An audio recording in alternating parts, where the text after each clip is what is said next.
Live streaming is not available right now, says YouTube. Oh, apparently we're live on YouTube as well. Okay, so Restream just goes ahead and gets that started. Nice. What's up, everybody? Welcome to the stream. I am Brayathorn, and we have here two dual chamber, all white cases. One of these is not like the other. Actually, both of them are not like the neither. Oh, wow, that hurt my head. Either way, this is going to be fun because it's been a thing a few times where it's like, hey, can you do a case swap? Can you do case migration? We did do one a while back, and then I did one with my buddy Blastin a while back as well. And yeah, it's still a thing. And in this case, case jokes. We're going from a larger case down to a much smaller one because so there's already an answer from NZXT to the new HYTE Y70 Touch. That's the H9 and the H9 Flow. However, this is more, I think, an answer to the Y60, which is a smaller mid-tower dual chamber case. So, well, you might say, oh, it's you might say that they came at it from a different angle. However, that would be incorrect. It's still 45 degrees. It's just on the other side. They, instead of having the 45-degree cutoff corner for visual, they went ahead and did that here, and it's actually quite brilliant. NZXT did send me this case for review and for this stream. And also, a lot of the parts that went into the Y60 were actually for this build right here. But thankfully, NZXT was like, yeah, you can use it for that other build, no problem. And it turned out great. I mean, this PC turned out looking awesome, as you guys might recall. But now it's time for it to go to its actual home in the H6 Flow. We're going to talk about a few things about the case, why I think it's brilliant that they went with this angle. On the that's not a joke anymore. I mean, I don't know why I'm doing that. It's yeah. Why they went with this, what effect it can have on airflow within something like a dual chamber case, and we'll see how it performs. But I am very glad to see everybody. So glad y'all are here. And let's see here. Let's pop out this chat right here, because I do need to monitor two of them now. And we'll go on over to this one here and pop out this two chat. Of them now. There is a thing on Restream where it'll show both. I just don't. It's a little weird to see them mixed. So this one here and pop out this two chat. Of them now. Let's go ahead and do that. There is a thing on Restream. First, saying hi to everybody on Twitch. I just don't. Unbox, what's up? How's it going? So Max Dosage. How you doing? Glad to see you. This one yeah, it has been a while since I've been on Twitch. Well, I mean, first saying hi to everybody on Twitch. I just don't even Unbox, what's up? How's it going? Bad Counterpart, what's going on? How you doing? They do both look really good. And these cases don't really compete with each other. To be clear, well, I mean, first saying hi. Risen Bull, how's it going? Welcome in. Glad to have you here. Bad Counterpart. And Dan, what's going on? Both look cool looking case too. It's a little different. Yeah, this thing. What they did here is, I think, show genius, and I'm very excited about it. And how's you feeling, my friend? Triple B, yeah, appreciate you. Glad to see you here. What they did here is dual stream audio. Are you doing dual? Mute one, and I'm very excited. You gotta mute one. And how's you feeling, my friend? Triple B, yeah, appreciate. Oh, it was the Twitch. It was the Twitch stream. It was a stupid Twitch stream. I had my desktop audio going. I'm good now. The comment, you don't have to comment on it anymore. I got it. I figured it out. Yeah, I got it. Wait, hold on. Make sure. Hold on. Yeah, I just turned off desktop audio.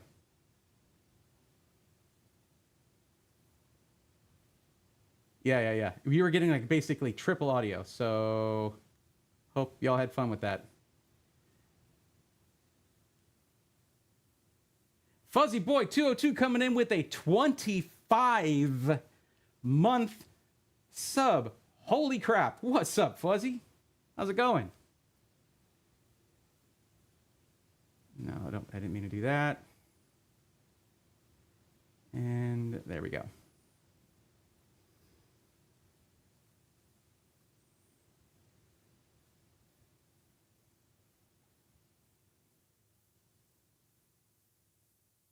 Just so I can have both of these. Okay, why isn't it letting me adjust this?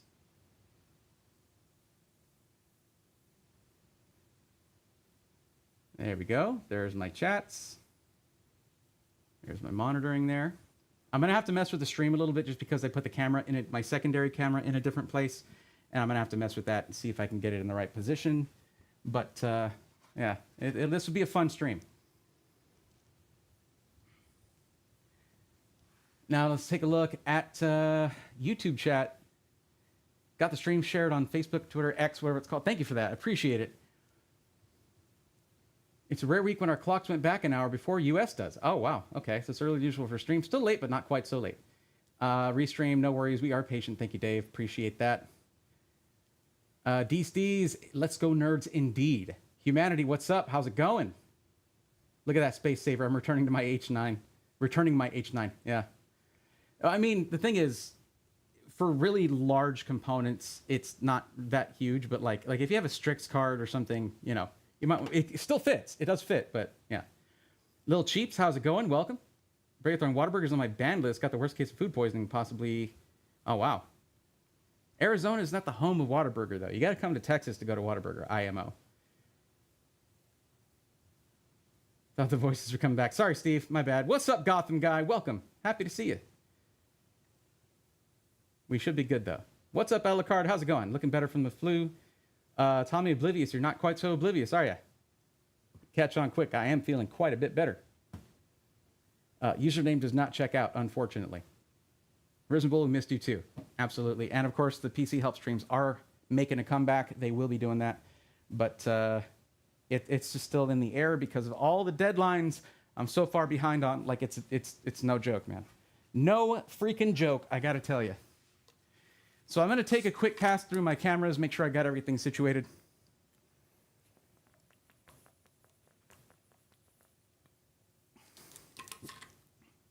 Awareless, what's up? Welcome. East Oakland Rebel, hey Braithorn, you doing a drop video for Black Friday deals coming up for system integrators? I will be doing that. As a matter of fact, all month long, it has to do with, it's going to be stuff about sales and making sure you get a decent deal, stuff like that. There's a lot of shenanigans that go on with Black Friday sales. So, yeah. Yo, thank you for, look at that, 26 months. Toast with the most, coming in with 26 months. Thank you, my friend. Thank you for the tier 1 sub for 26 months. That's a lot of months. That's more than 2 years. Oh my God. And someone say group hug, you say. Cat Shampoo, welcome. Glad to see you. Welcome to the stream. Build a Burr, welcome. Glad to see you're feeling and sounding better. I am. Now, I'm at that point to where, like, once I stress myself, like later on, after this stream, I'm going to be kind of toast myself. So, but right now I'm fine. So let's take a quick jaunt through our webcams here. So we have our top down. It's not quite positioned properly. I'm going to move this.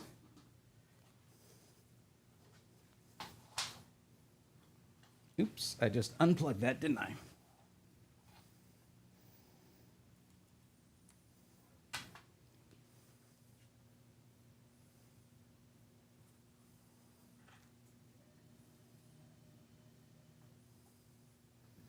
Did I just cut off too much of my self here? No, this is perfect, actually. Okay, this will do.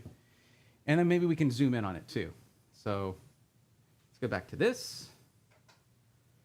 And let me just...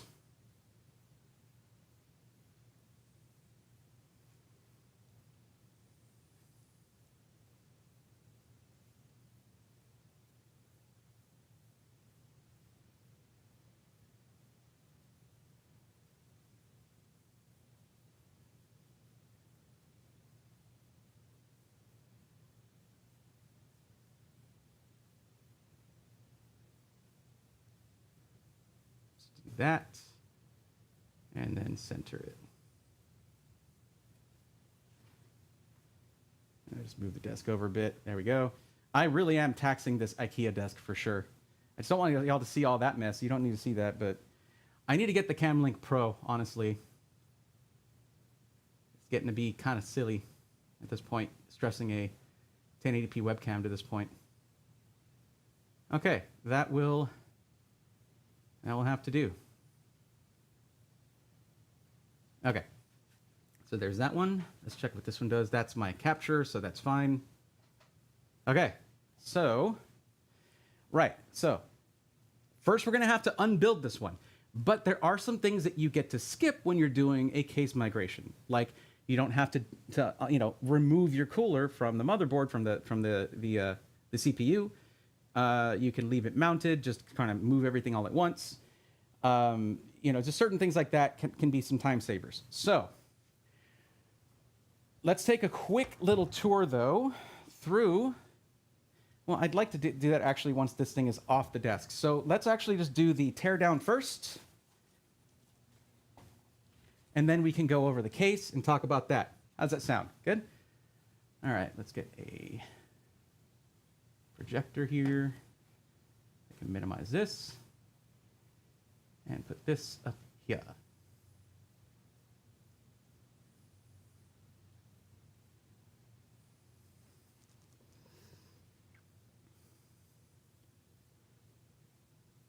Catch-up who says, OMG, building a PC stresses me out so much. Well, what I'm doing is actually a little bit more work than that, but also there are some shortcuts. But we're really just doing a case migration. So for those of you out there who buy it pre-built and then you see another case and you're like, ooh, I like that case more, pay attention. This is the process you'll be doing. I need to get behind here really quick just to move my... This is my monitor for when I set up the PC. For when we're testing it, I just need to move this camera up a little bit. Not up, but forward. And not my main face cam, but this guy right here, this secondary camera. You'll see it in just a bit.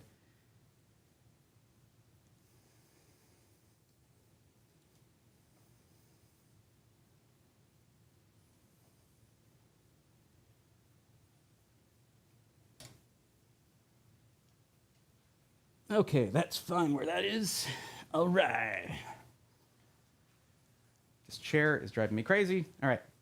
I really need to get, for the steel case chair that I have, I need to get the taller sort of like stool base for it. That'd be cool. Yeah, the camera, it's the lens, the focal length of the lens is a very wide angle, so it tends to distort things on the outer edge. Like when I like do this, see that? The distortion's pretty good on the Sony lens, but still. Okay, so let me see what this angle looks like really quick. Now that I've done this. Oh yeah, I need to undo this. This should be hooked up to here.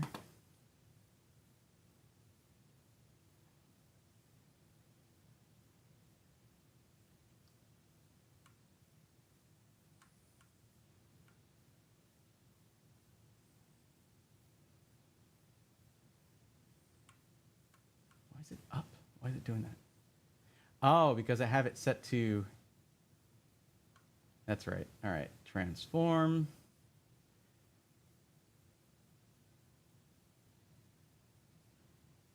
Okay.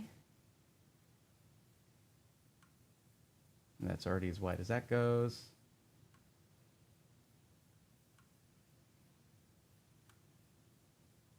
And then if we do this,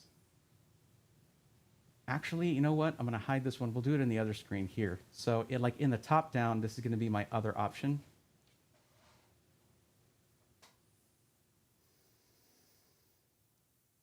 And there it is. I already got it all set up. Look at that.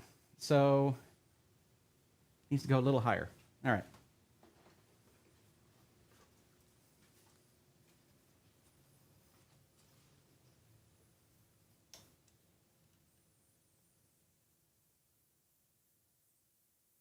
And go much higher than that without getting into the other shot, and it might already be in the other shot. We shall have to see. But I can tilt it a little bit.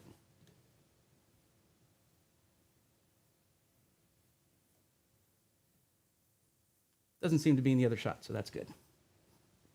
Problem is I couldn't see what I was doing. So, yay, behind the scenes look. Okay, so I'll be able to sort of like move this around, point at things here. I just need to like, I should have turned it a bit, but okay.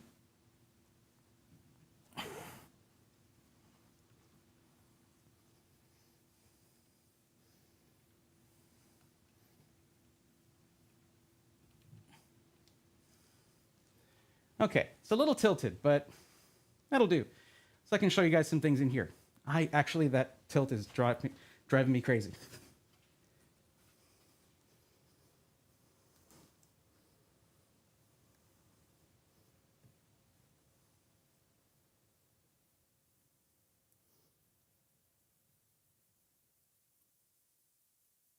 No, that'll have to do. Okay.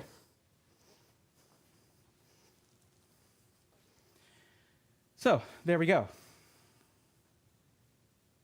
And I can just hide that one whenever I need to. So yeah, this is our fully assembled PC. So we're going to go through this step by step. No, I'm not going to be moving this completely superfluous extra screen into the next PC. I did not need to add this. I just had it lying there. I was like, you know what? I already did the edges with white vinyl. Let me just throw it in there. And it was silly, okay? I get to be silly sometimes. Perks of the job, all right? Lopta says, is it Lopta or Eopta? I forget. You have giant hands. They're actually quite normal. Thank you.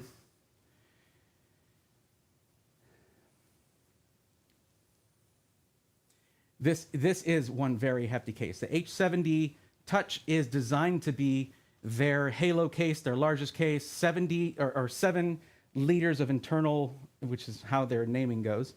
The Y60 was 6 liters of internal capacity, and then, or internal volume, I should say. And this is 7 liters. Don't know the measurement on the H6 Flow, and that's my bad. Maybe if NZXT Waltz is in here, I'll ask them real quick. I have the, DC says I have a GT502 pre-built Power GPU Power Elite, but would like to switch to the Y70. Okay. We'll wait 6 to 12 months before changing. Not a bad idea. GT502 is a very cool case.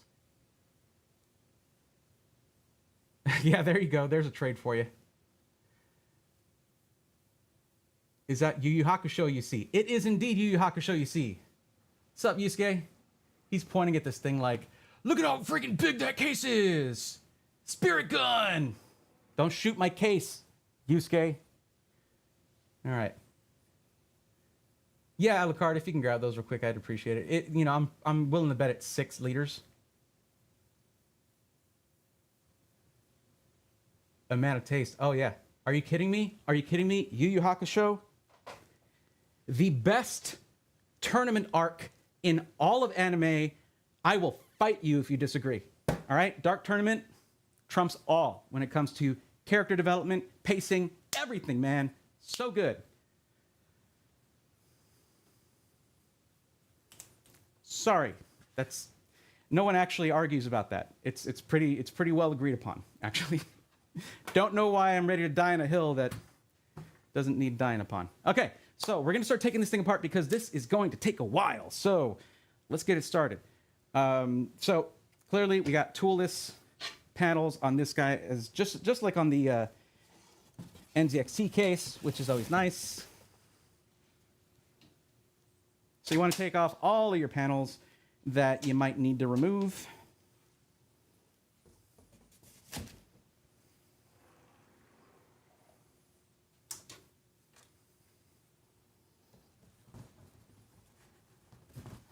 Okay, that is too large for that, but it's not as breakable, so that is okay.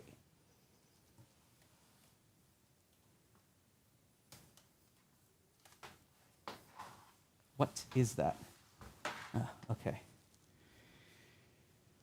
All right, this is a lot of work ahead, so we're going to get to work on this. Are you moving it to an old Optiplex case? That would be amazing, but no. Yu Yu Hakusho is definitely top tier. YouTube is like 10 seconds behind. It is. Then again, YouTube is in 4K, so pick your poison. This is in 1080p, unfortunately. Now, if you're doing this, of course, it can help to have some kind of power tool, power drill but do not use one unless it has selectable torque that goes very low. I'm talking about, this is at 1.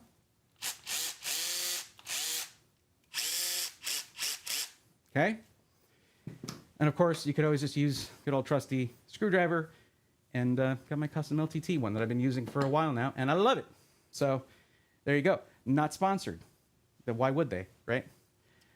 All right, by the way, for this case, I actually did some cable management after the fact, and I rerouted how I had the, let's see if I can show you this. I rerouted how I had the fan cables for the AIO, for the top-mounted AIO. I had them going into here, which just showed them, but there's actually a way to do it along the top. I guess I need to have this. Okay, I'm going to snooze that ad break. That's another thing about Twitch. I cannot stop the ad breaks. On YouTube, it lets me do them manually, and I just never do them. But I can't stop them on Twitch. And if you're subscribed, you don't have to worry about that. If you're not, sorry about that.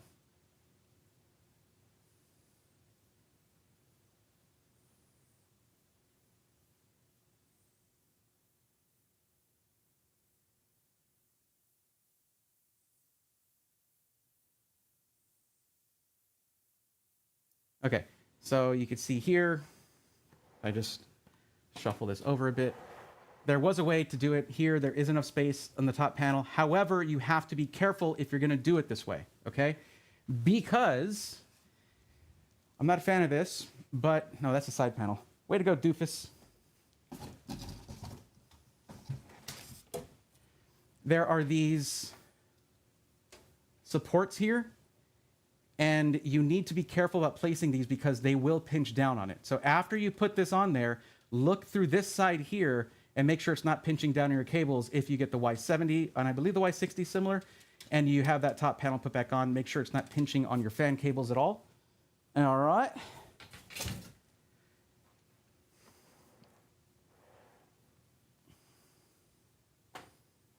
It feels so weird not having a Stream Deck hooked up here. I mostly just use the pedal when I'm doing these. So obviously, I didn't do much in terms of cable management here. Let's get a light on this. That is a little too bright.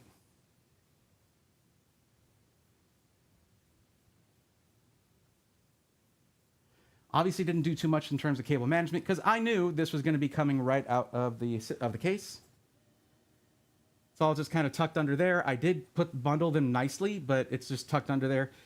So, you can start by just, disconnecting all your cables, things like that. You can leave things plugged in, certain things, but, you got to get your power supply out. And one thing that can help you out as well is if you're fairly new to this, let's get the GPU off real quick.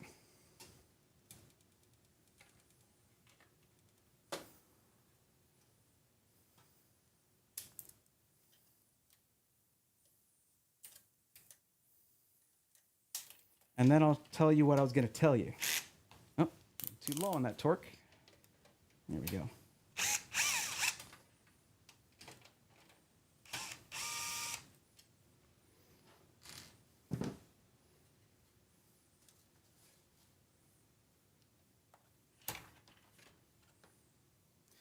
One thing, by the way, about this GPU that I don't really like, this is the Gigabyte Aero 4080. One thing I don't like about this GPU is this cable right here is just kind of there. It does make it nice and easy to disconnect it if you're taking it apart, but I always feel like I'm gonna tear it or pinch it or something. It's just out there. Like if you look, it's folded in to where like I can't tuck it in. It just bends outwards. I'm not really a big fan of that.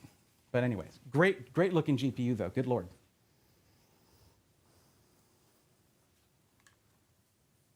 You know what? I have this right here. Let's pop it on there. Got a little, never a bad thing to protect your PCIe contacts there. So we'll just slot this guy right on there. There we go. Oop. And the best part is I get to forget about that later on, and I'll be like, oh, dang it. Anyways, So you've got all your cables, all your stuff plugged in here. Let's bring this back down. Along the bottom and on the top. If you're unfamiliar with these things, take a picture. Take a picture of exactly how they're plugged in so that you can plug them in the exact same way in the next case.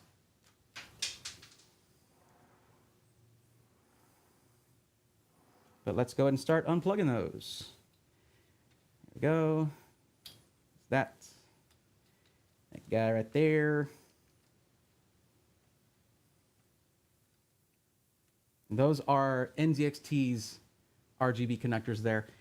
One thing I gotta say, I'm definitely not a fan of proprietary connectors, okay? Straight up, I don't like proprietary connectors. However, the standard 3-pin ARGB connector is garbage. It constantly comes unplugged. And the NZXT connector has a mechanical connection that it makes.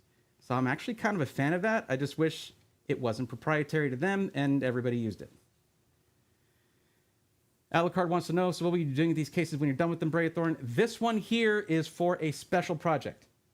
Big project that I've got coming up. This was never meant to be its final form. The other one, I'm actually probably going to keep this system as a built system for use. Like it can be a streaming-only PC. It can be a, basically for comparison testing, stuff like that.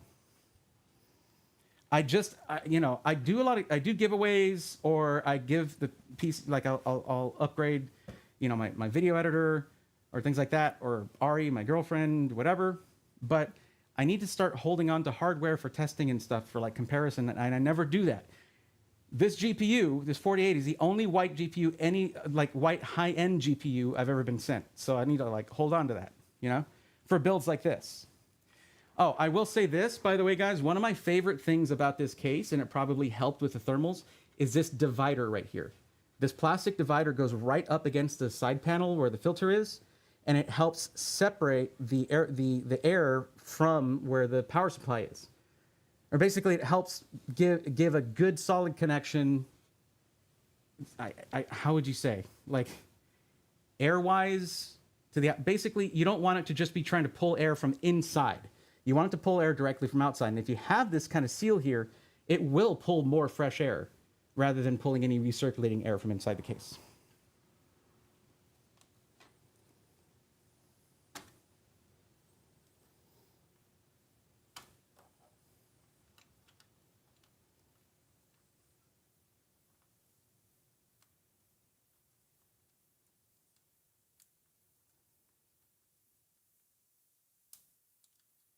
So don't worry, and one thing, we are going to talk more about the H6 Flow. I just wanted to get this part done first to get this PC out of the way. Makes the case a lot lighter and easier to move, that's for sure. And also, it's a little hard to disconnect those NZXT sort of latches where they latch on. So that is one thing about it, I will say. Now, when I go ahead and talk about how these compare, because we can look at the numbers from the previous stream, and the thermals are really what matter here, right? Because otherwise the hardware is the same. When I'm comparing these two cases, it's just because they're two very different cases. If they were two very similar cases, I mean, well, actually, no, that actually doesn't make any sense. Let me redact that real quick. Basically, you're looking at two completely different categories of case, though they are similar in form factor, insofar as they are dual chamber, and their fan layouts are identical, up to two 140s, up to two 140s in the bottom, or three 120s can go in here. The H6 can take the two 140s in the bottom for intake for the GPU, and then 360 on the top, and then 360 on the side. Exactly the same, except that the H6 cannot take three 120s. That's why I did two 140s in the bottom on this guy. Huh? I'm thinking with my noggin. I'm not sure what else I would think with, I guess, but that's what I was thinking with. There you go. So let me just unplug this from the AIO. So we're just doing that. Unplugging this one single cable from the AIO is actually turning out to be a pain. Maybe I should just leave it in. I should just leave it in. I'll just leave it on. And there we go. We'll just do that. Okay, got our 8-pin EPS connectors there off. Look, guys, I even did cable management on the fans on the top here, just to sort of make it easier to sort of sort where everything is. And you know, at some point, I'll do a video on cable management, like some of my best practices, you might say. And we'll see. I feel like I'm not the ultimate authority on that, but I do have my ways and means of the ways that I do things.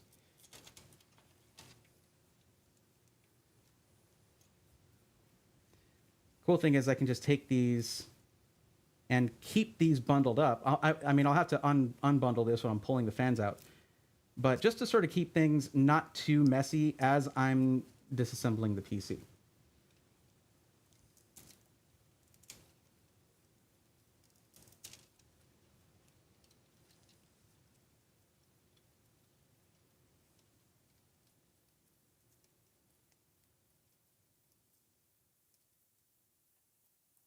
You know, I should focus on one thing at a time.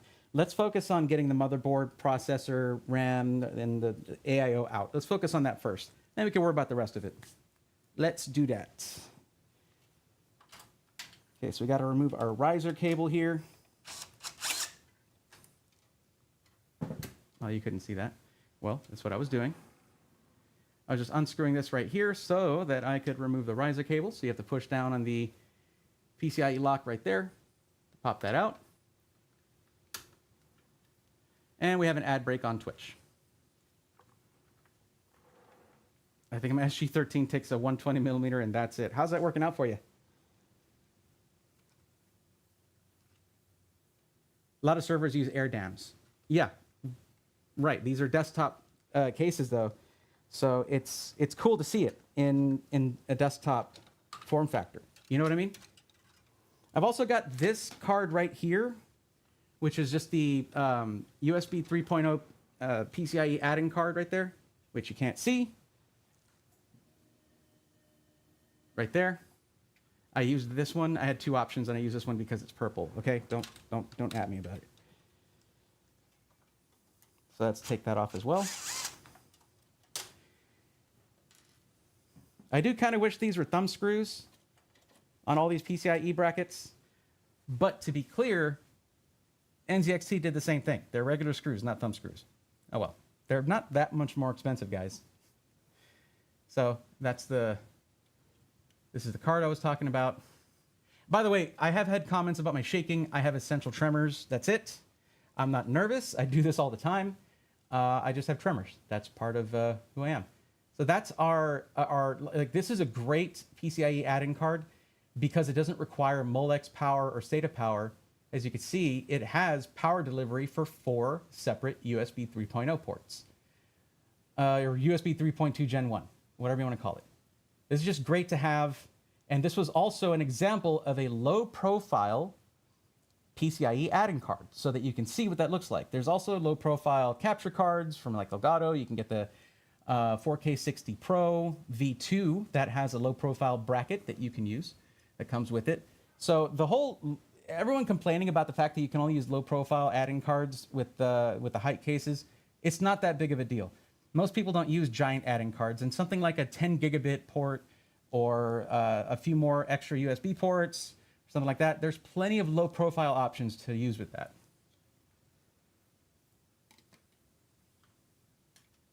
I need a safe place to put this. That will work right there. Okay. Whew. One thing I need to do, considering I was sick, is I need to continuously hydrate.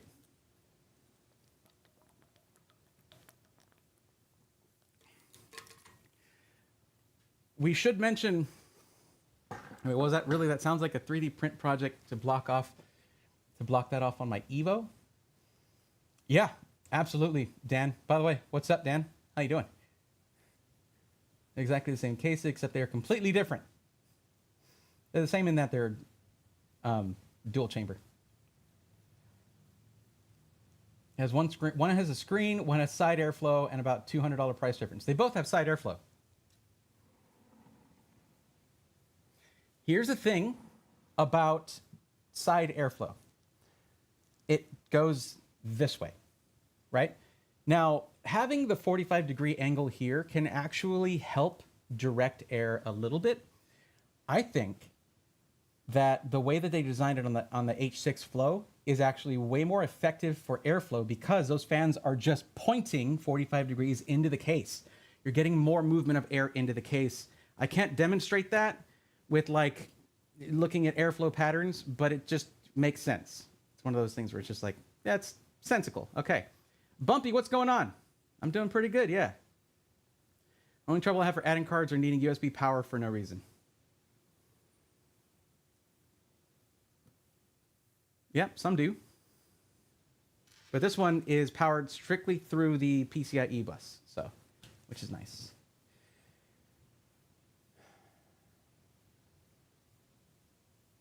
Will ZXQ? Yes, it is. It's definitely a good PC for beginners. Lots of upgradability because it's 12th gen Intel. You can go up to 14th gen Intel.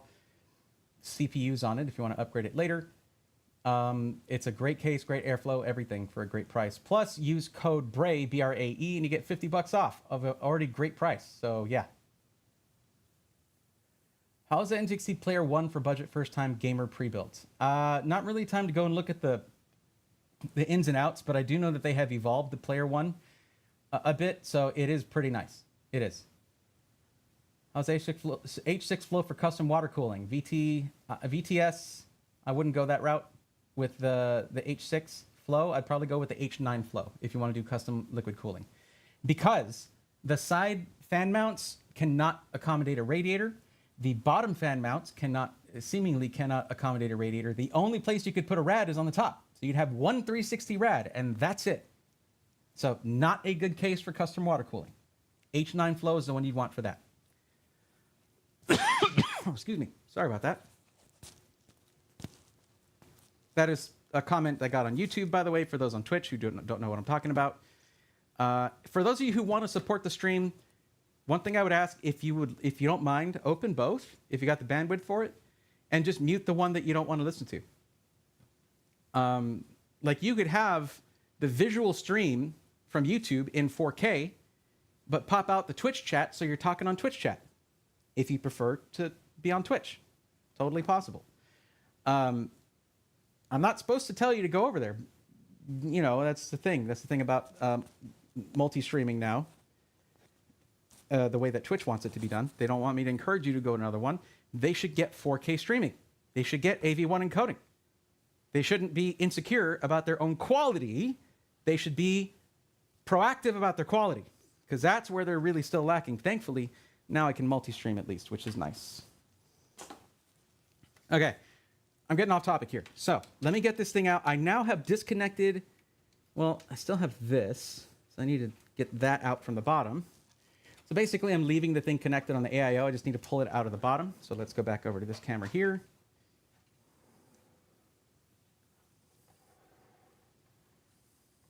I know it's a mess. All right. This was not meant to be nice cable management. This was meant to be serviceable cable management.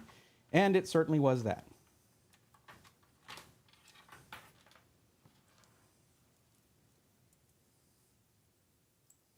So yeah, I was able to light up all the fans when I realized that I had two AIOs from NZXT. Both of them had USB header splitters, and both of them had hubs. So I ended up using both of those. I just wish that they would send like a 6-port hub or something, because you're not just going to use the fans on the AIO. You're going to use more. So that would be my criticism and recommendation to NZXT for that tidbit right there. Okay, so we have our PWM splitter for the AIO fans. Let's grab that. We've got our SATA power for the AIO right here. Let's grab that. And that is the ribbon cable completely disconnected. There we go. And then we had the USB cable that comes out of that. And that is also disconnected. There we go. Now I got to get the fans ready to be pulled out as well, because we're pulling this whole thing out in one go.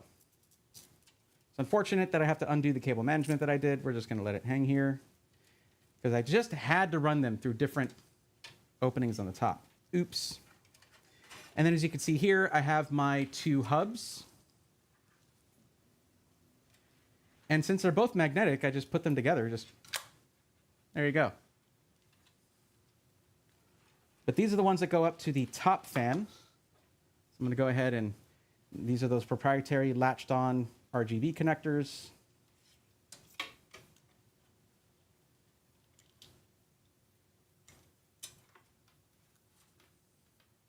And of course, this has its own SATA power as well.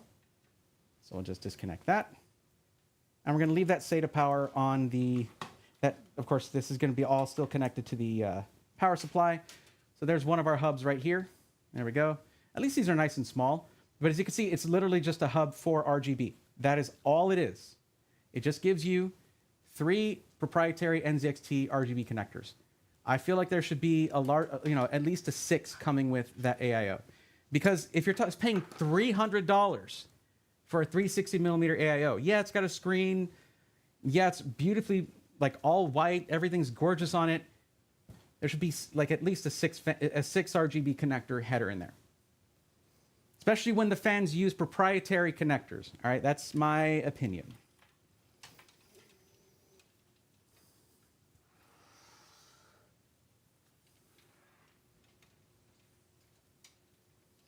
Now, it does actually help.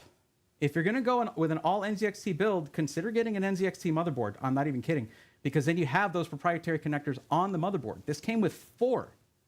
So I was able to, once I had those 2 hubs hooked up, I was able to hook up every single one of these RGB fans. And, well, I mean, it's not a ton of fans. I've had systems with, I had a system with 13 fans in it once, okay?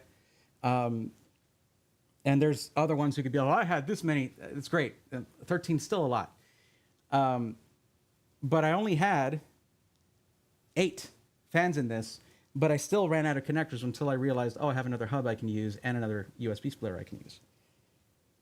So that is something to keep in mind.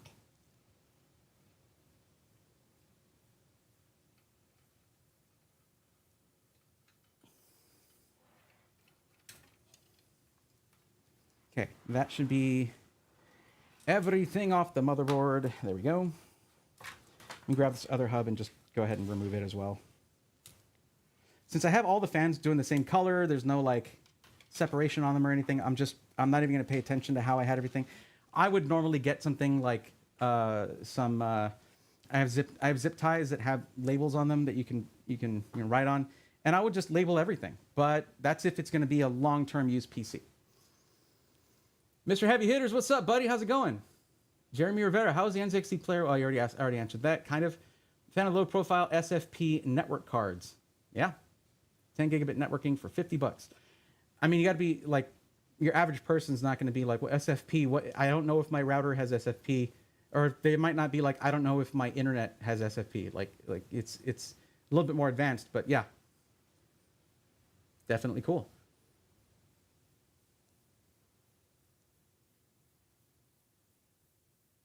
Are there situations where side fans are okay as exhaust? DSTs, I think actually I wouldn't do it. Side fans as exhaust, I'm not a big fan of. Haha. Oh, snap. Alucard, thank you for the tier 2 sub. Look at that, 25 months. Good Lord. How much did that case go for? This is not the case that I'm talking about today. This is the one I did in the previous stream. This one is $360 just about. Raymundo, I'm doing great today. Thank you. Hannibal 194 did the thing. Appreciate you doing the thing. What's the thing you did? We can all see the gray in your beard with 4K. That's great. I think I look awesome, salt and pepper. Thank you. Mighty Guy 900. How much that case? Yeah, I already answered that one. But the other one is running for $135. So big price disparity here.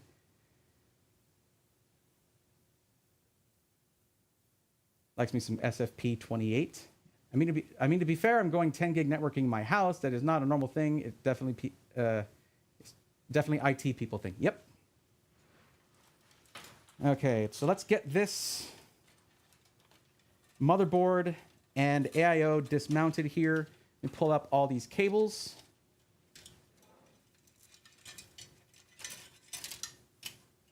Smack myself in the face with some cables. There we go. Sounds like a bad time, but it's already done.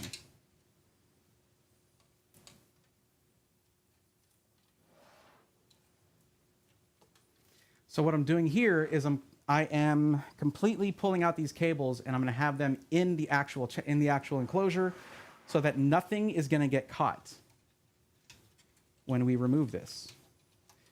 We're also going to lay down the case as well to do this.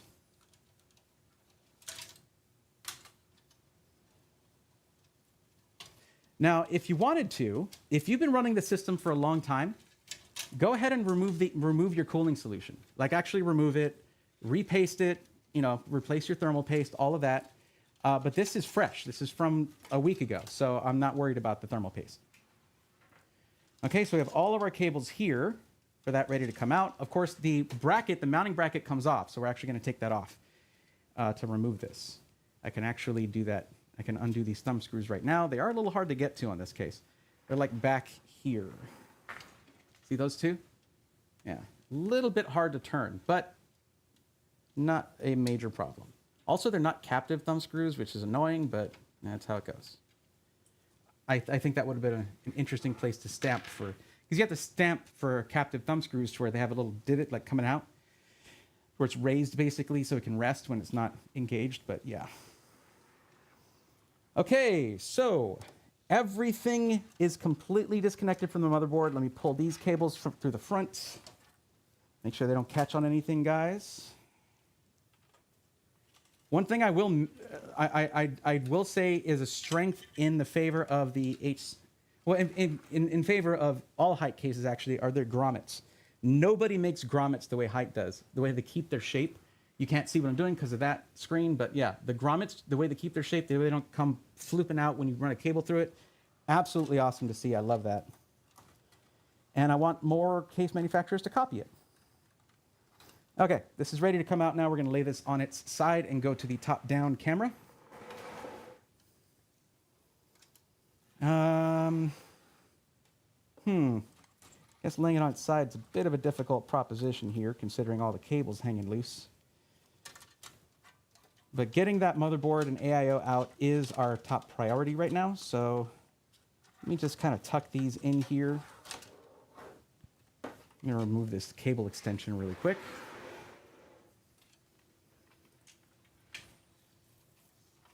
Don't really need that right now.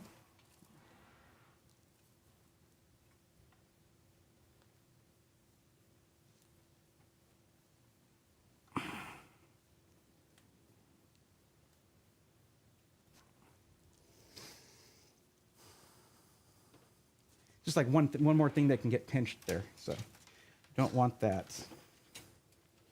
Let me just really quickly tie these down.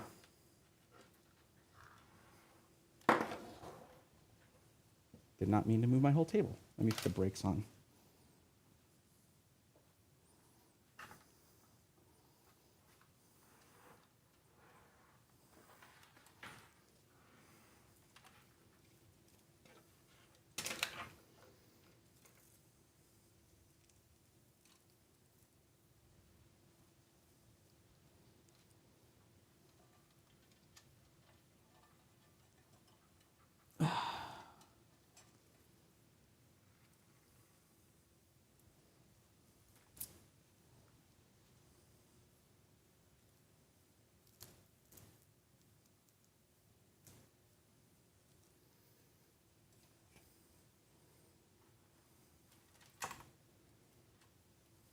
You know what? I think I can just shove these in here and they'll just be fine.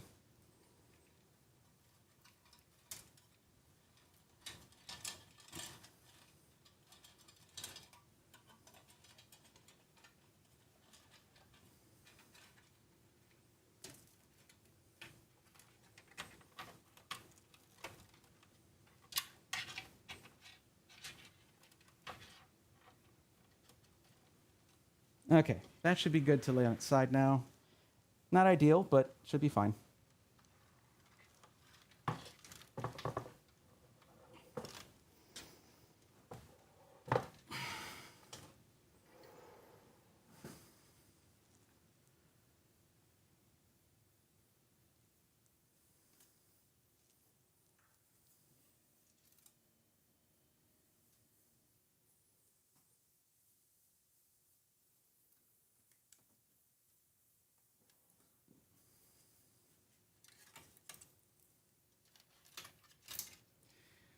So that's all of our fan. Oh, that's right. I forgot I removed those thumb screws. Oops. Hey. Maybe that was a bit premature there. Let me go ahead and put one of them back in.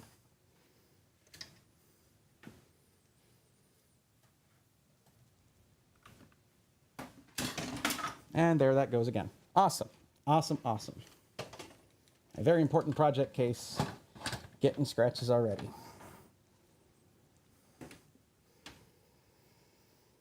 And what did I do with those thumb screws, you may ask? That's a great question.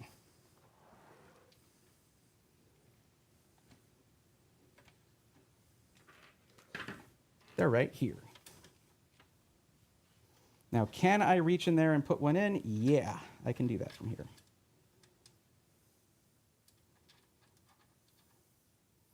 Maybe.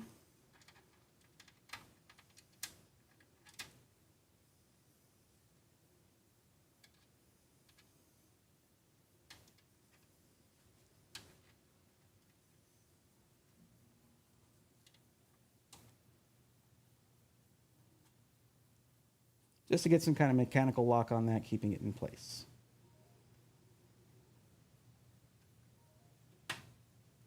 There we go. Maybe not. Oh, I tried. I did. You know what? It's fine. It wants to come out. Let's just go ahead and let that rest over here.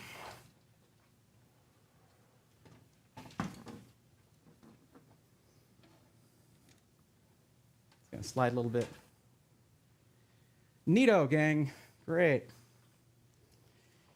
Okay, so we're going to be removing our screws from here. I can't actually see now, and I'm worried about that because of the AIO hanging out.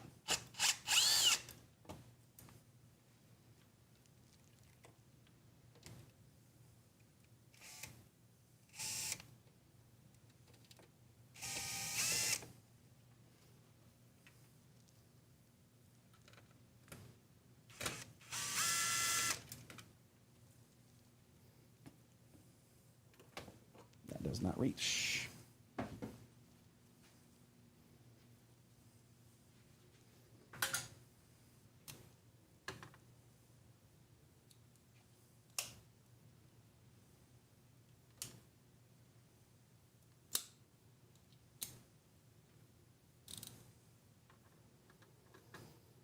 That does not reach.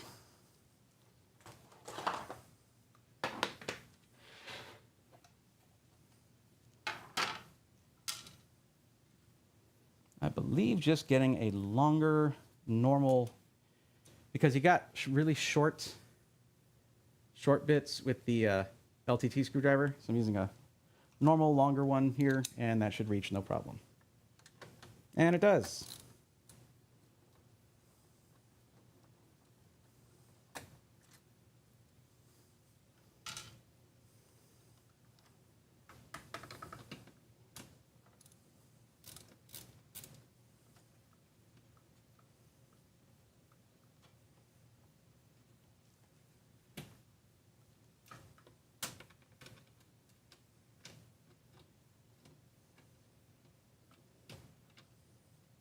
I just realized I was supposed to be hearing myself this whole time, and I never turned on this side of my audio monitoring, my wireless monitor.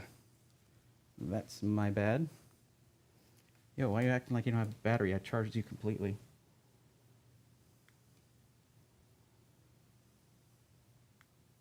And there it is. Now I have that. Awesome. I can hear myself, guys. Yay. It's always preferable for me.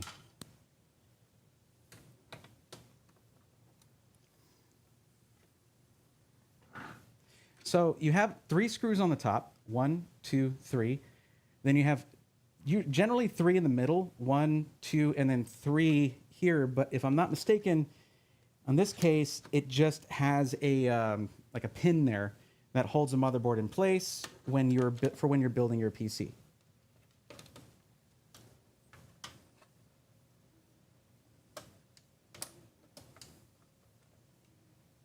And the magnets on this panel here are so strong. Good Lord.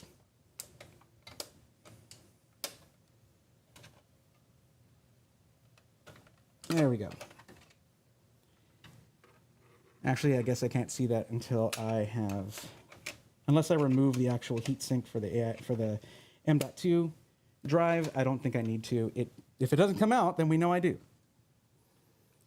So we got this other screw here. Should have some along the bottom as well. Only these two here. One thing I have to say I love about this screwdriver is the strength of the magnet if the screws are ferrous. If they're not ferrous, then that case manufacturer or wherever you got the screws, they need to get good, because ferrous screws are way better for PC building IMO. Okay, so there's this right here. This is the DisplayPort out to go to your DisplayPort in to go to your GPU to connect the screen. And it's kind of in the way of getting that last screw off of there. So all we got to do is remove this PCIe bracket screw right here. Toss that right there. And now it's not in the way anymore. Just like that.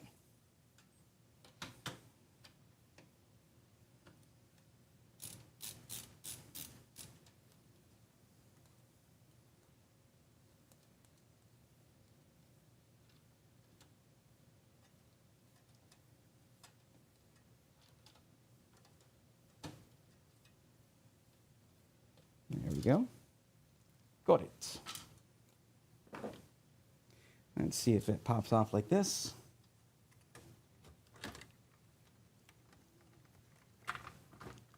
Oh yeah, my Wi-Fi connectors here. Let me go ahead and remove those.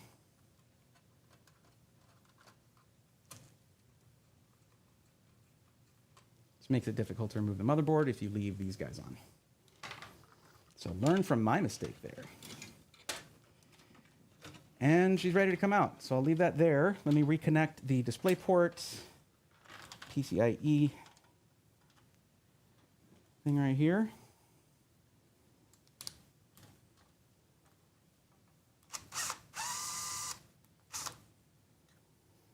Okay. And I do have the PCIe slot covers for these two, the half height ones, but we're leaving those off for now. And then all we got to do is just slide this guy out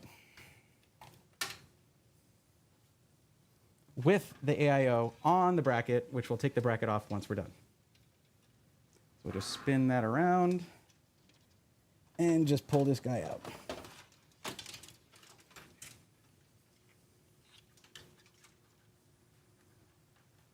And there you go. Need a safe place to put this. Nice and cushy. There you go.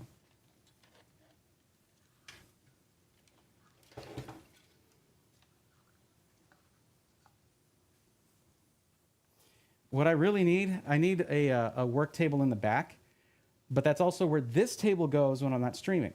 It goes against that back wall there. I got an idea for that, and it's going to be totally awesome. Once I'm done with that idea, once I'm done with that part of the build in this room, I will then probably do a video about this room and the setup in here. So there you go. Ed, tech source, you've been warned. You'll get a submission then. We'll see how it goes, because I want to do more aesthetic stuff too.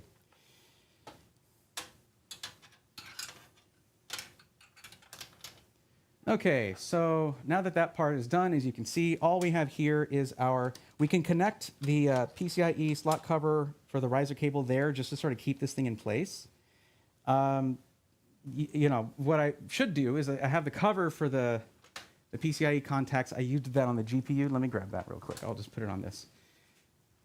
Because this is getting put away until all of the parts for my special project come in. All my parts come in. They're plural, so... Okay. All right, so I don't think I need to remove these, but I might remove just one of these fans for the rear of the case. So here's where there's a bit of a downside to the way that I did the build in this case here. Let me just get the power supply out. I'll go over that, but there is one unfortunate thing about the fan setup that I did. That means it's not going to be as perfect as it could be, but we want the testing to be pretty equal. Not that I think these cases are an equal footing price-wise, but we still want the testing to be pretty equal.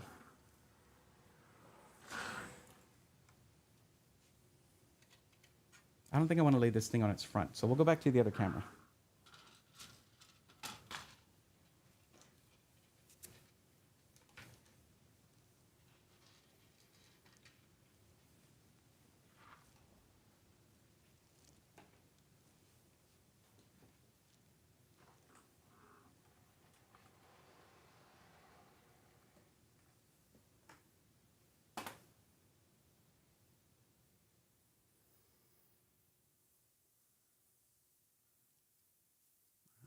How does this look zoomed in? It's not really going to see much, is it? Unless I lift this up. Yo, sit stand desk for the win. Let me zoom it out a bit. What is that? Oh boy. We don't need this plugged in just yet, so I can remove it.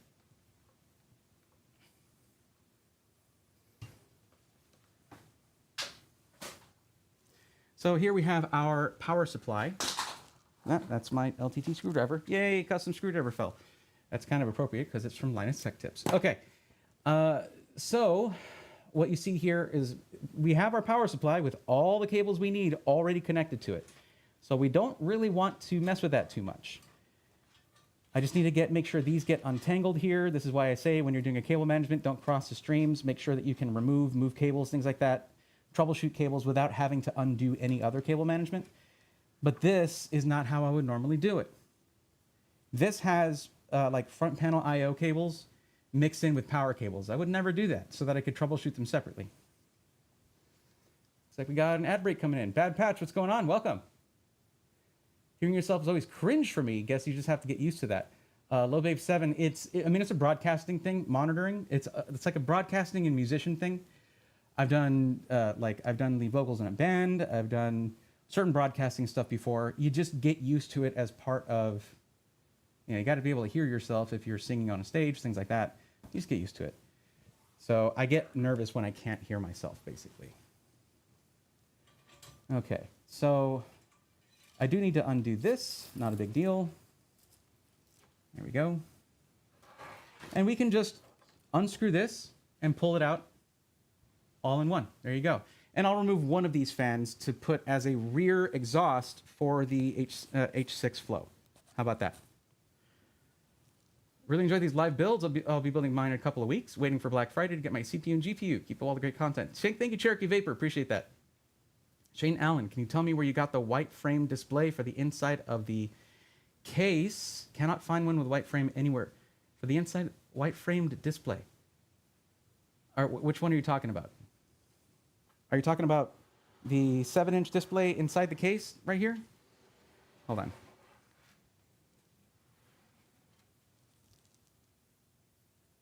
You talking about this right here? This is not a white frame display. I put white vinyl on it. I used white vinyl to white out the edges. So just cheap white removable vinyl. It's good stuff, but in general, vinyl's inexpensive. An inexpensive thing for that. Baby blue and purple handle.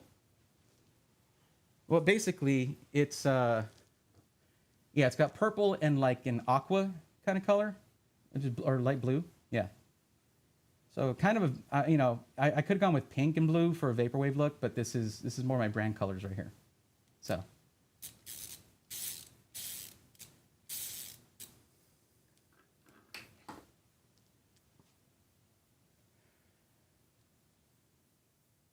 Can you please explain what SFP is? Outlook Card's got it for you. Small form factor, pluggable connector.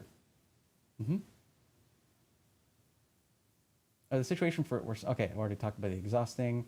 I'm looking at YouTube chat, by the way, right now. Did a great job on it. Oh, thank you. Thank you. Yeah, I there was a point where I was tired of not being able to buy stuff that would match the white aesthetic, so I just started putting vinyl on things. I actually did the low profile Elgato boom arm, Elgato mic arm LP, the low profile one.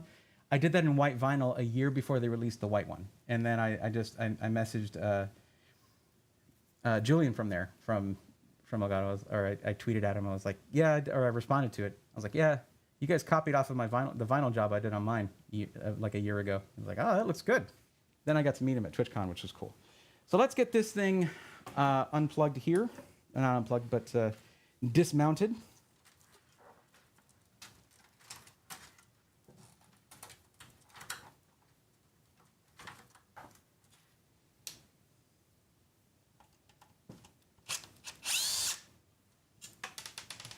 There it goes.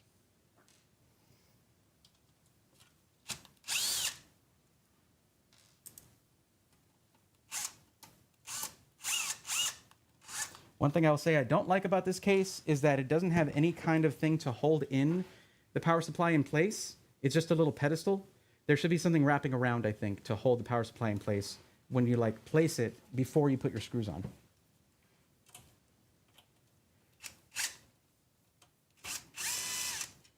Because I have to basically hold it in so it doesn't fall out.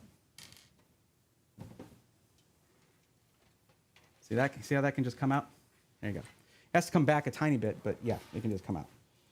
So there, oh, I had one more thing connected. That is the SATA power for the screen, actually. So we'll disconnect that. And we'll get one fan off of the case.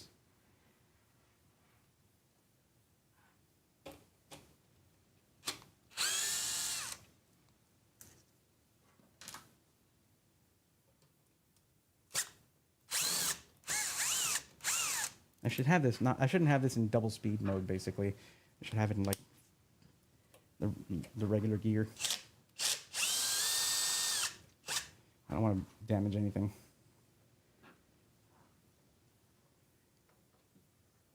Now you can remove the front piece of glass here, this one, in order to make mounting these fans easier, but I'm just removing one. It's not super critical right now.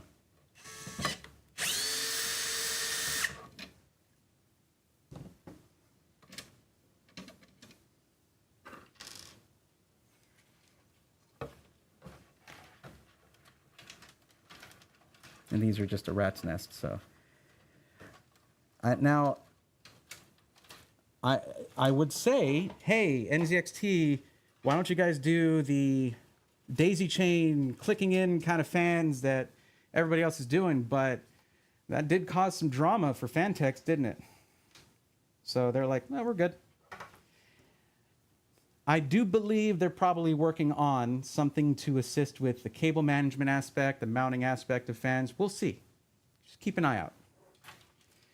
Because NZXT is they're not ones to rest on their laurels, but they are ones to do things the way they want to, in a way that works for them.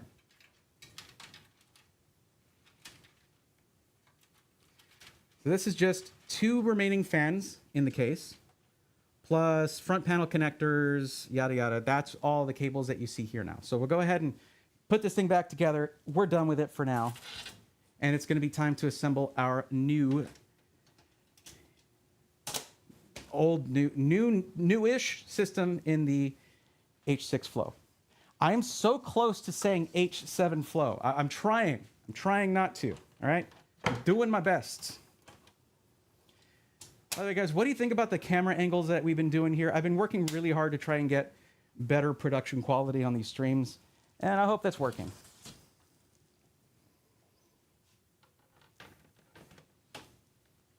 I do love toolless side panels. That is seriously the best. All done. Alex Sprinkle says, what's the easiest way to add a recurring scene to the third monitor on the inside of a case? On the third monitor? Well, I mean, you can just generally find a looping animation. The easiest way to have something that's looping, that's just a mild animation, is probably going to be Wallpaper Engine. I used that plenty of times.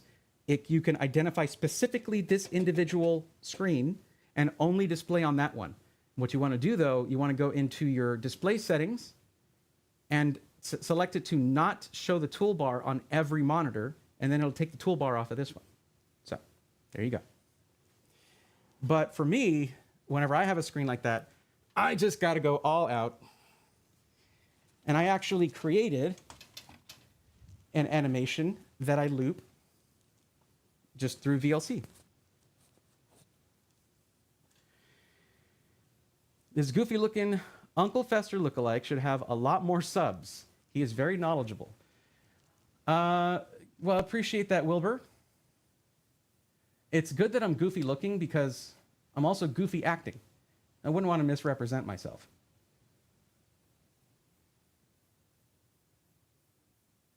I've probably left it too late to buy an AM1 board for my SG13 case. Maybe.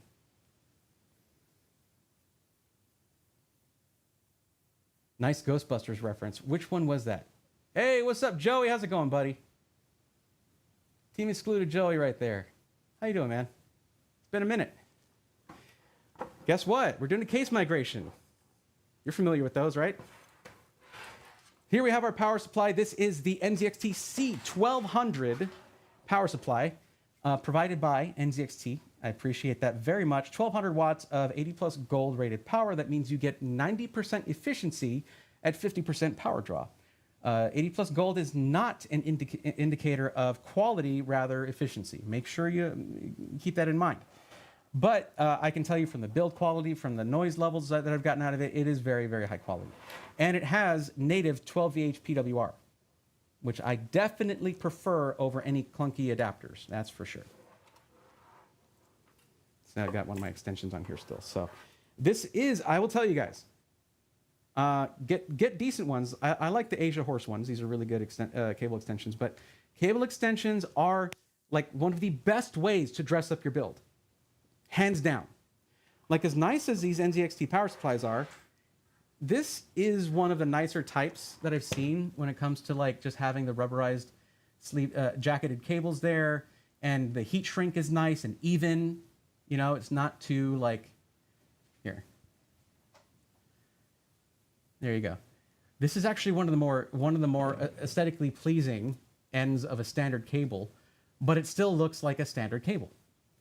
So getting yourself some cable extensions, absolutely nice. Like you can see there's like some adhesive there on the edge of the heat shrink tube, the heat shrink here.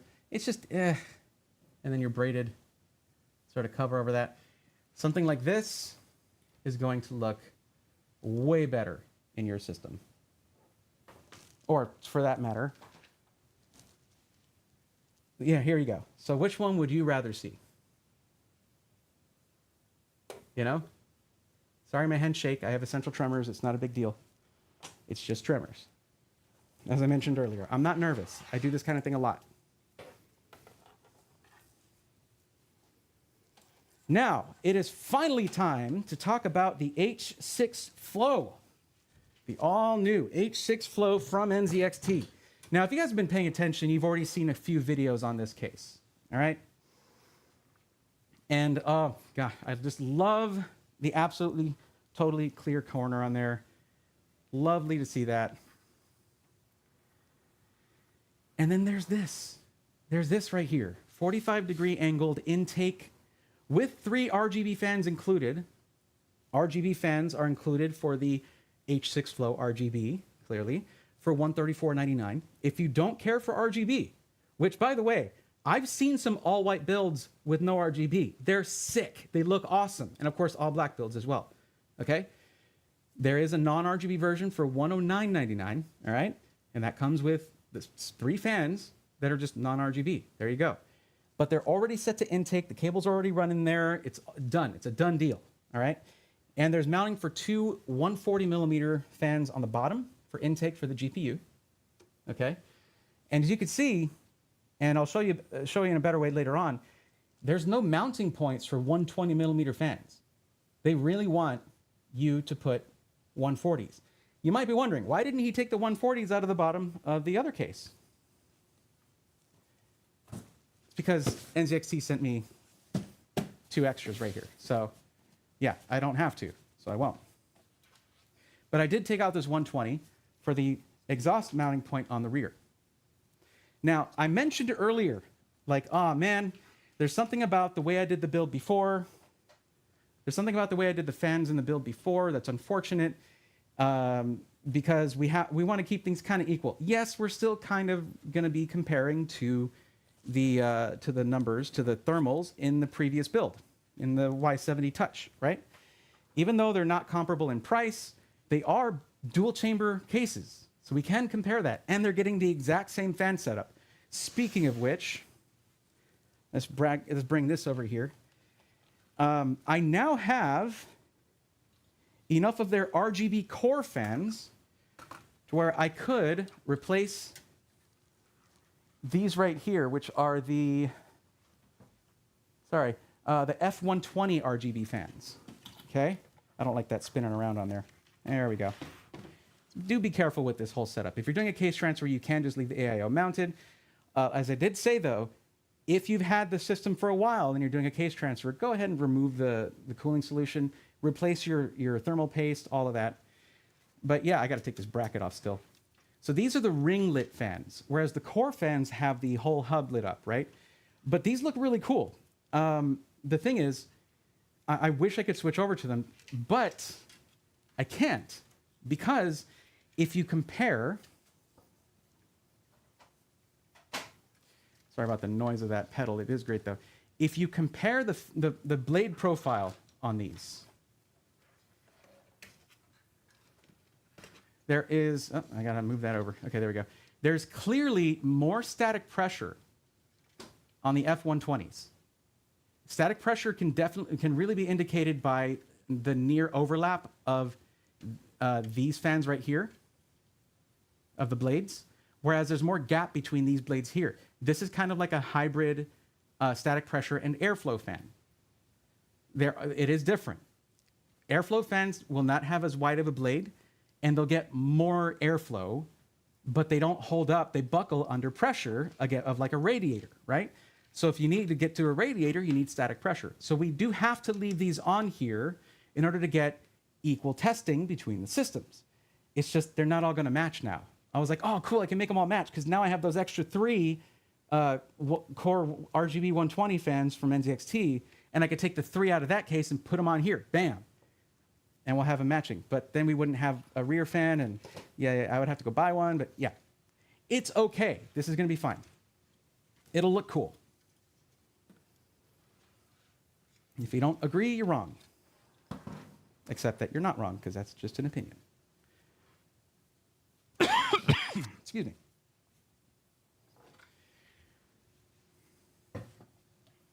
I can concur with the extensions looking great in a build. I hope you like the ones I got you, buddy. And I'm glad to hear your build is up and running. Everything's good.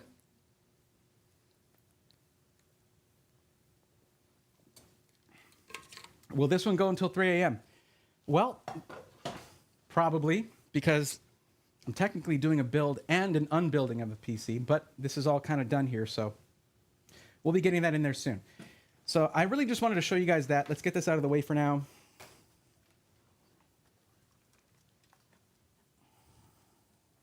So we have our extra 140s right here. So those will be going in the bottom of the case. Yeah. So what we have here, let's go back to this actually. What you have here is just fine mesh all around. And for the side intake, it now has its own dedicated surface here, and this is right up against the mesh. That can be a noise generating thing, but there are slight spacers where the anti-vibration pads are slightly pushing the fans away from that. One thing I mentioned earlier is, yes, there is, you cannot mount a radiator for the side intake there. It's not designed for it. It's just for intake fans. So whereas, here, let's go ahead and take off the side panels. These are also completely toolless. So you'll have a thumb screw right here. There we go. This does not go on the floor, guys. This goes in your box for the PC, for the case, rather.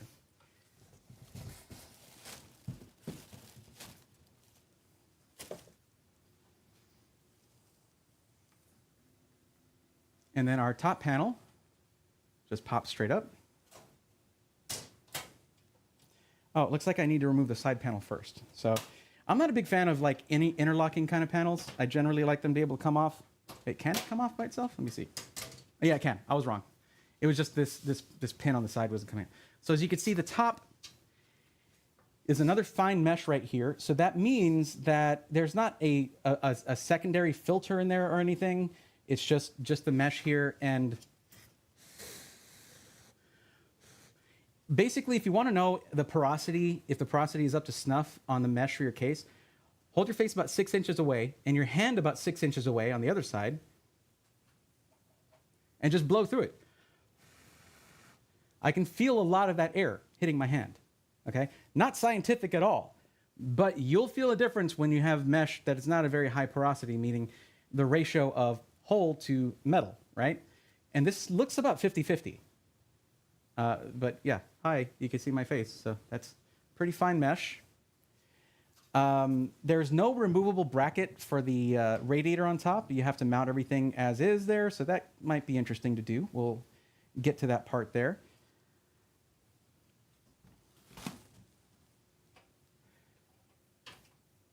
Let's pop this off on the side here. I already undid that screw.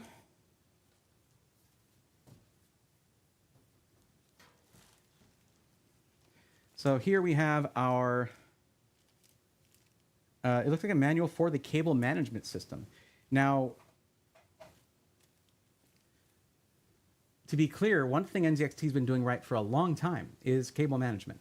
In fact, they set some of the trends when it comes to assisted cable management, how to help with that, different ways of doing it, different channels for that. It's really nice. So this is actually a guide on using the cable management actually, no. This is actually for the whole case. I was just looking at the back. But they do have a guide here showing you exactly how to use it. This is just a manual for the whole case. Yeah, I got a kick out of that. I was like, really? There's a guide just to how to manage the cables in a case that helps you do it? But yeah, tons of space for cable management here. This is where your power supply sits, and look what they added in. A lip so that your power supply does not just fall off. That's exactly what I was talking about. This is where you can mount a, there we go.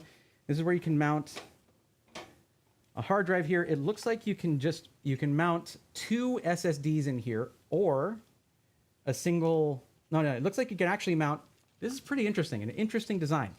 So right here is the mounting for one 3.5-inch hard drive, mechanical hard drive. But if you look here, there's also mounting for 2 SSDs.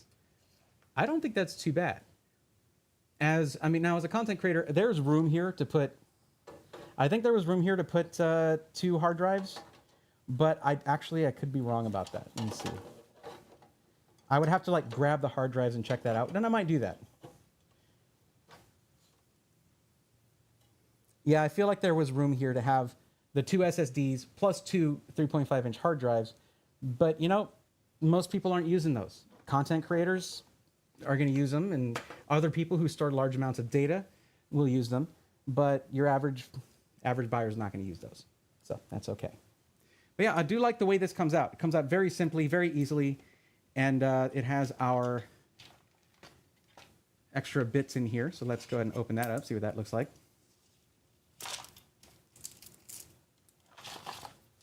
Yeah, this is roughly hard drive size. Let's see.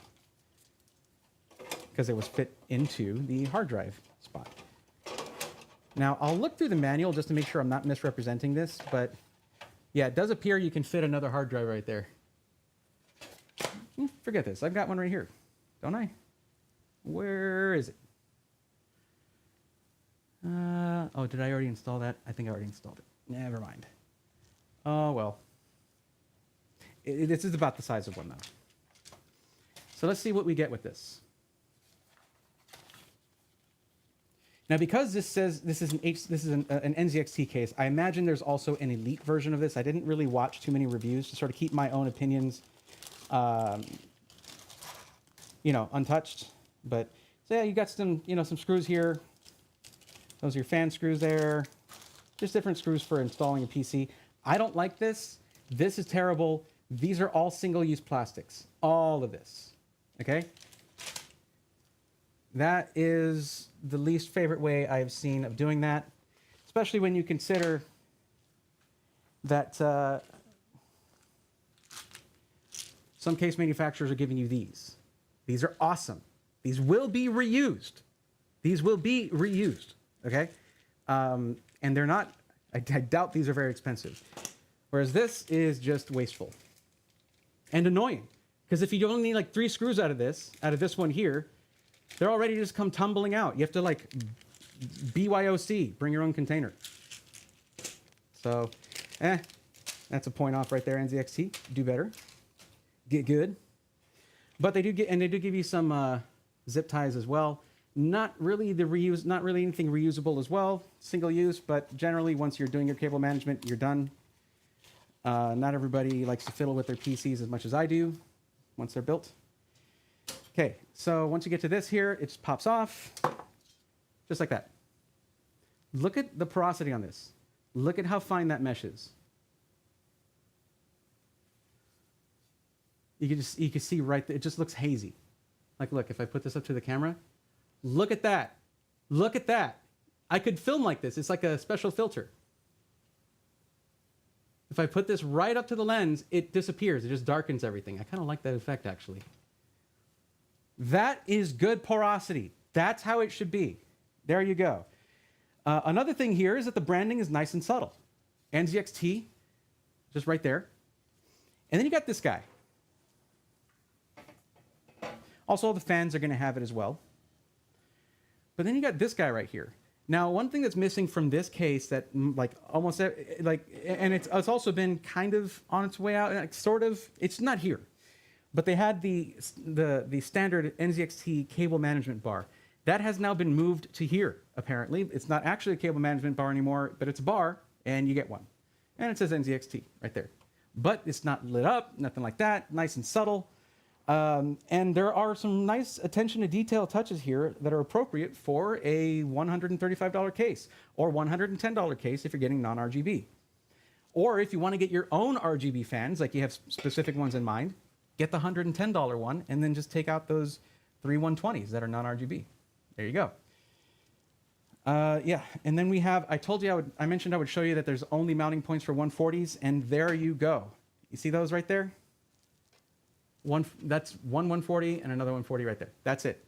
Also, there's no removable filter for the bottom. I would prefer that this was open with a removable dust filter. Because the way this is, you'll have to like wipe underneath the case with something that might, I don't know, there's a Swiffer under there that generally works through static electricity, so not the best thing, but hey. I believe they're only a Flow and Flow RGB. Oh, okay, cool. They're doing it right then, because I don't like the I don't like the Elite cases very much. They're okay, they're all right, but they generally sacrifice airflow for aesthetics rather. Yeah, I love them, and me too. Finally got time to fix it. Just had to take everything apart and reconnect it. No clue it was loose. No idea. Hey, what's up, devs? How's it going? I have to agree. The size of this case and the airflow possibilities here, I'm honestly really, really liking this so far. We'll see. Then there's the cable management in the back. Okay, so you have included Velcro tie-down straps right here. Okay. Your fans are also already wired in, the ones that come with it. Let's just go ahead and get this out of here. Just to take a look at it. I probably should have left that in there until I mounted the motherboard. Looking at this, oh, well, there you go. How about that? So these fans actually have the proprietary NZXT RGB connector. That's the core connector. That's normal.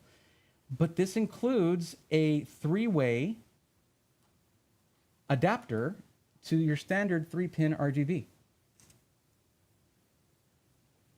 Are these included in the AIOs?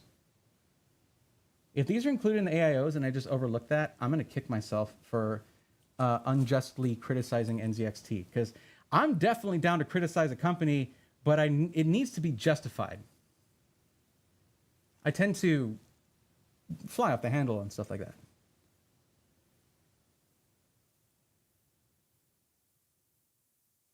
Huh. Should I check? I can check right now.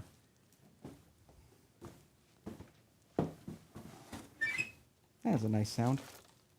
No, that's... Okay, I took the stuff out of this one, so this is not the one to check. Let me check the 280 one that I got.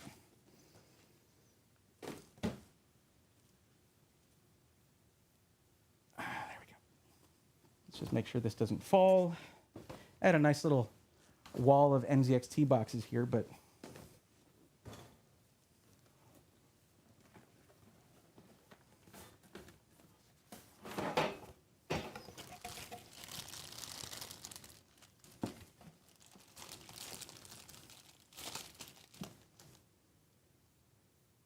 No, that's just the single cable for the CPU block and screen and stuff. Let's see. What else? What else? There's all the mounting solutions here. No, I don't think it comes with it in the AIOs. If I'm wrong, NZXT, please correct me, but I think you should have an adapter included with your AIOs.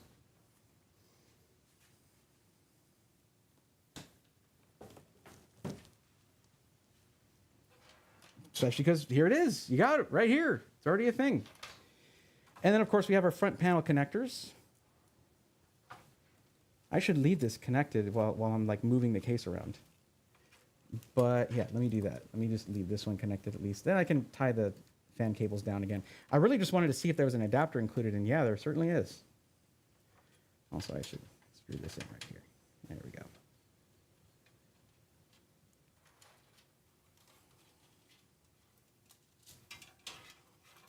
Now, if you don't end up using this right here for a hard drive, oh, what happened to my main camera? It's not plugged in. Oh, no. I was sure I plugged that in. Oh, crap.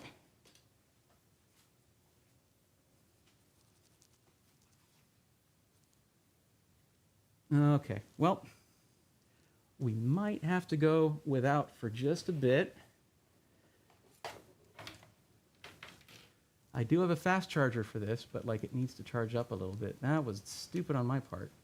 And I know I have another battery, but I've got to like find it.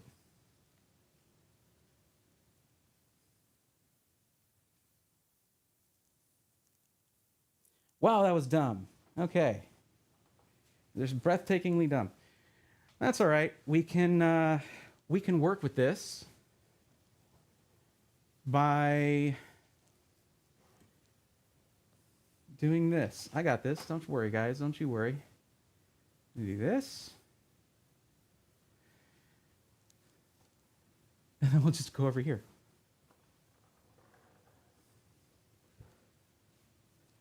Here, you know what?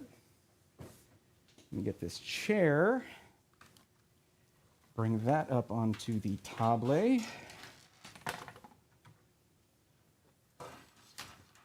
We got to work on that anyway.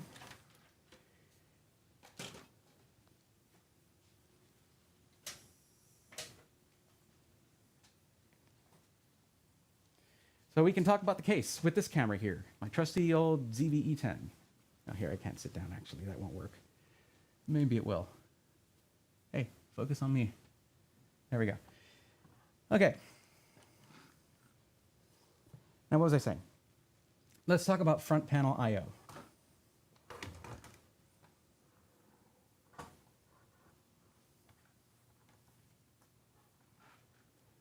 There we go. Let's talk about our front I/O here. So gone is the standard to NZXT single USB 3.2 Gen 1. Is that what that's called? I always mess that up. USB 3.0. Gone is a single USB 3.0 front port, and they're actually utilizing the full header from the motherboard now and using both of them. Plus you get a USB Type-C port right there, right here actually, and a combined headphone and microphone jack. I'm curious, actually no, I'm not curious because I already know, they did not include a splitter with the case. If you're gonna have this combination jack, it's like probably like 5 cents to buy in bulk. You guys should be including a splitter with that. I didn't see one in that box. So that's not my favorite.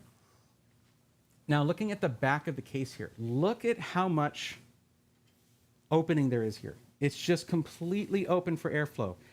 It's also unfiltered.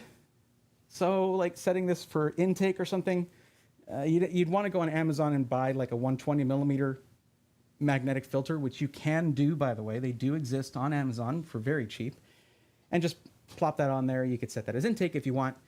But I feel like most people are going to use this as exhaust. And that's totally fine.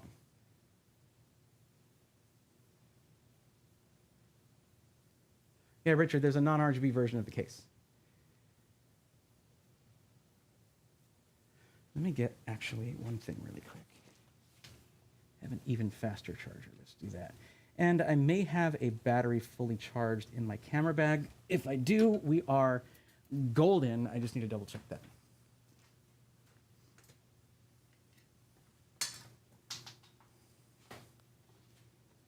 Ah, the joys of live streaming. Just troubleshooting on the go is what you do. You got to be ready for that.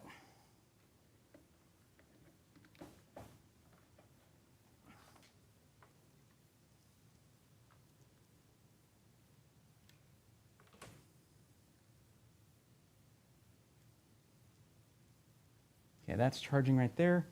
Let me just go and check my camera bag really quick. I should, ow, hitting my head on everything. It's really not an ideal setup right now, but it's always just good enough. Good enough is good enough, all right?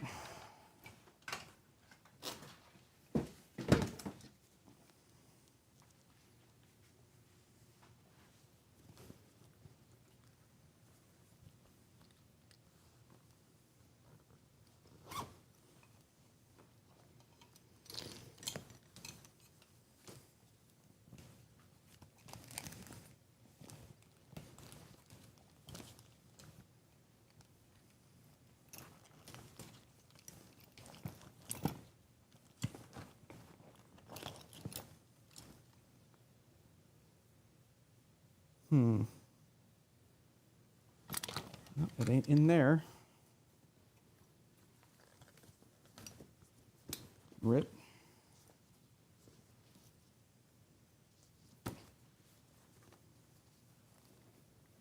Oh, I know why. It's because I put it in my backpack for travel, because I packed my camera bag in my checked bag, and you can't put batteries in a checked bag, can you? No, you can't. So it should be in my carry-on, actually.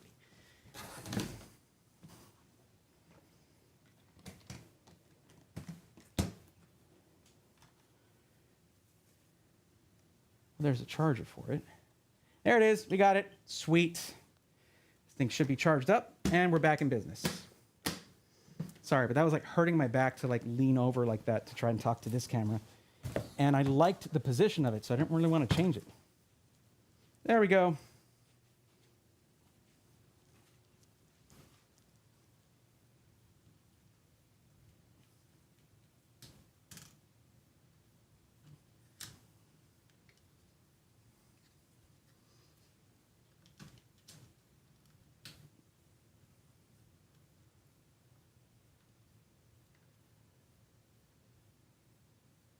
And that is a full battery. Yeah, let's go. I should probably get that charger out just to have it charging, just in case. Sorry, guys. This is definitely the funnest part of the video, right? The stream.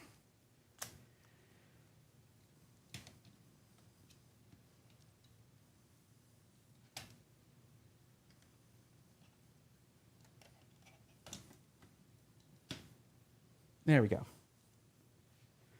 And then we bring this back up. Hi. Hey, guys. Hello. We're back.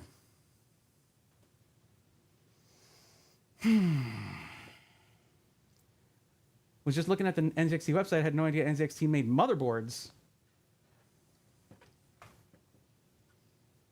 That's this right here. It's gorgeous. I wish this part was white. I don't know why it isn't. But the I/O cover, the inside I/O cover is black for some reason. I feel like that's an oversight. It has been forever. It's just how they do it. But I was actually just talking to Dan about how easy would it be to design something to slip onto there for 3D printing. Okay. All right. Sorry, guys. I understand if chat died there a little bit, but we're back. Now, where was I? Hitting my motherboard. Because I moved this over. Okay. So here, let's talk about, does this come off here easily, or do I have to unscrew it? I believe I have to unscrew this, so we're going to leave that on. Let's talk about dual chamber cases, okay?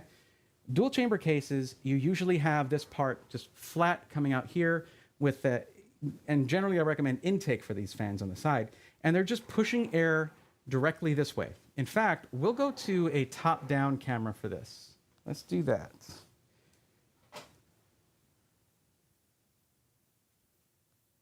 I've got all of these things so very much in the way, so I'll move these. I really need a larger work table for this desk. I need a larger surface for this desk. Desktop is the word. How about this? Let's do this and this. Move that over like that. And then move this down here.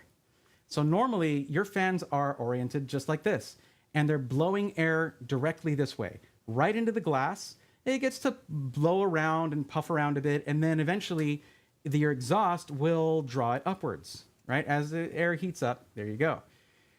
In this case, literally, you have a 45-degree angle where it's going to be blowing air more over the components, directly towards where it needs to be.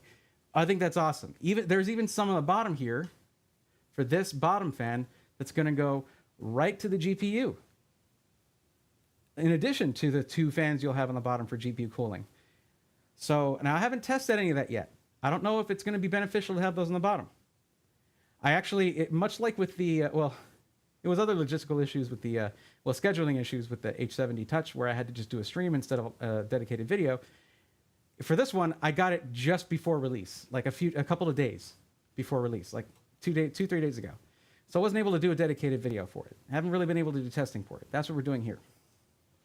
What I could probably do is maybe have the fans down there and unplug them, but then that kind of obstructs airflow. So I don't know. So, but yeah, that's going to be one of the potential benefits of this case right here. Plus, you don't have any chance of any circulating hot air from the second chamber there getting into that intake and recirculating into the case. It's awesome. Plus, your exhaust is going to be butted up right up against the mesh right here. So your exhaust is also not going to be blown around. You have fine mesh for every place where intake occurs. I don't think you need to have as fine of a mesh where your exhaust is occurring. You're not trying to keep dust in the system. I don't know why I have to keep telling case manufacturers this. You should allow for free exhaust, free flowing exhaust. Just let it out. Let it out. How would, it's just like, no, that joke isn't very funny or hilarious, but whatever. Sometimes you just need to be able to just let it out. Just free flowing exhaust. Whew. Nothing blocking it, right? So, yeah. I don't need to do anything with this spot. Everything's already mounted there. Love that. So this is pretty much ready for building. Let's get to it.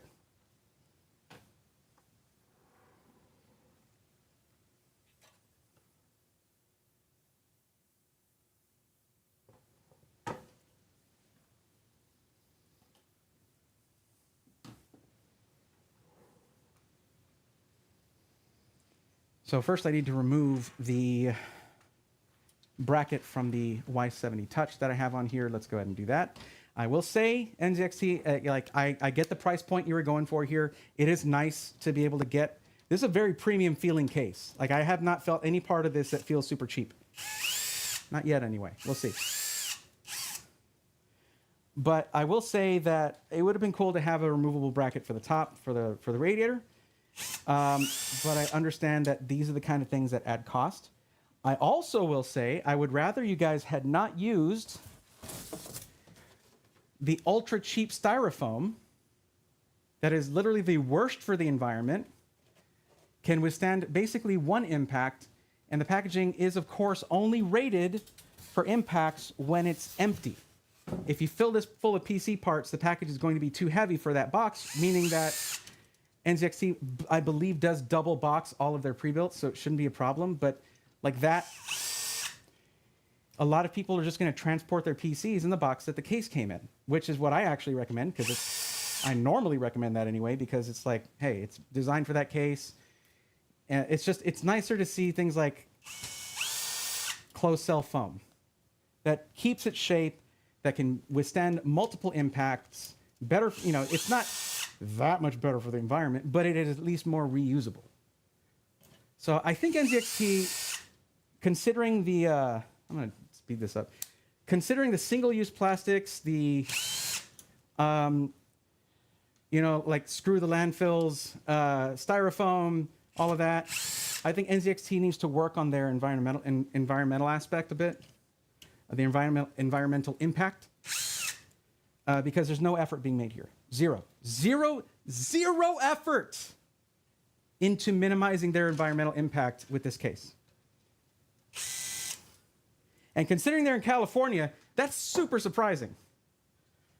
Like, come on, guys. Aren't you supposed to be like the ones yelling the most about this stuff? But okay, all right, that's enough of that. So as you can see here, there it is. Oh, wrong one. Still the wrong one. There we go. You can see here there are multiple mounting points for the radiator. We're going to mount it as far out as possible. So yeah. And by the way, for those of you who weren't here for the previous build, when I put these parts into the Y70 Touch, this does have an Intel 13900K and an RTX 4080 going into it. And this is not a huge case. It's not small form factor by any means. The NZXT does have those if you want something smaller. This is just above something like an H5. That's why it's a 6.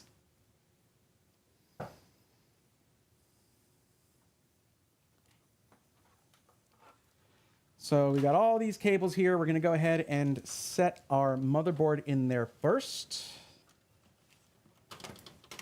And one thing I want to mention really quick, actually, I should have done this before, but I like the fact that they put the peg standoff here. This has the peg that goes through the motherboard that can actually help hold the motherboard in place once you set it there, and you don't need to put a screw here, pretty much, in that middle one.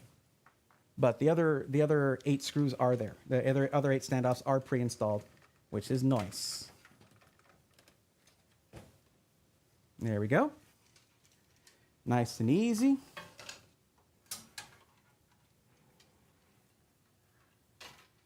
They also, I will note, have very open cable channel here, like just completely open cable channel. And also on the side, they have the open channels here as well. And the thing is, there are no grommets here. 0 grommet action happening here. So if you have cables just hanging around back there, your AIO fans might block it from being really seen, but it also might not block it very well. Before I put the radiator in there, I'm going to grab the EPS cable extension and plug that in. Because that is the hardest one to get to once you have your radiator in place. And that's this guy right here.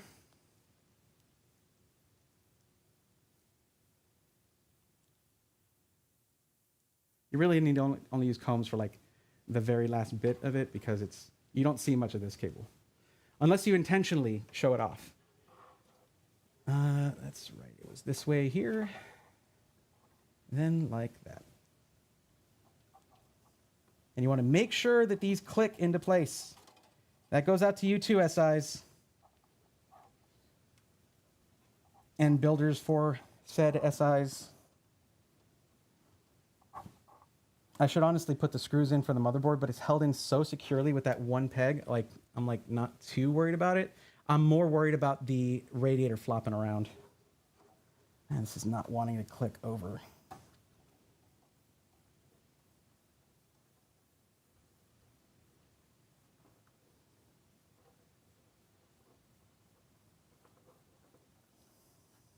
There it is, got it.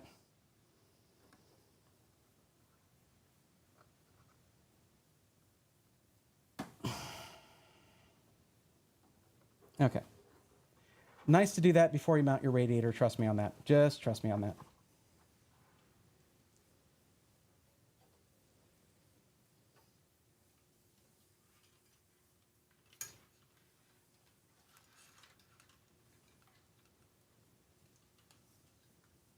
Am I twisting this?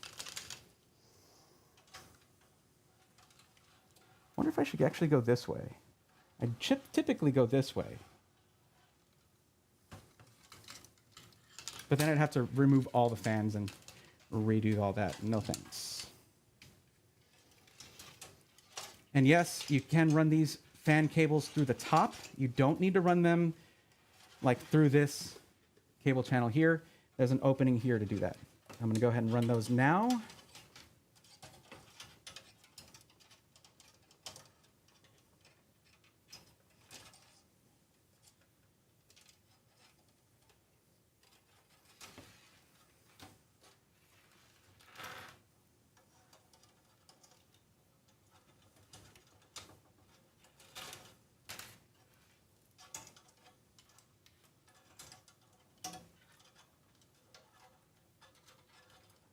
There we go.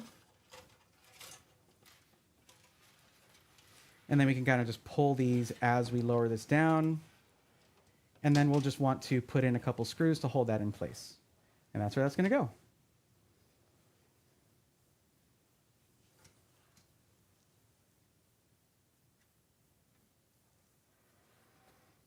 There you go.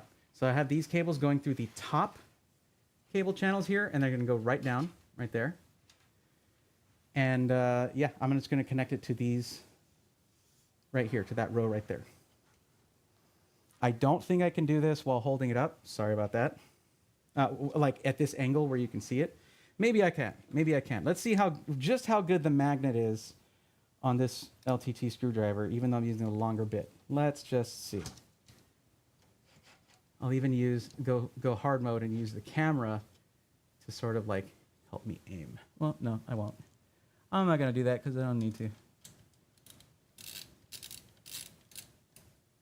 Just get a couple of those up there, and then we should be able to let it rest and go ahead and connect all of the motherboard screws.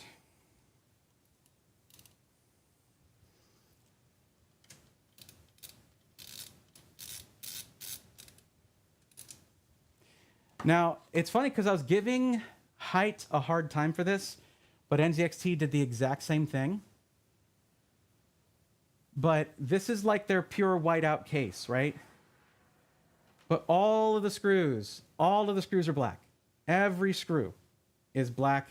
The thumb screws, I believe, are also black thumb screws. They could have definitely been like a nickel-plated kind of thumb screw. Yeah, another level of enthusiast right there. What? Linus went on about the magnetic strength of a screwdriver versus iFixit, so it should be good. Yeah, no, it's good. We are good. Yeah, I like this placement here. I think this works. I think this works well. Just fine. What's up, Board Chaos? How you doing? Mike Brazone, how are you? Sure duct tape, duct tape, the cloth fabric kind, gaffer's tape. Air is the best way to go. Air? Well, actually, cases like this, and generally dual chamber cases, honestly usually benefit more from liquid cooling, and they're usually designed with liquid cooling in mind. And you can see like this one might actually do better because of the fact that the fans are 45 degrees tilted, turned towards where it would be feeding an air cooler. But it's also, well, again, it's another dual chamber case, and most of these, yes, are designed with liquid cooling in mind. So that's typically the advice you would get from the case manufacturer. Some people prefer air coolers because you just have metal heat pipes and fans that are easy to replace if they go out. For reliability, they really are second to none. But certain cooling characteristics of liquid coolers are preferable here. Plus, Mike, you have to consider that liquid coolers, all-in-one liquid coolers, are much safer for shipping. And the last thing that any system integrator wants to do is increase their RMAs, which are already a huge money pit for pretty much every SI. RMAs are the worst. You don't want to deal with that. Your customer's not happy, you're not happy, manufacturers, your suppliers aren't happy because you're bugging them for RMAs. It's a bad situation. So, I mean, if something goes bad and it needs to be replaced for that reason. If it's just damaged in shipping, that's even worse because that's generally something, I mean, your insurance premiums might go up over time, things like that. It's just a bad time. So AIOs, that's why you'll see sometimes an SI will spend more money on a 120 millimeter AIO that performs about the same as a tower cooler, but it's less risky to ship the tower cooler, less risky to ship the AIO rather. So yeah, there's no weight on the socket that way. Can't just rip itself out. I mean, there were cases, especially with AM4. Good Lord. AM4, you'd have tower coolers ripping processors out of the PGA socket. Yikes.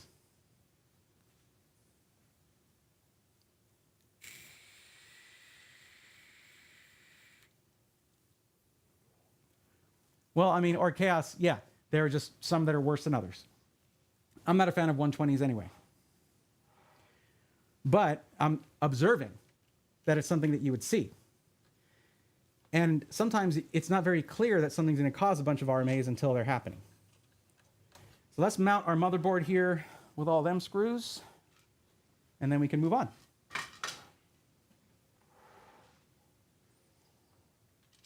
This is a gorgeous build already. Good Lord. I love it.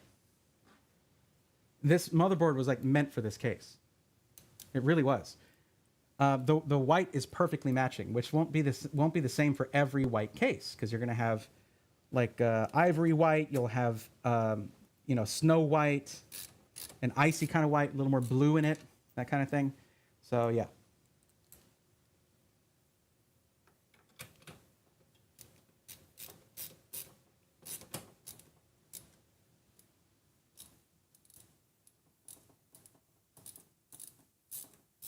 Is that not threading properly? Oh, it did. Okay.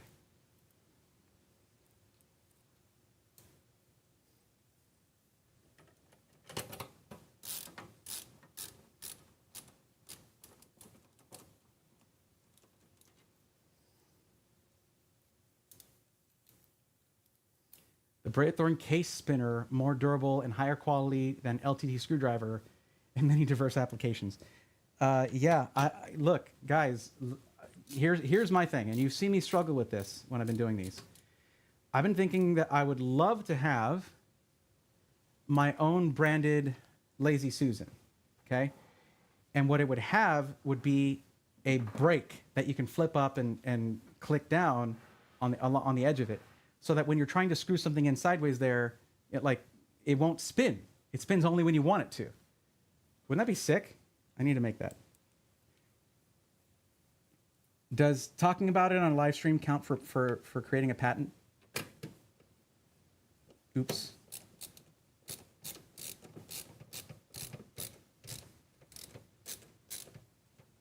Is this not getting in there?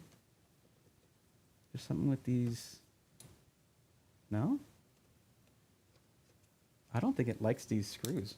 It was the correct screws on the other case. I don't think they're working properly in here. Let me fix this. Let me see. But no, they're threading. They're threading just fine. It even gives me resistance at the end of it. Okay. Never mind. It's fine.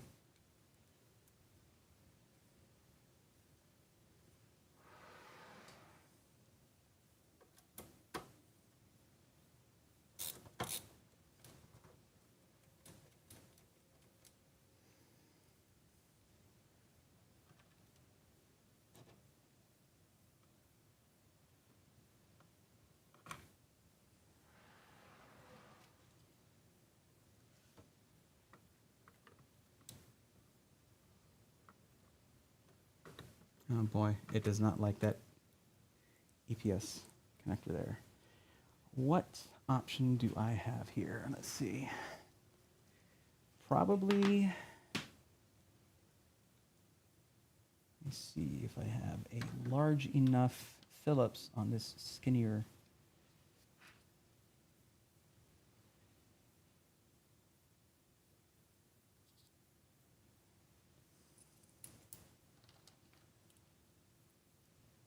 Yeah. I should try maybe, no, I can't because it'll stick to the screwdriver. Oh, this sucks. So that, there it goes. Yep.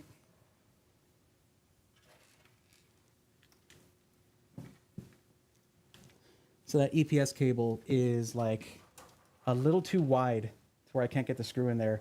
And I guess I hadn't because of the way I did it with the radiator going in, it's like, so what I can do is get my tweezers here.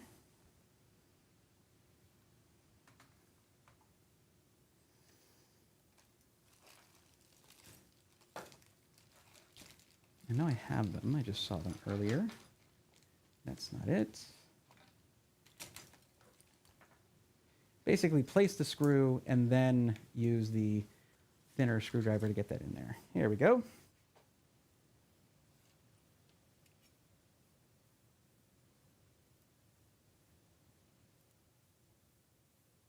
Maybe this will work, maybe it won't. I don't think it will.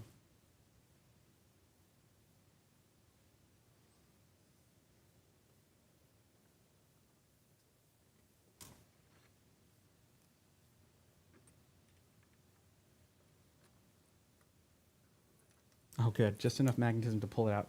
Awesome. Okay, so I actually need to disconnect my... Oh my gosh, I don't think I'll be able to do that. You know what? I don't need that screw, but here's some advice for you guys. Put in that screw before you put in your cable extension, okay? Don't do what I did, because now I can't get in there. I do have really long Phillips bits. You know what? I can't just leave it like that. I can't. I'm sorry. I'll be right back. I have really long Phillips bits in the garage. Let me grab one, and I'll be right back. This is why I miss streaming in the garage. All my tools were there.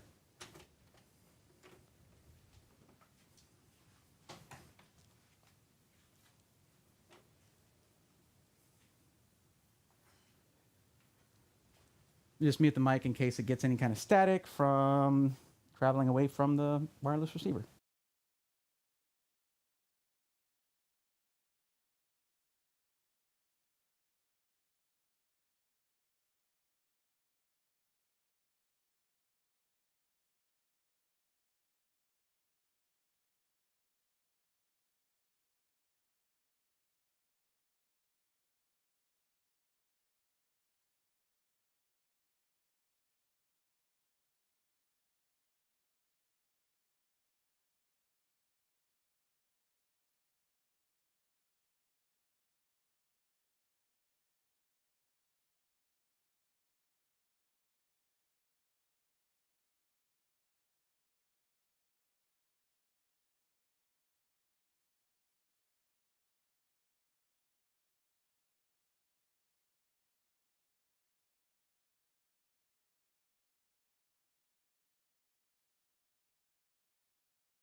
And we're back.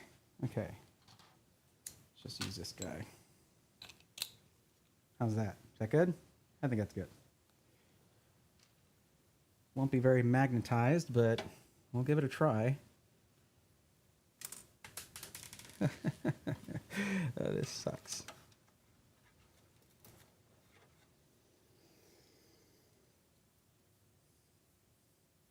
Another thing I should have considered before I put in the rad. Oh, cool. Upside down. That's how you wanted to land. It's an interesting choice there, Mr. Screw.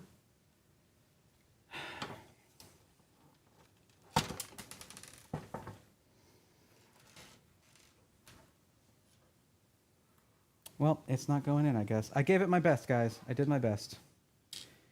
Sometimes it's all you can do is your best.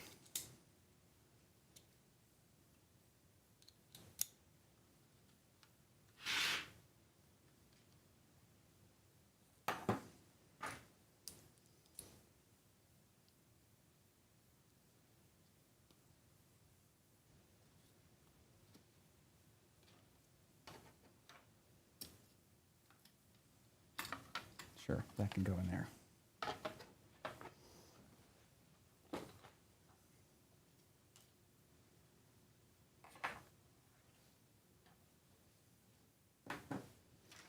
Okay, we'll be missing one screw. It'll be okay. We'll survive. Now, one thing I remembered is that this is not going to be a vertical GPU anymore, and it's a chonker. I do have the Gigabyte support bracket thing. Excuse me.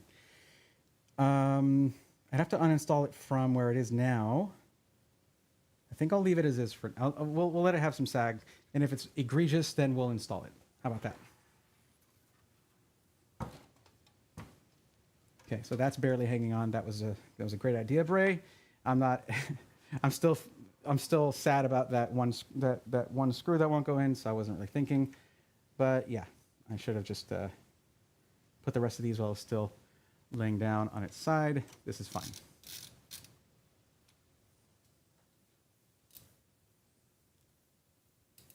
Now, you don't need to mount every single screw up here. You really don't. It's up to you. For expediency, I'll just skip 4 of them. Because, hey, not having all the screws is kind of a theme for this one, right? I'm not shipping it anywhere, so that should be fine.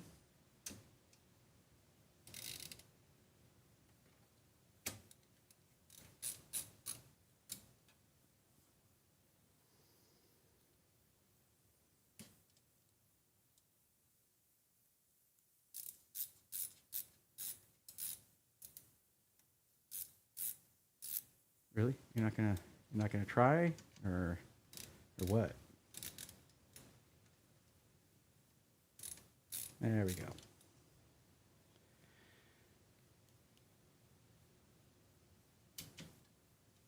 Okay. So there's basically a few that I didn't do, and that's okay. It is very solid in there. I'm shaking my table by moving it. Totally fine.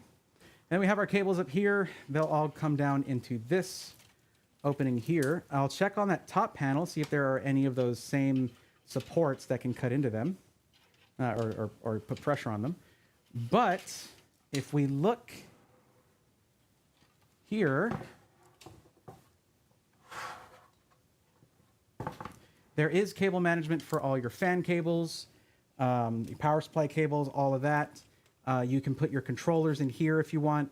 There's plenty of places to put stuff. Lots and lots of places to put stuff. Love to see that. And that's the bottom of that. There we go. And of course, this was nicely cable managed before, these fans here on this side. But I took all that apart to just check what kind of connections we had. I didn't really need to do that, but I did it. And here we are. And that's okay.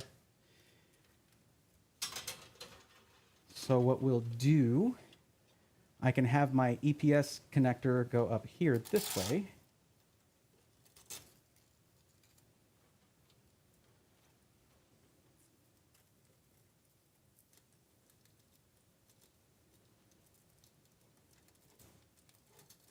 And this, again, does not follow my usual MO of, you know what, here's what I can do. I can use a separate Velcro tie to tie all those together and keep them separate from the EPS connector, EPS cable. So we'll do that right here, just to keep these together.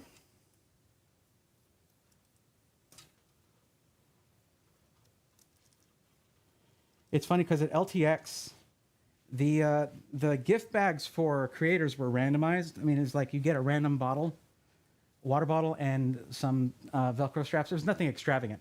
But the one that I got had the purple ones in it. I was like, oh, that's nice. But it had, for the water bottle, it just had the all black edition with sort of the just the gloss showing the motherboard stuff on there. So subtle on the bottle, not so much on the Velcro straps.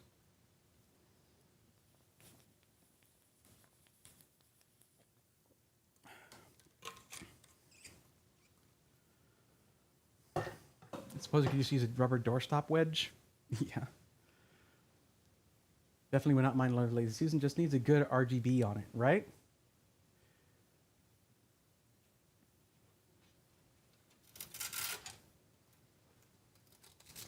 So then we got this one, and this will hold both the EPS, 8-pin EPS one. You know what? I'm gonna hold off on that until I have the Oh, no, it's fine. I'll just be able to remove this. We need to connect that to the power supply cable.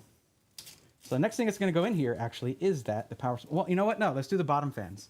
We do need to get the bottom fans in there. So let's get this sort of managed first. Pull each one, make sure it's fully taut. Not taut. You don't want it to be too tight, but it doesn't have a bunch of slack there.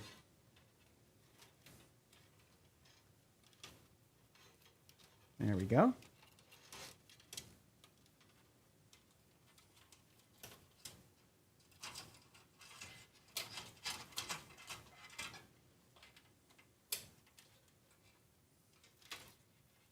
And this is our cable for our AIO pump right here. So that can go up and into that as well. It's kind of interesting to go into the cable management sort of cutout and then go upwards rather than downwards, but that's how they designed it. So that's what I'm going to do.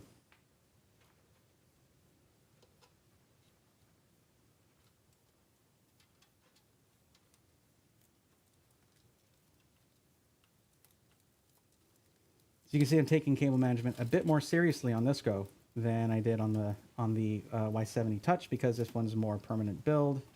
There we go. And this goes right back out anyway to a fan connector. That's for the AIO pump. It goes to the AIO pump connector, actually. And then we'll just get these guys.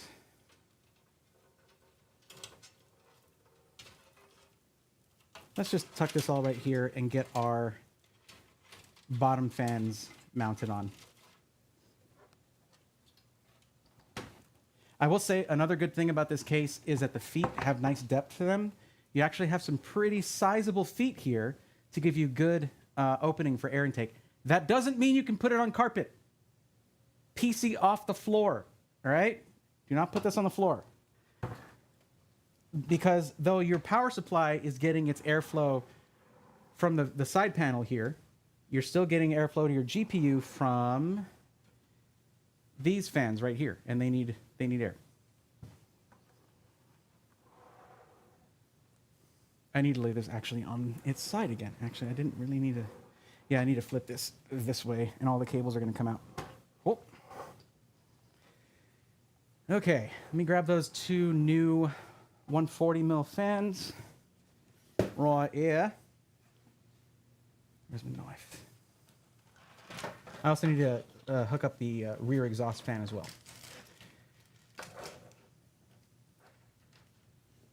One thing though, guys, pay attention if you're going to be doing a case migration. Pay attention to the different fan compatibilities. Make sure that you have all the fans you need for your build so you can maintain solid cooling. You don't want to be caught having to, make a compromise or like just not have enough cooling because, oh, I had 140s in the bottom of my last one, but this one only fits 120s at this spot, yada, yada, all of that. So the fan compatibility for the H6 Flow is going to be 360 millimeter fans for intake on the side that are already provided, but you can use your own if you want.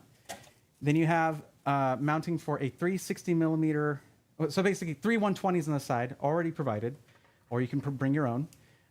You have the 360 millimeter AIO mounting, radiator mounting for the top, or just fans if you're going to have an air-cooled setup. You don't need to use all of those. You could just, if you're doing an air-cooled setup, oftentimes you don't want to have exhaust for the front. You just want to have it for the back here and the back right here. But generally, this is the only place a radiator can go, right here on the top. So 240, 280, or 360 along the top there.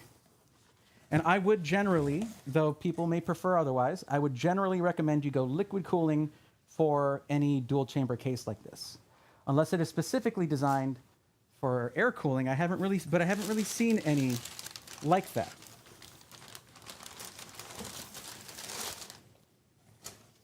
And here we have our two F140 RGB core fans right here. And these are just the fans. I don't believe... Oh, there's a controller included. Very nice. Very cool. All right. RGB, the F140 RGB core means that they have the light up hubs So the actual fan blades light up. Whereas that was actually that's a pretty new thing for NZXT, relatively speaking. Previously, it was all like these, the F120s or F140s that had just the ring on them. But they went ahead and joined the rest of the industry with having lit up fan hubs as well on the core fans. So now they also have ones like these that have rings on both sides. I feel like that actually might have been the look for this one, but they come with core fans. So this way we don't have to mount other fans. The fans that it comes with are fine, yada, yada, yada. So let's see what comes with this pair. Okay, look, so here, just these two 140 millimeter fans come with another one of these 3 RGB connector hubs right there. Let's see what else it comes with. Does it come with the adapter to make it standard 3-pin ARGB? I don't know. I don't think so. It does not. No, it doesn't. Nope. Okay. So there's our 2 core fans right there. Don't know. Oh, there's just a little divider there. There we go.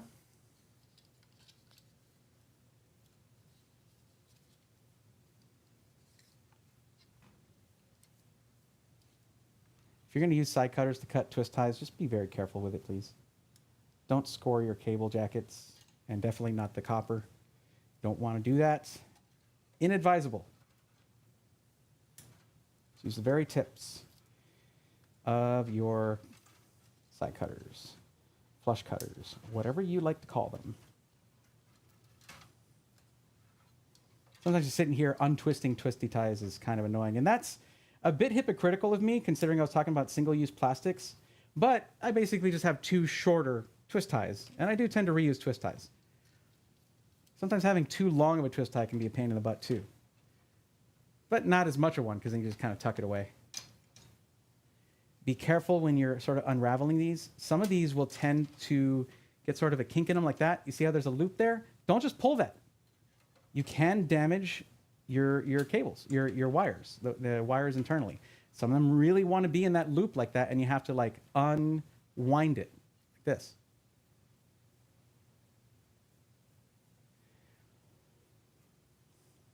Shirley T, any 140 millimeter fans will be to the standard of 140 millimeter fans, unless you're talking about the thickness of it. Yeah. This build is seductively PC geek art. Nice.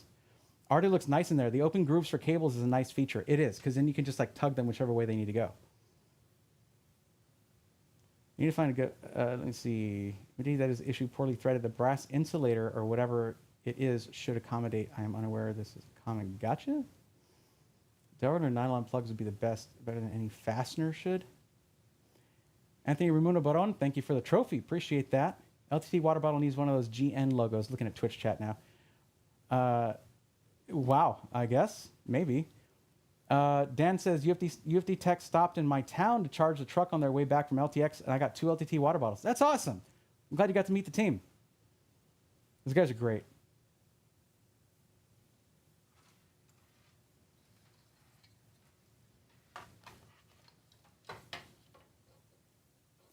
And referring to what you said earlier, Alucard, definitely would not mind another Lazy Susan. I think, like, especially if you have your PC on your desk, having it on a Lazy Susan is an awesome idea in general. Because then you can just, like, if you have your cables managed in a specific way to where they have the right amount of slack, you can just pivot your PC to change out connections behind it really easily. So this is just going to go, these cables are, these fans are going to be set as intake here. So I'm going to have the pretty side down, which is normal, and you'll see this side facing up. Thankfully, NZXT doesn't put the like tasteless stickers on the back. It just has all the, you know, all the FCC information and stuff like that, your certifications, things like that on there. So yeah, fluid dynamic bearing. Nice. There you go. Okay. Yeah. And then these, there's just, as you can see, a gap back there, if you can see that, where the cables will go. And I can actually reach back behind here and grab them, but I have the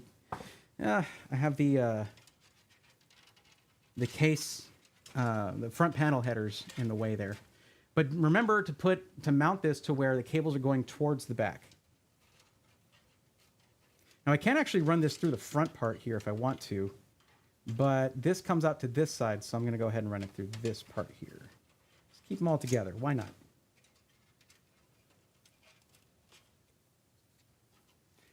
Yeah, man.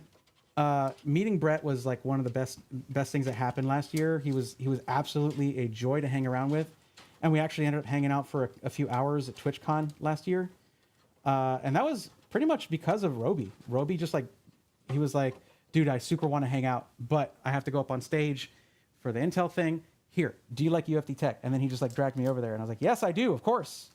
And look at this though. Hold on. What is missing here? Can you guys see? These are the fan screws, right? More single-use plastics. Great job, NZXT. But what's missing here? It's missing one screw. There's a screw missing. There's only 3 in this one and 4 in this one. What the hell's going on with the QC over there, guys? It's not a huge deal because, I mean, 3 is usually enough and whatever, I guess. It'd be nice to have all of them. Also, these are white fans. They could have nickel-plated or just like stainless screws.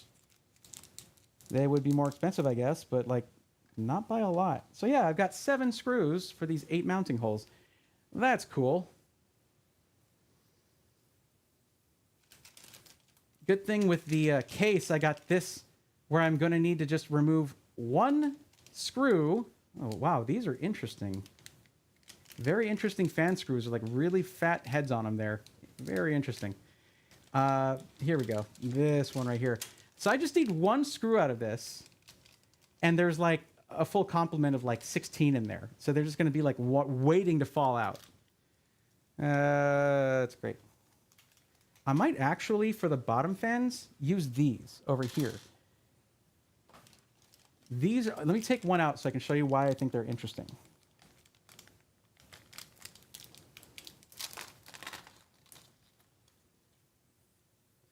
So that's the head of a typical fan screw right there. Now, NZXT does provide longer ones than you normally see, but look at this one. It's like they didn't want you to need washers, which I think is actually pretty awesome. That's cool. Now just make them match the color of the case, and there you go. Not white, but, you know, something shiny. There you go. And I'd be happy.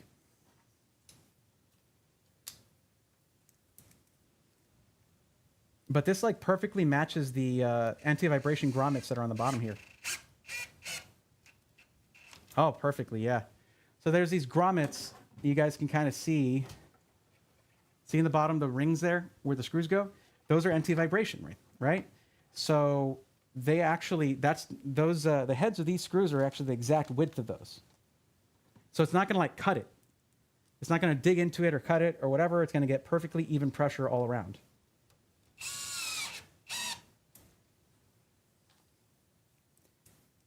So pretty cool. I like that.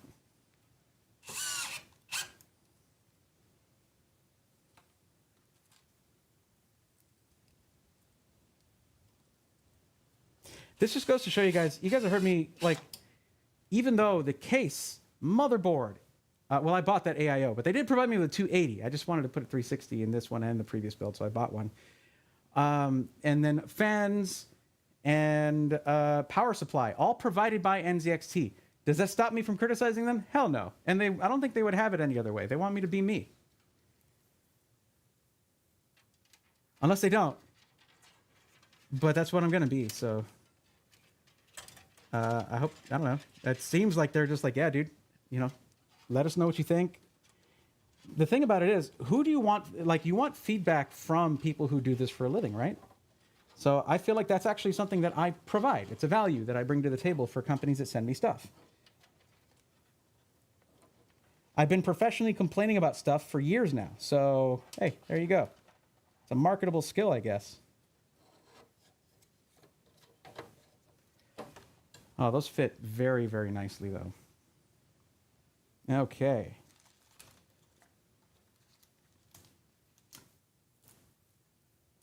All right. We having fun, guys, watching me screw in these fans? I hope so.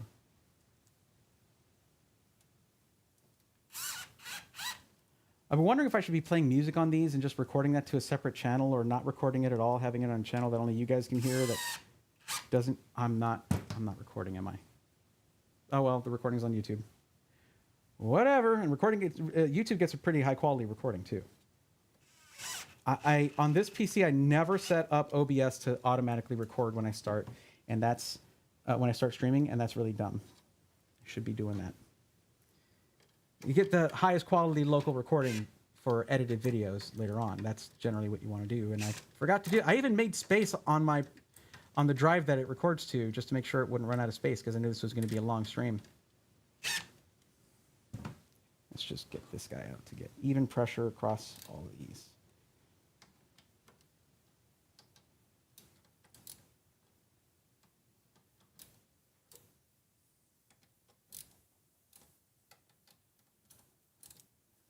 So these rubber spacers plus the anti-vibration pads that you get on the fans themselves, though those don't protrude, should give us a little bit of space between the fan blades and the mesh. And also mesh is much better than like sort of the bars that you might get on something like the mounting position on the top here, where you don't get the turbulence from the fan blades going across another flat plane.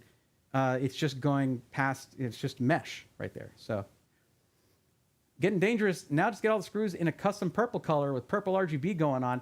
You know, you walk in and you understand me immediately. I love that. There has to be a company that does custom screws for stuff in different colors. There is. They're out there. There's also things like it's like a sleeve or like something that goes around the screw. That's like you can get it in like an anodized purple kind of color. Jordan says, "Hey man, it's been a while. I was about to fall asleep and saw you on. Just wanted to say hi. Hi. How's it going, Jordan? Been loving my Black Friday PC. Still plan on doing the review eventually in Discord. I hope you do. I really do. Throw some pictures in there too. Please. That's always extra helpful that way." All right, I'm just going to throw all these NZXT screws in this fan box here. You guys, this is my NZXT fan box. I'm such a fan of NZXT. There we go. Honestly, I've always dug the NZXT aesthetic. It's just there were certain things about their, like back in the H510, H710 days, although the H710 was a little better about it. The airflow just, to me, wasn't up to snuff.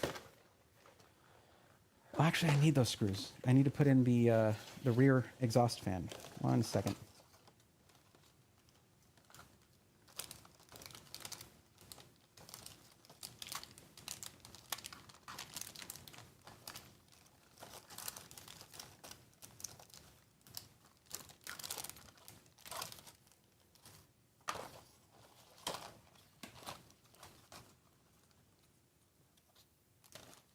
There we go, 4 of those, and I'm good.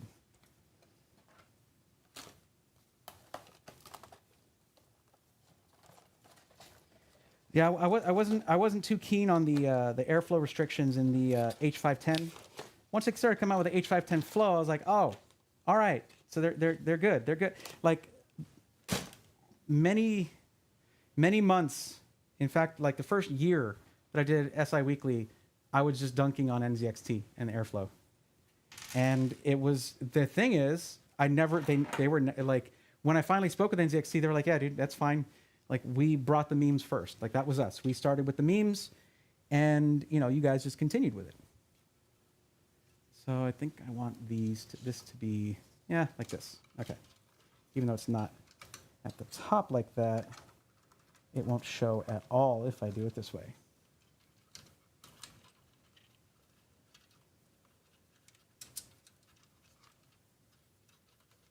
I would also recommend mounting this fan before you put in your top radiator. It's just that with this being a migration rather than a custom, build from scratch, I wanted to mount that radiator, and I rushed it a bit. Shouldn't have done that just yet.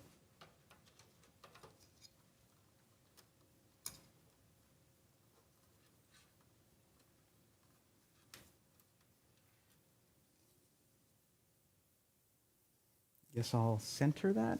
No, the higher I put it, the harder it'll be to see any cables there.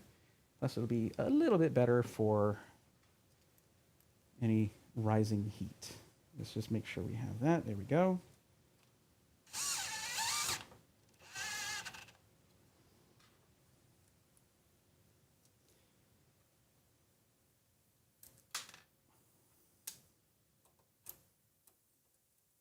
Let me ask y'all this. What would y'all think of a tour of the NZXT facility? I've so far only done one for iBuyPower. I have another one coming up soon that I teased recently, and it was confirmed. Some people said, yeah, I'd like to see that. But what do y'all think about me next time I'm in SoCal, doing a little tour, seeing how things are done over at the NZXT HQ?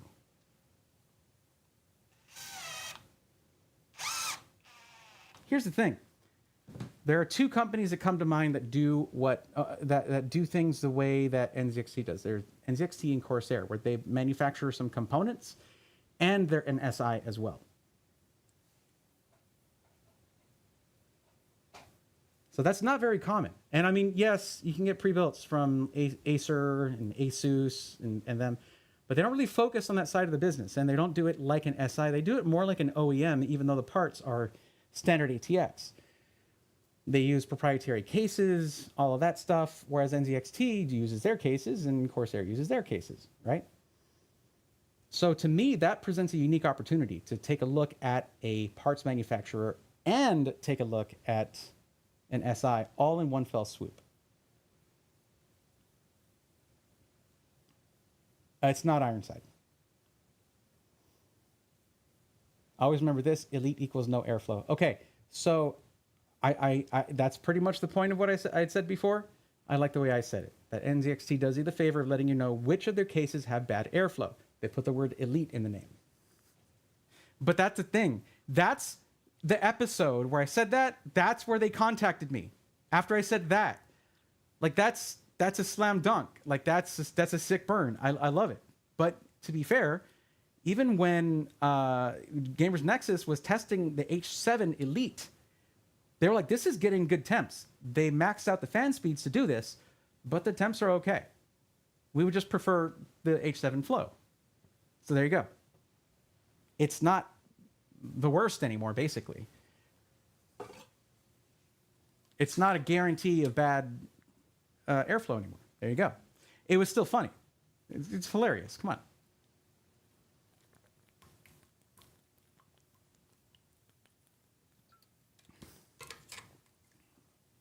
You know, I should sticker up this one. I do have a bunch of Asus stickers.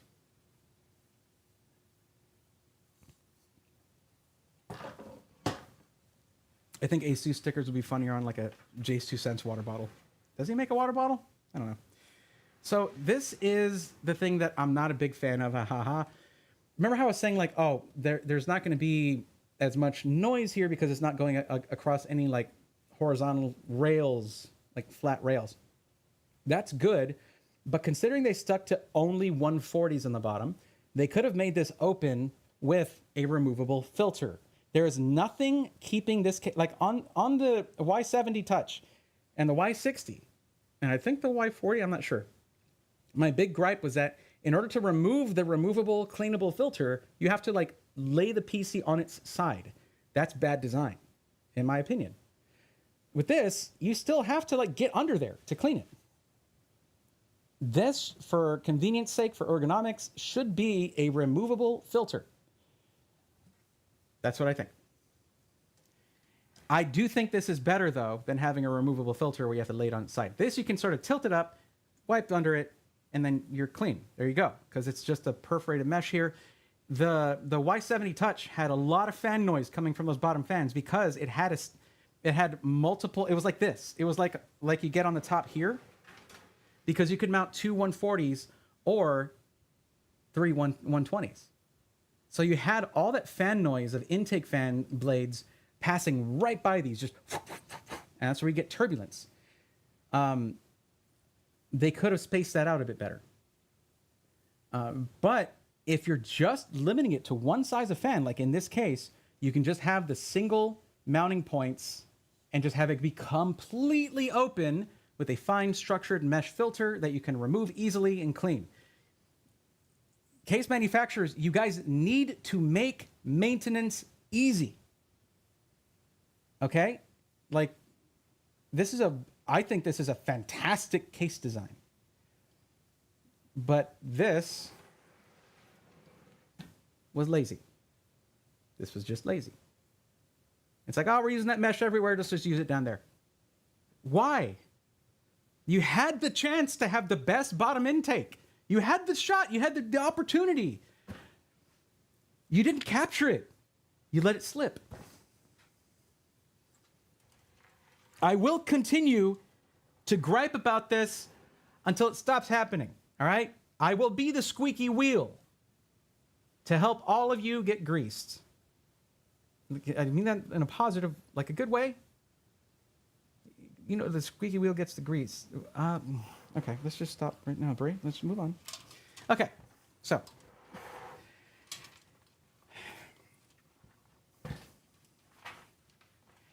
Now that that's in there, we can do the power supply, get that in there, bam. Let's do that. We're getting to the end here, everybody.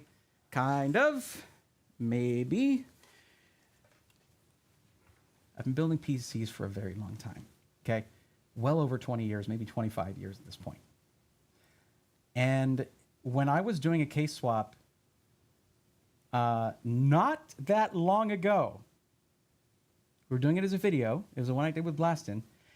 And it was a dual chamber case like this. And I put, without paying attention, I put the power supply in like that with the fan inward. And Blastin was like, hey, you want to flip that around? And I was like, I kind of do. Yeah, thank you. So just goes to show you, you're never immune to rookie mistakes. They will happen to anybody. They can and will happen to anybody. And that's how that goes.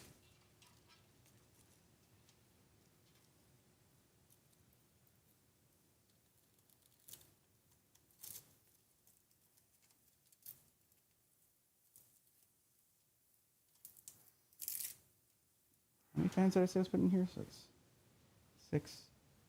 Oh, so it is 9 fans. It is 9 because of the rear fan.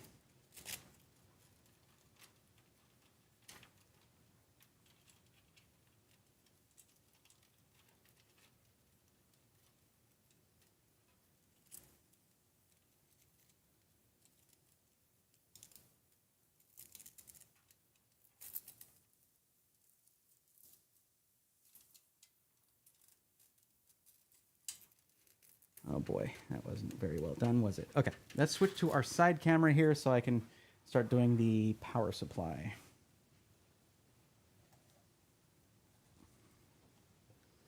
Oops, my bad. That was poorly done as well.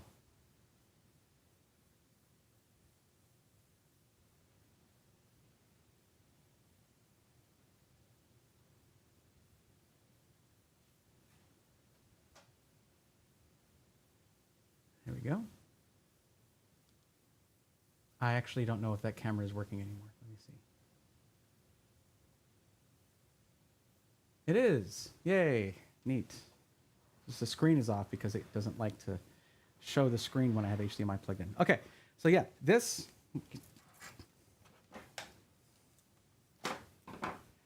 right here is awesome. And let's discover why. Let's discover that together. All right.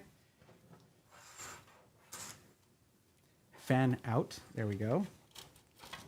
Look at that. I can just let it go. I can just let it sit there. It's not going to fall. This is not as common as you might think it is. Just this one piece of folded sheet metal right there. It's all you need. Like, continue the sheet metal, fold it up. You've just been the good guy.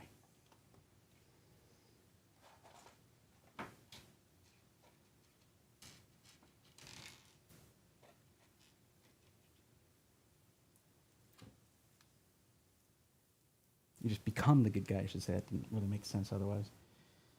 All right.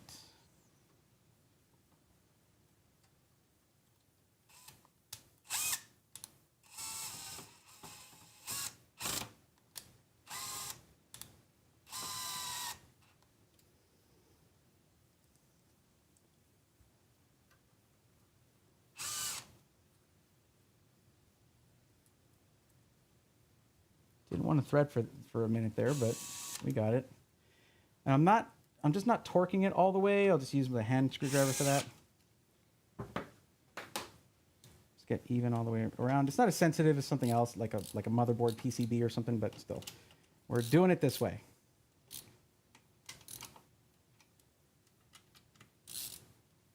There we go. Simple as that. It's all mounted. We have all of our needed connectors already on. So let's see. We've got our 12VH PWR right here. There we go. That's going to go behind everything there and to the bottom.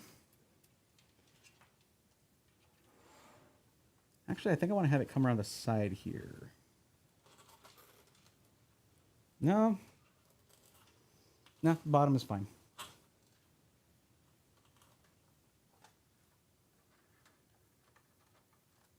If I can get it through there, actually. Not sure I can. Okay. All right. Well, that sucks. That's a bit too small for that. I should also get all of my things like front panel I/O connectors and all that connected as well, because some of this might start getting difficult here pretty soon. But yeah, I do have a nice cable extension for 12VH PWR, but it's a strimmer cable. I don't want to have another RGB software in there. I don't want to have another controller in there.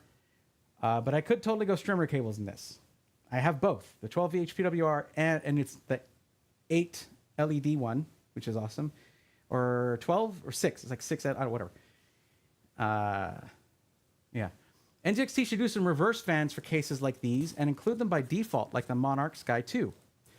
Wow, that sure sounds like a bit of the conversation I had with my rep over there at NZXT. Sounds a lot like that. But they didn't have that. Also, in case you didn't mention it or they didn't send it to you, for the people out there, you can buy a vertical GPU bracket. They did not send that to me. So we're going horizontal. I should have asked for it. But especially because that's the case we came from, right? It had it was the Y70 Touch, so that it had the vertical GPU, but that's okay.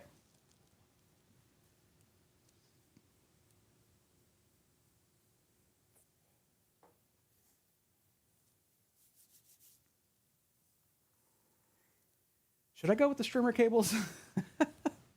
I think I know where they are. I at least know where the 12 volt PWR one is. Right? I do know that, right? I don't know. I don't like this cable. It's nice that it's a native 12VH PWR, but... Oh, yeah, here we go.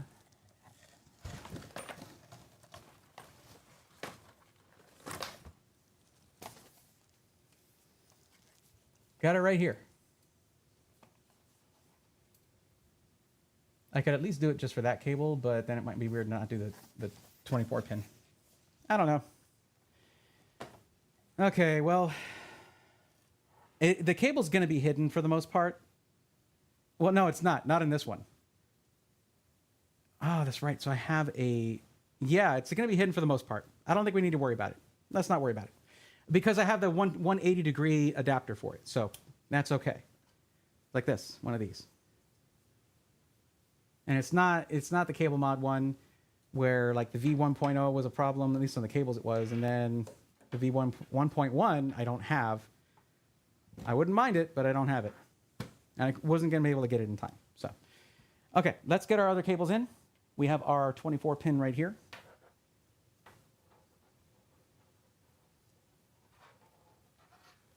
Right there, already decently cable combed.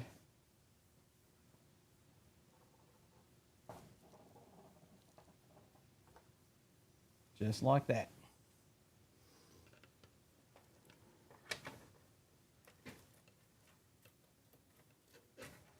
Let me make sure I'm getting this underneath everything else.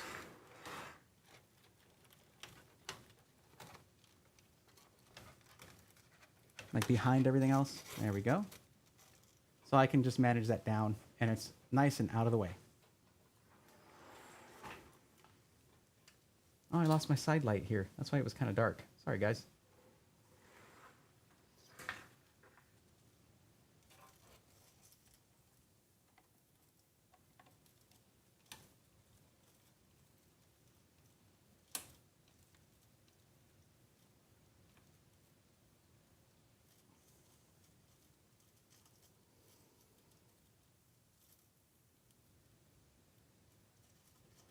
Okay. Let's get some of our front panel connectors here.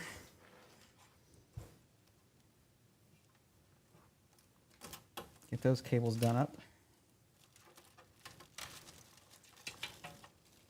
I don't think I got the order of operations exactly right here, but it's what I did, how I'm doing it. So, HD audio, you can choose to use it or not. It is a combination headphone and microphone jack. Okay. Some people don't like to use these because they're not super shielded. This one feels pretty thick, actually, pretty thick, and seems like it has decent shielding on it. But that's up to you. You decide whether you want to use that or not. I'll go ahead and connect it for just for the sake of my buddy Gerard, the completionist. That's what he would want. Completionist, completionism, completionology. I really can't call him my buddy. We met once. One time. That's it. Okay, and that comes over here.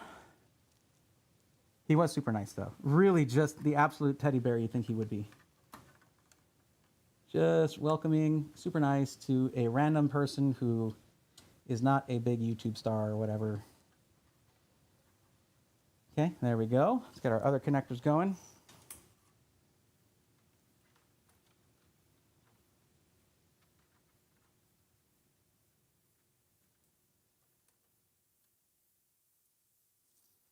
We'll grab our USB. And oh, look at that. Look at that. A unified front panel connector. And NZXT's been doing this. They've been doing this for a little while. So I'm just happy to see it. And for those of you who are new to PC building, if you try this out and you want to go with this case, I will say that is such a time saver. It's such a headache saver. It's so nice.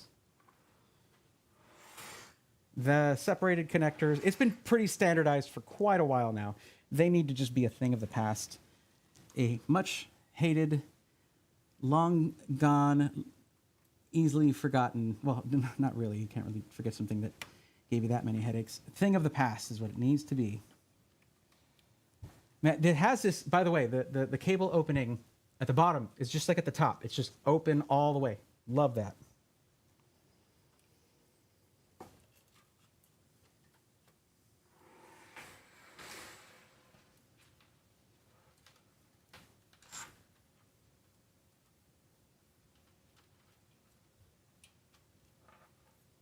So we have our USB 3.0 here, and we have our USB Type-C front panel connectors here. So let's, why don't I take that off before I pass it through? Let's pass it through first. And this one goes down.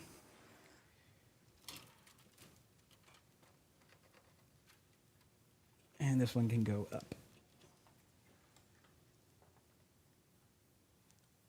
This is the only one that should go behind the 24 pin because then the 24 pin kind of hides it, except for the part you have to see. On the USB Type-C connector, I mean. Just tuck that right into the curvature of the 24 pin cable.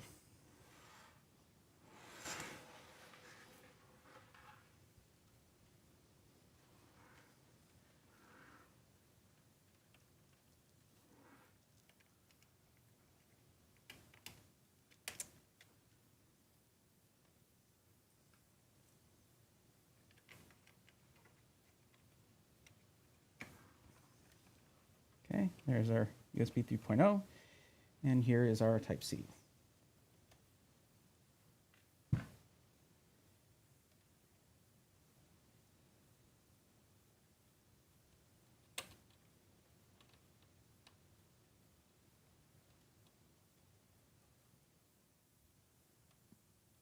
Now, just because your USB Type-C cables, like the actual cables, can go in either way, that does not mean the front panel connector can do the same. It only goes in one way, and if you do that the wrong way, it will short out your computer. Your PC will not work. Just watch the video where Linus went over to help out XQC with his PC. That was the problem. That's what happened. He just had that in backwards and he forced it in. Don't do that. If it doesn't go in the first time, just try flipping it around. Alucard, thank you for coming in. Appreciate you. Disarray 91, interesting. So NZXT did a reverse HYTE. Yeah, well, see, this is more focused on airflow. You have airflow coming in at 45 degrees directly into the case rather than going straight forward and hitting the glass. So it's a pretty good move, I think.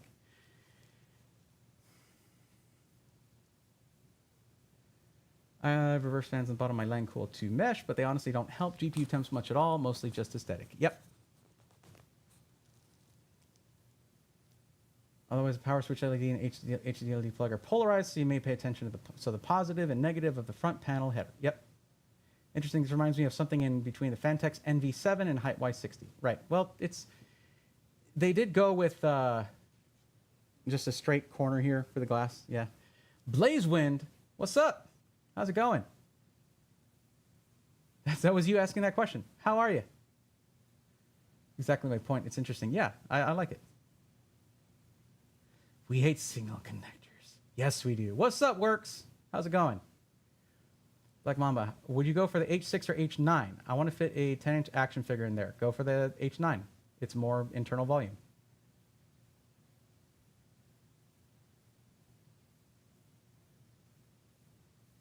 Glad to hear you're doing all right. Absolutely. Okay. Let's get some more cables connected. That's the name of the game here. That's what we're doing. Connecting cables.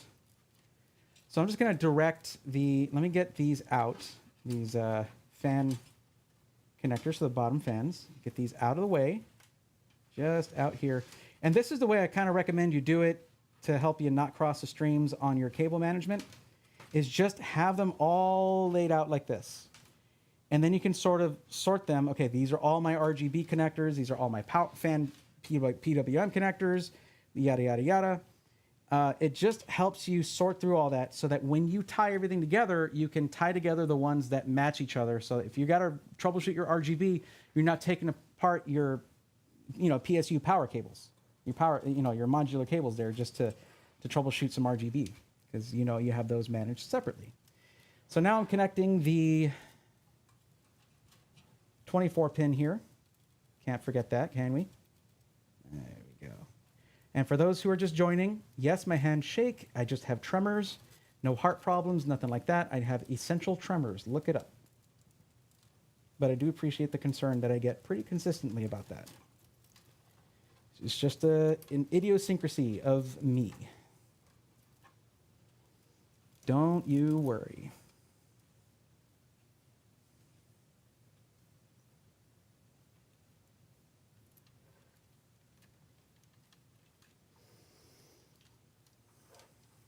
Okay, so this is going to be our EPS connector, 8-pin EPS. So let's just, I guess I can loop that around a bit, all right? Well, that's all twisted up. Man, these are so stiff. Okay.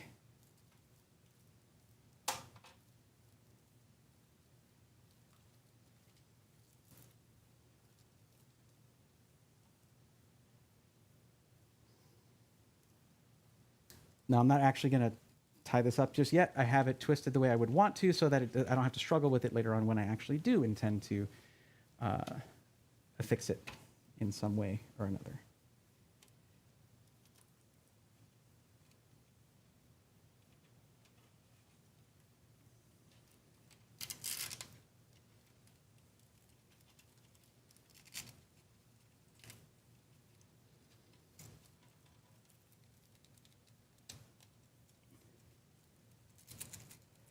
If I'm being honest, I really didn't know what to expect with this case until it showed up at my doorstep, because I hadn't really seen too many renders of it. Basically, when I was at LTX, Adam from NZXT was just like, Andy. Oh my God, Andy, not Adam. Adam is from PC World. I did a stream with Adam. That's what I meant. Okay, Andy from NZXT. was, sorry, Andy, you know Adam, right? Sorry. By the way, what's up, PC World? I don't know if any of y'all are watching, but Andy was like, dude, check this out. And he just showed me a picture of it on his phone. I was like, when? When am I getting it? Let's get it. Let's go. He was like, should be November, it's launching. And then I messaged him recently. I was like, hey, what part of November is this case launching? I messaged him like late last week. He was like, next week? So he like rushed it over to me. It was good of him to do that. And I appreciate you, Andy. Thank you. And as for Adam from PC World, Adam, how dare you get into my brain so I accidentally called Andy by your name? That's just rude, dude. Okay, this is our SATA connector here. That's going to be for all of these controllers here, which we still have to add in. So that's our... I like that on the NZXT power supply. Some of these you'll get 3, some of these you'll get 4. On the NZXT power supply, you get 4 SATA connectors for 1 accessory cable here. So you really don't need more than that usually. So yeah. We even need fewer in this one because we don't have a screen to power in this case. I guess I could have put that screen, like the extra screen I had in the back, but like we want to get the airflow out of this thing. Okay. Enough delaying, Bray. So this is all from the, this is okay. This is a little bit less space for cable management than in the Y70. But then again, that's a massive case. This is a more compact case. It's not a small form factor by any standard, but like definitely not by the small form factor standard. But it is less volume, of course, in the Y70. So that takes a little bit more care when it comes to cable management. Just keeping everything all separated. So these are the cables for my AIO pump right here. Let's get these just tucked up here until I connect those, which will be soon. These are just all fan cables right here. And I'm going to put my controllers in there like I did before. And the other sort of hard drive sled that was there.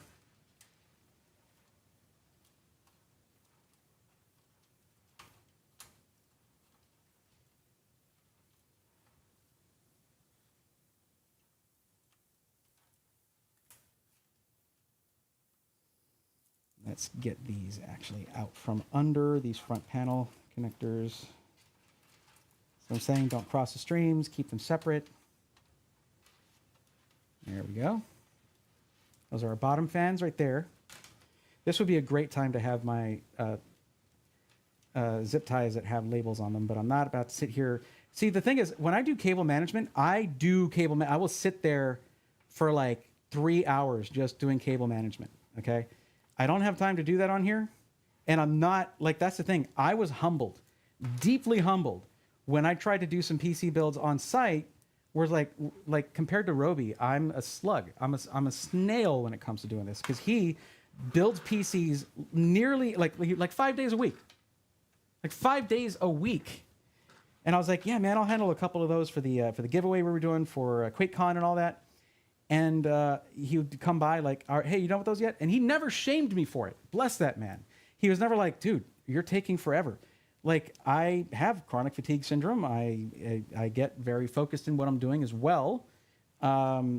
So a little bit of a, well, anyway, I'm not gonna try to diagnose myself on here right now, but like, I tend to get in the zone when I'm doing stuff like this, and I took too long, man. And that's with Roby waiting on me. And that dude is so fast. Now, if I was in something where it's like, okay, it's a competition, see who can build a PC faster. Oh, dude, I could probably rock that, okay? Because that would then be the goal, not quality, right? But this was, if we're giving these things away, I was like, no, man, I got to do this really good and yada, yada. I only ended up building 2 PCs in like 4 hours. That's not how you do stuff in an event like that. You know, 1 hour per PC at most. And that's not what he built one in like 30 minutes during a stream. It was insane. It was crazy to watch.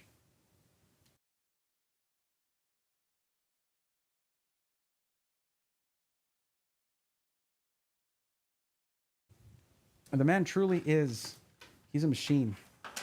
I don't know how he does it. Okay, so this is our adapter to standard 3-pin ARGB. but we have all kinds of controllers. Should we just move over to NZXT controllers? We have the motherboard for it. Sure, why not? Because that way, I have this adapter in case I need it down the road. And I do have 3 controllers. I can grab that other one from the 140 millimeter fan box. And I have an extra SATA power connector now that I'm not using the Y70. So we can totally do that.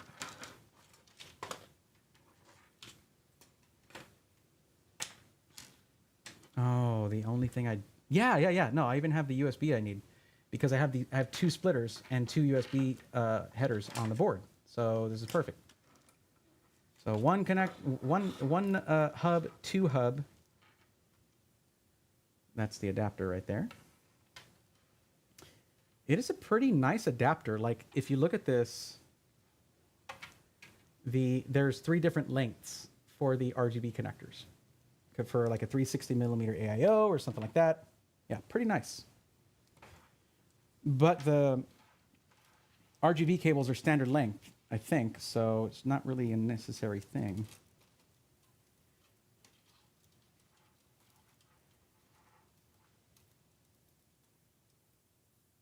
That will reach. Okay. So, what about PWM though? What do I have for that? This is a lot of fans that all need PWM. There's not a PWM splitter here, other than the one that comes off the AIO, which gives me 3. And I have 9 fans now, which is more than in the last case. In my toolbox, I believe I have a PWM splitter, so I might need to grab that. But let's just focus on RGB for now.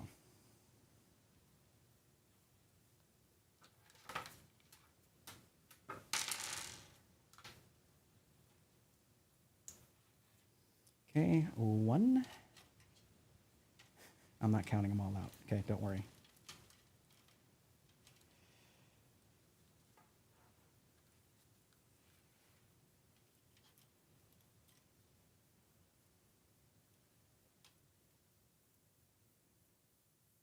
Okay, that's all of my top ones there, right?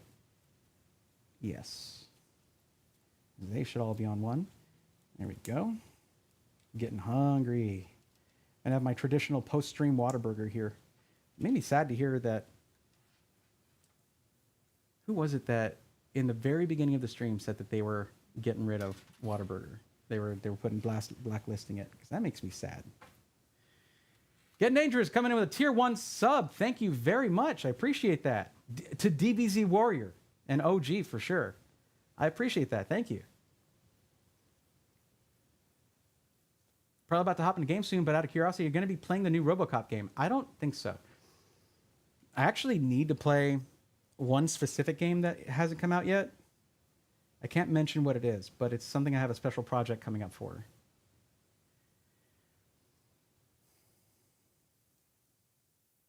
Oh, someone was mentioning when I mentioned Essential Tremors. I have so much shaky hands too, makes soldering and painting. Yeah, it does. I had to give up soldering because of it, Blazewind. But I know you're in a game soon, in a game now. Sorry about that. I wasn't quite looking at the RoboCop game because I'm still playing some Starfield here and there whenever I have time. But also, like, I need to really dive into Baldur's Gate 3. It's a lot of dry or more subtle humor in it, surprisingly. Or strange RoboCop situations like issuing parking tickets at a final areas. The games look pretty good, but it seems like they dropped some of the brash comedy of the original movie. I'd buy that for $1. Yeah. Roby still needs to reference manual too, just like any good builder. Right, but his overall building is very fast. Thanks again, Getting Dangerous. I appreciate you. Corsair versus NZXT fans and AIO. I'm debating on which one to get. Well, I mean, if you're going with an NZXT case, and say you're going to get like the N7 NZXT motherboard, get NZXT fans and an AIO. But if not, like say if you're going with a ASUS motherboard, you might want to get Corsair fans and AIO. But also now Corsair now has daisy chaining fans, and where it all comes off of one cable for 3 fans or whatever, like, you know, the whole Unifan thing. Depends on how soon you're going to do it, basically. There might be some new stuff coming out around the corner. So no need to make decisions yet if you're waiting for January or something.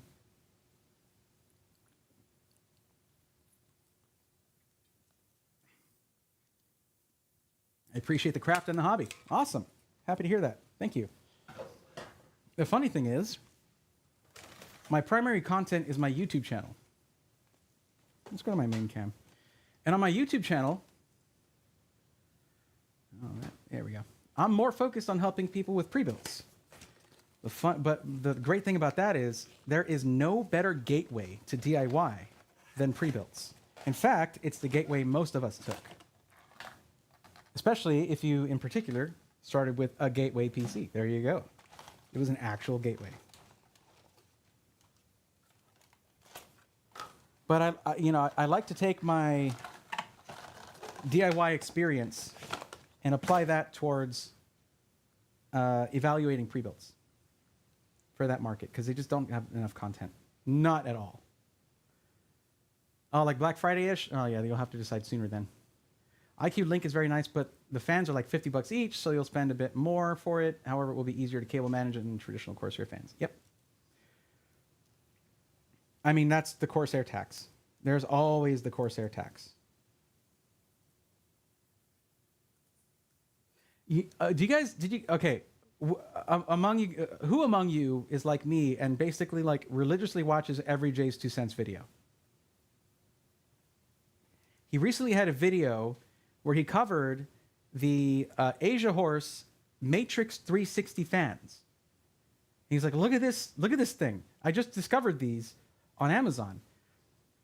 Yeah, the PC build I did with the pre-built I bought at the beginning of all of this, Shadowfax, that PC, I used all Asia Horse Matrix 360s in that, and that was like 2.5 years ago. Just absolutely overload of RGB. So if you go back and look at older content and you see the Thermaltake View 51 PC in the back there, that had 3 sets of Asia Horse Matrix 360s in white. And I just think that the unibody design is awesome. I think that's awesome. I want to see more of that.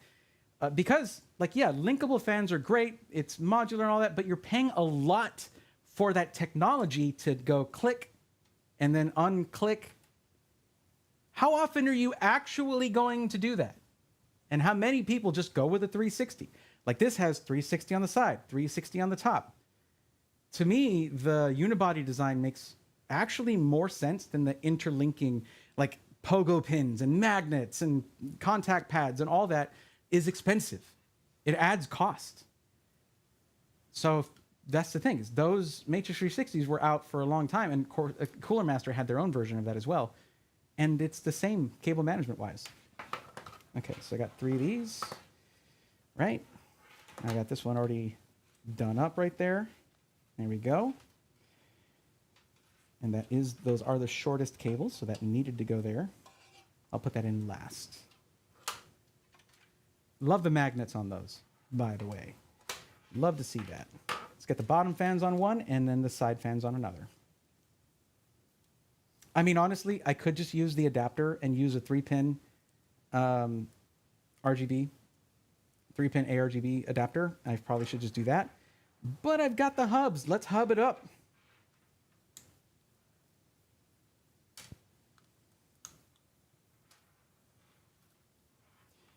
It's the PWM that I'm more concerned with, and they did not include a splitter for that. The only one that I have for that is it's integrated into the cabling for the AIO pump.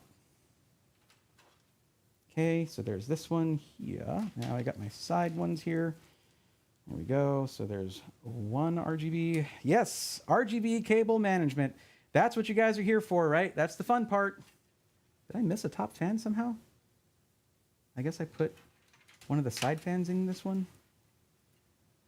No, 1,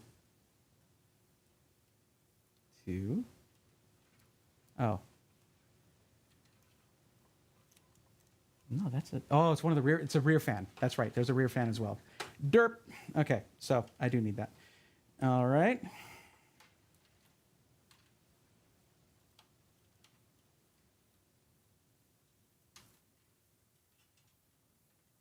So this bottom fan, I'm going to put in the bottom of the 360s on the side, of the 120s on the side. I'm going to go ahead and put into this guy over here, where I put the other 2 bottom fans.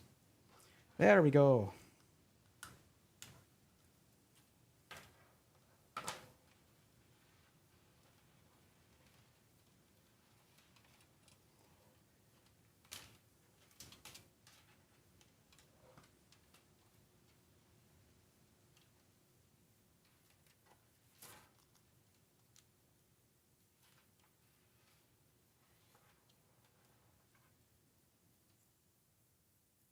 Oh, I'm an idiot. It was connected to a PWM splitter this whole time. How did I mess that up?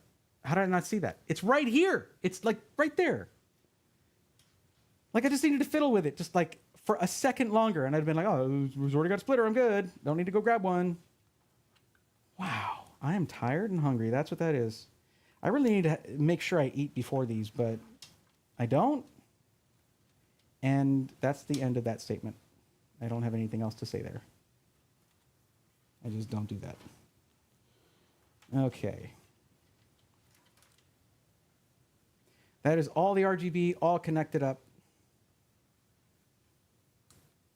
Now to run the other PWM fans, I need to see how many headers I have on the motherboard. I might have exactly what I need because now I have 3 triple splitters for PWM, all right? And then if I have 3 more actual separate case fan headers, which I should, those can just go to individual fans, and then we'll be okay. It will be better if I could just bring them all together, but yeah, we'll see about that. And then I'm just tucking these in here. There they go. And then this one will go last, because it's a bit taut on this one.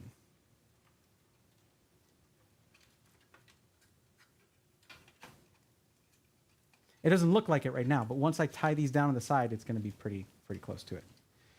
Okay, so on our top fans, we have this. Let's get this out of the way here. So this is our AIO pump cable here. It's all kind of a unified cable. We have this right here.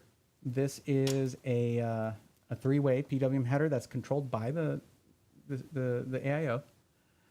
So that's going to go to the top 3 fans there. And then I'll have the rear exhaust fan be its own. So I can change the speed of that one separately if I want. And the bottom 2 fans be on their own headers as well.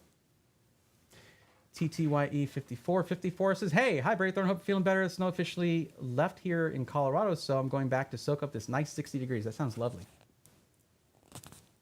So I should be looking at the H9 Flow and not the Elite. That is correct. It's the Black Mamba. You already know. If it says Flow, it's a go. If it says Elite, it's a piece of okay, wow. I like to say if it has glass, air cannot pass. But yeah, sure, that's good too. Ginger Meat Timber says we all love the cables. I don't know how y'all do this every day. Y'all crazy, man. Patrick from Phoenix PC, everybody, say hi. Feel like you say you need to eat before these during each one. I do, yeah. Adam Patrick Murray, Braithorn's #1 fan here. Adam, I was just talking about you. Guys, tell Adam, you want to know why? I was trying to talk about Andy from NZXT when he was telling me about this case over at LTX. But because LTX, like, I don't know, I was thinking about LTX, and I also did the interview with you on the stream, so I called him Adam for like half a second. I was like, Adam from NZXT. Wait, hold on. Andy from NZXT. That's the one. So, yeah, I actually said afterwards, I was like, Adam, how dare you be in my thoughts so that I accidentally misnamed somebody. How dare you? Very rude. Very rude. Thanks for joining the stream, though. Glad to have you here. We're doing the fun part now. This case is super sick, though. I really, really do like it. Why did you turn off?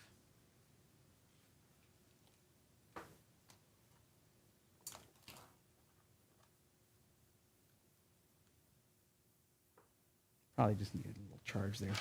Okay, so we should have all of the adapters that we need. I don't know how. I was like complaining about not having a PWM splitter the whole time, and it was already pre-connected on the case. So that was really dumb of me. But you know what? I'm not immune to doing dumb things. As a matter of fact, I think that's part of my entertainment value. And if we do the thing that you were mentioning, where you have some friends of the show, maybe do some PC builds, hang out and stuff, you get to see me do dumb things live. It'd be awesome. Well, you're getting to see that now, so it's not a major selling point, I suppose. Okay, so whenever you're connecting, by the way, for those of you who aren't really too familiar with connecting SATA power, because you don't necessarily have to unless you're doing these kinds of controllers, there is a little L tab. You can't really see it. Hold on.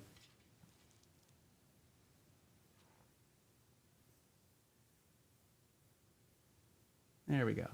There's a little L tab. You see it right there. So don't put this thing in backwards. It is keyed. The other side is just flat. So make sure you put this in correctly, because if you look at your SATA power connectors from the power supply, there's the L right there. So you got to make sure you have that oriented correctly.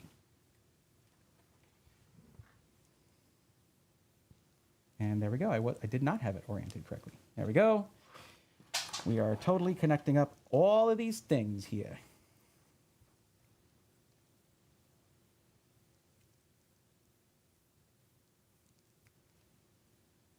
I felt a tingling in the force. You were summoned. Yeah. I got an H9 Flow, but haven't built in it yet. Well, that's their flagship right there. You know, this right here is, I feel like it's such a good compromise between volume and outer dimensions, right? And airflow and part compatibility, because you can put a Strix card in here, but it's not a massive case. I'm pretty excited to see this thing all buttoned up and RGB'd up and powered on and everything. I'm looking forward to that.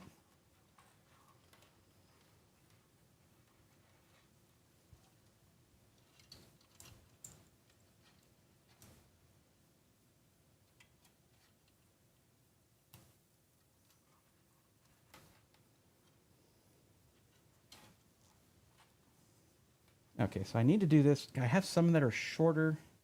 Actually, I need to move this one to the end because it is longer. And put this shorter one here just so I can lay this flat on the bottom.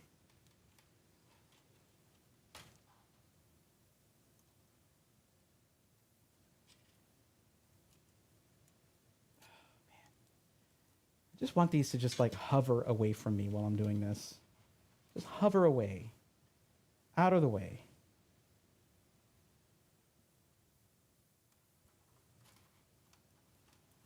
There we go. So that goes right in the bottom there. So now we have all three of our controllers in here and all the power for them right there. Nice. You can see this a lot neater than the rest. The rest is going to look like this when I'm done. Okay. And to be clear, that being done part might not happen on this stream. I'm probably going to do like I did with the H70 Touch, Y70 Touch. Oh my God.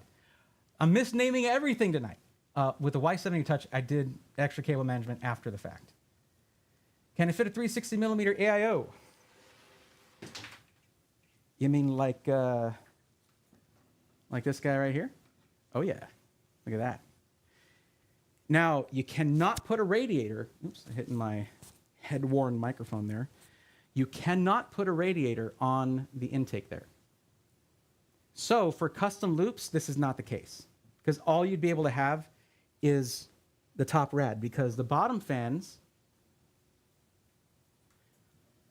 they're specifically fan mounting only and only 140s. Don't worry, that cable is going to come out of there. It's just I'm keeping it out of the way right now. So this is, it's not an airflow setup. It's designed for liquid cooling, but specifically for a 280 or 360 on the top, or a 240. Could be a 240 if you're running like a 13600K or something like that, or a 13400, 13500. I guess I should start saying 14. But like, why? But the 360 means you're getting all of that filled, which I think looks a little bit better. And it means that if you upgrade your CPU down the line, you do not need to upgrade your cooling, because this is going to be pretty definitive right here. It's going to cover pretty much any CPU out there. So, I mean, I just love the intake, though. Like I was showing this earlier, look at the porosity on this. When I hold this all the way up to the camera, look at that. You could see like right through it. It's really, really nice fine mesh on there. Now, I don't know if this is actually impressive. I've never held any other mesh up to there, but like, seems pretty cool to me.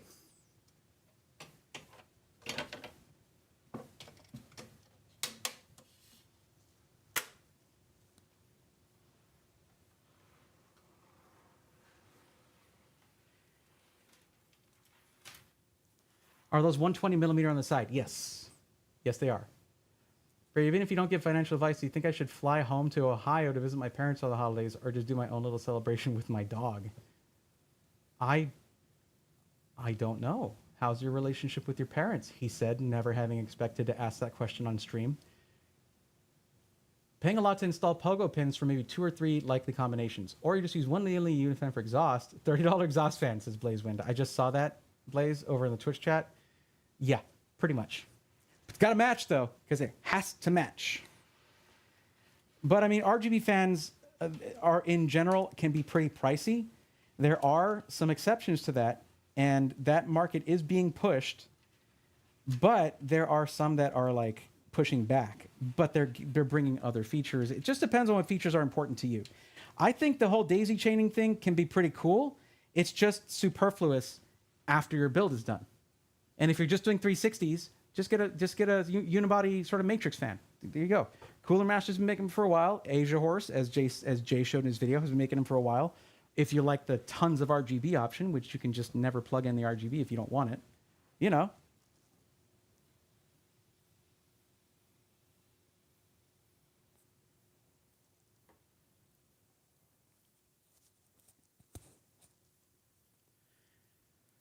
I think Hardware Canucks did a review on this case today. Might have been someone else.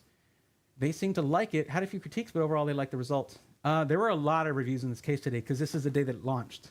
So, room for vertical GPU bracket? There is, and they do have one purchase that you can purchase separately.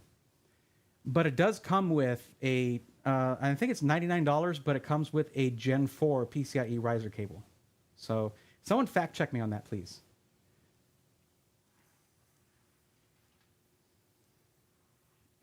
One Lucy, I gotta say in Twitch chat, that person is in YouTube chat, so they can't read you saying to go home for the holidays.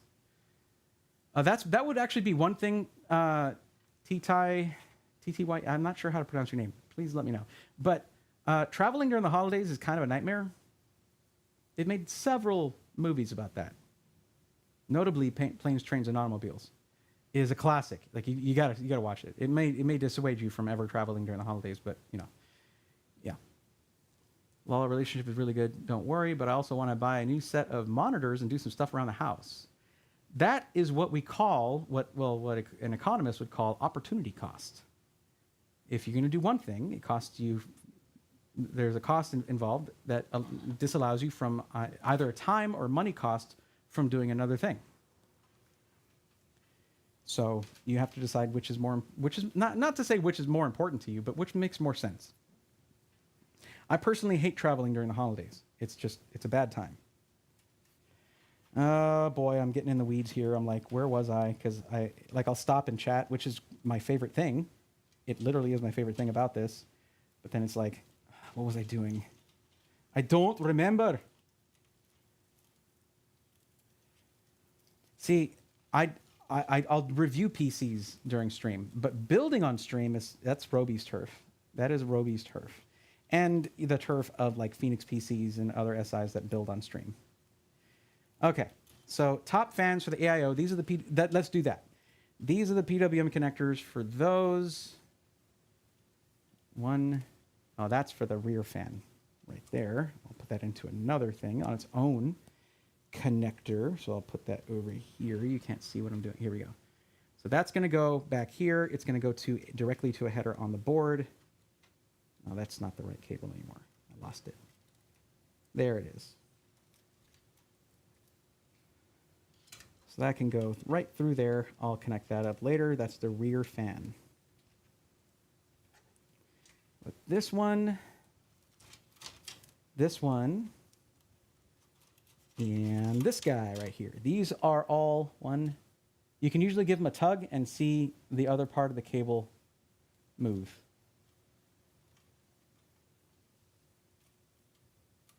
Are all part of the AIO, so that's going to go into this splitter, which is from the AIO. So basically, it's the AIO controlling the fans that are on it. That's what you want.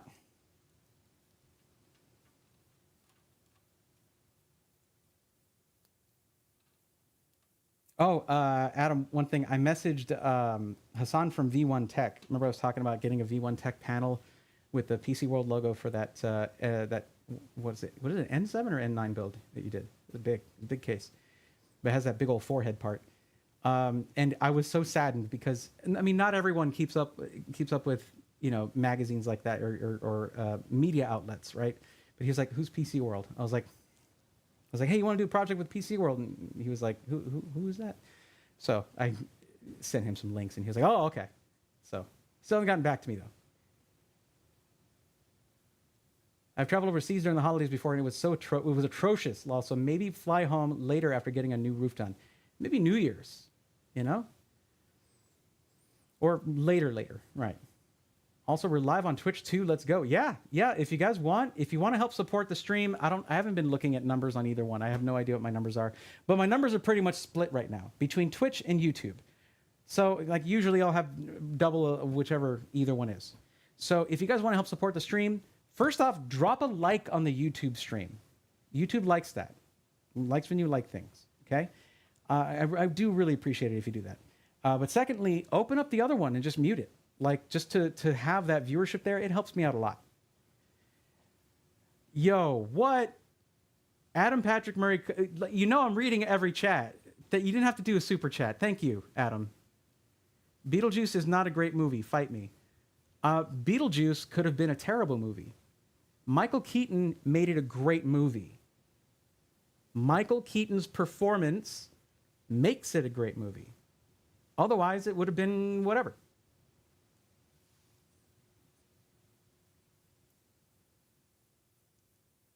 Your floor.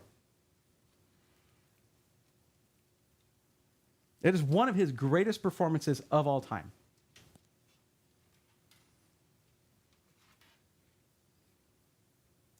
Yes, I said one of. Don't freak out. Okay, we're connecting our PWM splitters. Now, the bottom fans are going to have their own connection for PWM. Those are these two right here. There's this splitter here, and these are already on a PWM splitter. So I can just pass that through. These are the fans for the side. And I believe I have most of my, let me see. 1, 2. So I'm gonna run the ones up here up to the CPU fan header on the top. That's gonna be up here. And then there's the those are NZXT RGB connectors. Where is my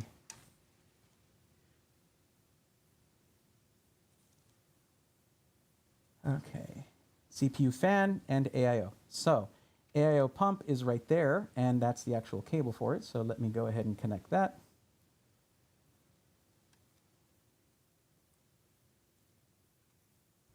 And that is properly connected. And then we'll run the splitter up to there for CPU fan so that the motherboard does not freak out when it doesn't.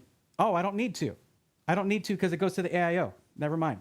So we'll connect the side intake fans to the CPU fan header. How about that? And I believe the control, the RPM control for the CPU, for the fans on the AIO goes through that USB connection that it has. So, yeah.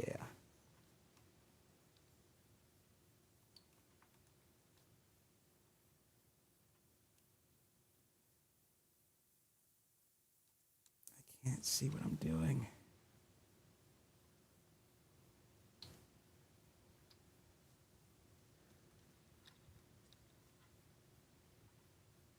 I appreciate the super chat, Adam. Thank you. Seriously, thanks, buddy.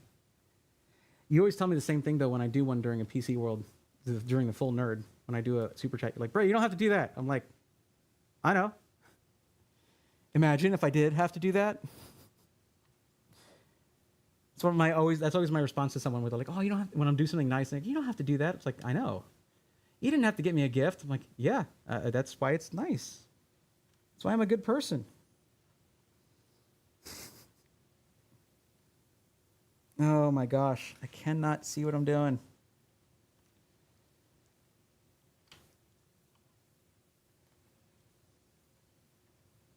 There we go. Okay, so these fans here are all connected to the CPU fan header, okay? So that's gonna be directly affected by CPU temps. And then you can have these down here on the bottom. Do I have this all the way zoomed out? I don't actually know. Yeah, okay, there we go. You can have these down here at the bottom run off of GPU temps. Wouldn't that make sense? I think it would. Keaton is low-key one of my favorite actors. I don't usually think about it, but when I do, I realize I like his performance in damn near everything I've seen him in. He's amazing. He's a great actor. Even though he sometimes falls into that whole, like, here's Michael Keaton as a character, right? Whereas you look at someone like Johnny Depp, and he just, like, embodies every role. He's a character actor. Michael Keaton is a charismatic actor. Like, he just carries his charisma in any role he does.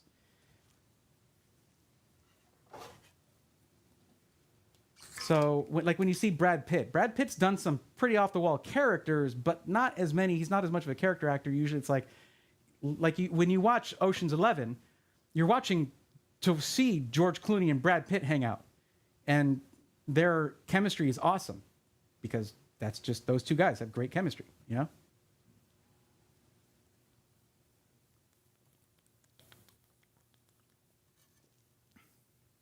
TTY, thank you for the Prime sub over on Twitch. I appreciate that. Hanging out on YouTube and Twitch. That is the magic right there. It's sold out right now on the website, but the NZXT vertical mounting kit is $90. I'm going to ask him for one. I want one for the final product. For the B-roll. Andy, can I have a vertical kit, please? He's gonna be like, we're sold out. So, yeah, okay. Also, Peter Jackson isn't a great director. I'm here to put a smile on your face. Didn't have to, but I wanted to. That's the thing, right? Yet you're saying some pretty hot takes here. Like, why would you say that Peter Jackson's not a great director? You don't like his style? Let me ask you this. Do you just think he's overrated? Because that's different. If you think he's overrated, he can still be good. But you got to be clear about that kind of thing, because I like me some Peter Jackson movies. Okay. Connecting our bottom fans, and then we're reaching the home stretch here. I just got to connect all my USB as well. And I have my USB splitters. I do have my USB splitters somewhere. Where did I put those? Did I drop them? Yeah, I did. I dropped one. Did I drop both?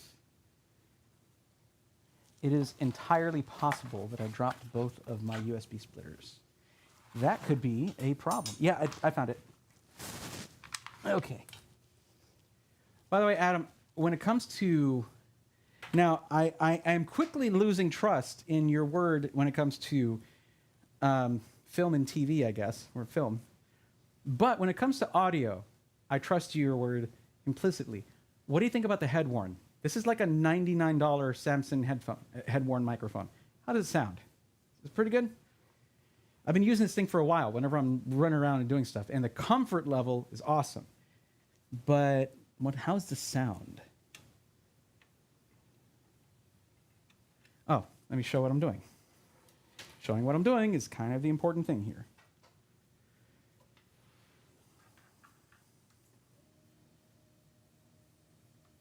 Also, just the production quality of what I'm doing here. How is it? You know, trying to show things close up, do all that. That doesn't shake for long, and it's not connected to the table, the sit-stand desk, so I'm able to do stuff like that. So these are our USB header splitters right here.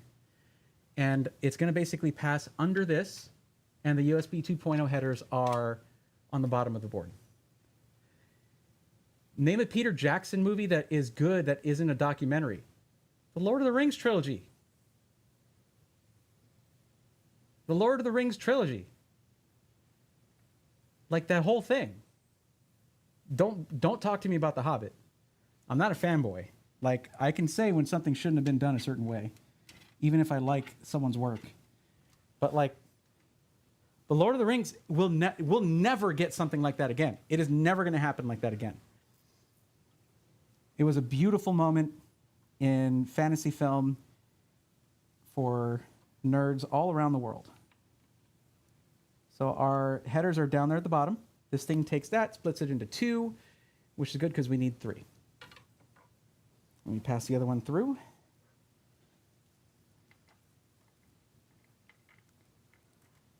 Name a good Peter Jackson movie.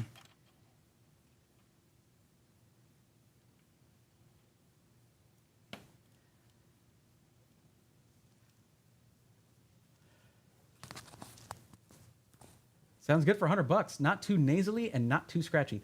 It was the positioning that was difficult because of the beard. I can't have it against my cheek, basically. But man, the capsule on this is tiny. They have a larger one, and I want to get that so I can get more low tones. But so it's not too nasally, but it's not going to be as like I do need to EQ anything that I edit with it, you know. But and Lord of the Rings was amazing, but not because of Peter Jackson. Okay, that's fair. But it is in part because of Peter Jackson. His directing was very good in that. If it had bad directing, nobody would have liked it. You can't skimp on that.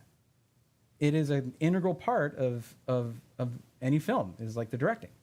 It's not going to be all him. It was a huge team and a huge effort with amazing actors, but also like all of the forced perspective stuff to get the hobbits to look hobbitish.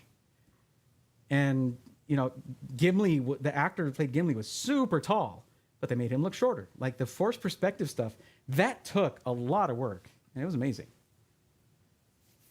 And no, it's not all him, but it is partially him.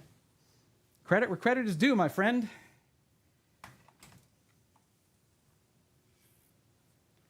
So here we have, I do need to connect those USB ports, but I want to remind you guys that what we're putting in this is a lovely Gigabyte Aero 4080. You're probably going to see a lot of this thing for any white builds I do because it is literally the only high-end white GPU that I have. But Gigabyte Aero 4080, gorgeous card. Could not get a 4090 for that, but I'm glad to have that one. Very glad to have that one. You will not hear me complaining.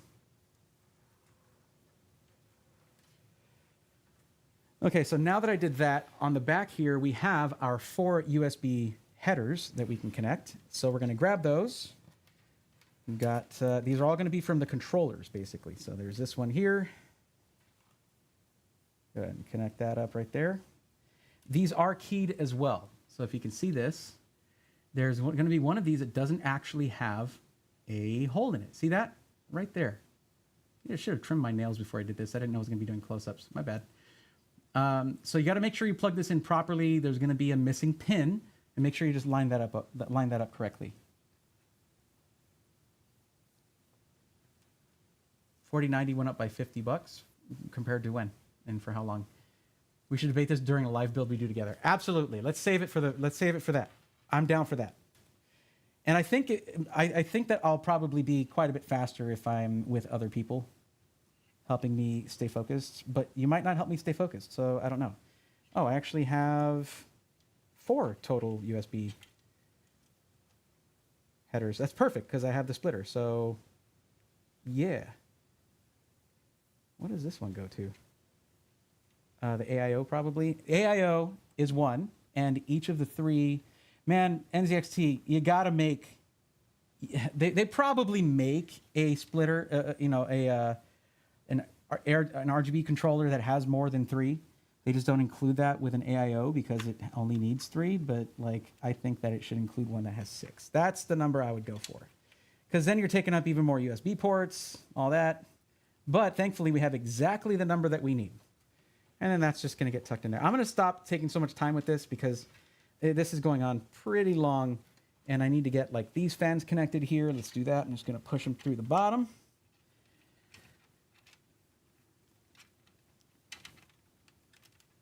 And they shall emerge on the other side.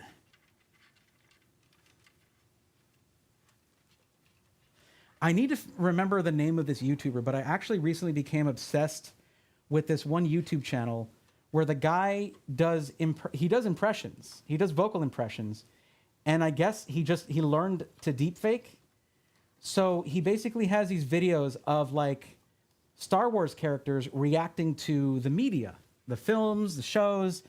It's hilarious. Okay, it's so funny.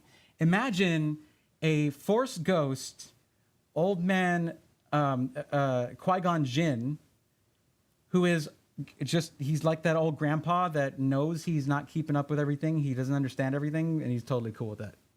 And he's just like, well, what is this? You know, it's so good. All right, and there's fan headers right here, PWM headers. For those wondering, PWM stands for pulse width modulation, and it is a method of controlling the RPMs of your fans with the widths of the pulses, you see. Okay. That's all the explanation you're getting, because that's all you need to know. You don't even need to know what PWM stands for, but now you do. And knowing is half the battle. The other half of the battle is fighting, to be clear. G.I. Joe was never clear on that one. It's fighting. Okay.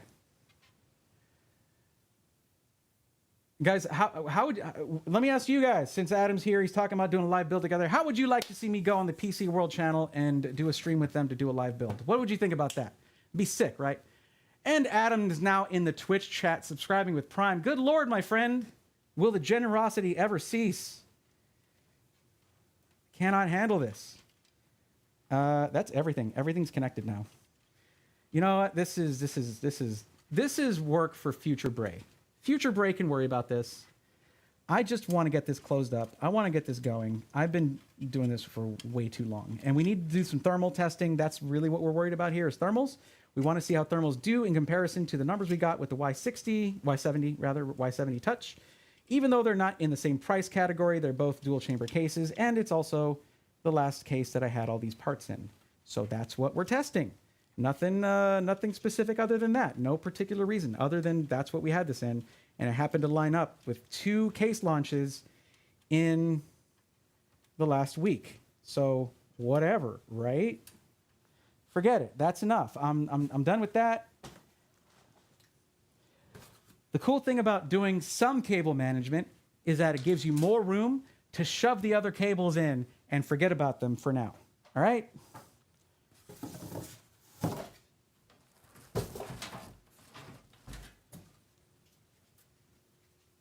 Now, one thing I got to say that I do like, this does not have any of those supports in the middle here, so you're not going to pinch any of your cables like you have a potential to do with the Y70.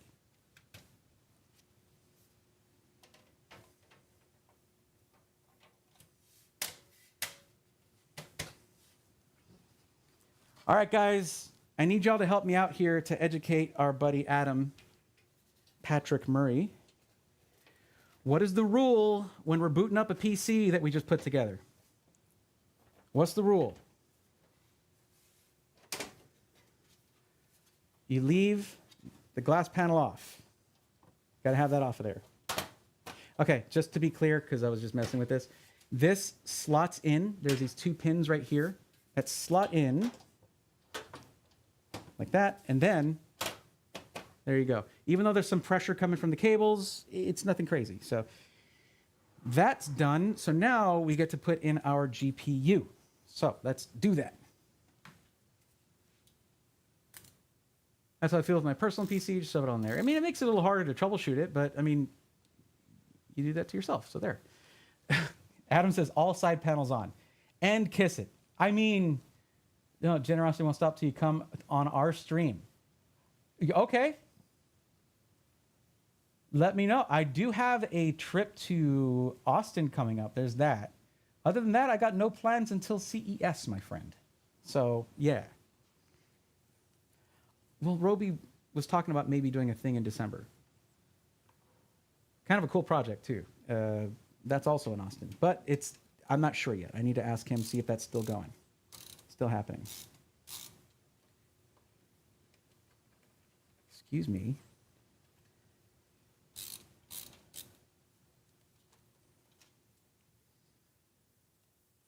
Thumb screws, guys. Thumb screws. It's not new. It's not a new concept. It's not necessary either. But also, white case with black screws, I need to stop seeing that. I don't want to see that anymore. Whoop. There that goes. Look, that fell off, but the screw is still on there. There you go. The screw is still on there. The flowers are still standing. You know what? This is a way better view for this anyway. Now, some of you guys might never have slotted a GPU into a case. Well, it's one of the easiest things, upgrades you can do to a PC, upgrading the GPU. You want to kind of like spot it first. I already knew which ones I needed to take off, so I took off the ones I needed. You want to kind of spot it first, see where this lines up with that top PCIe slot. Don't put it in anything but the top PCIe slot, please.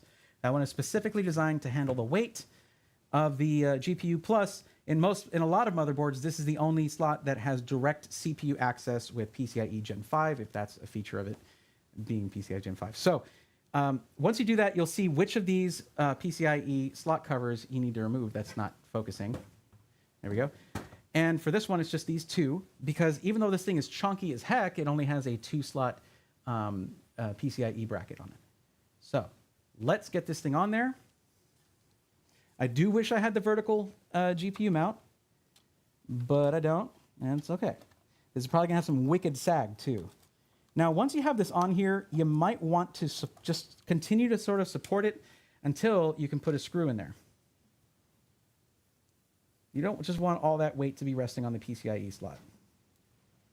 Also, doing it standing up like this, not always the best. It's great for show, though. It's great for doing a build stream or something. But for your own build, just lay it on its side.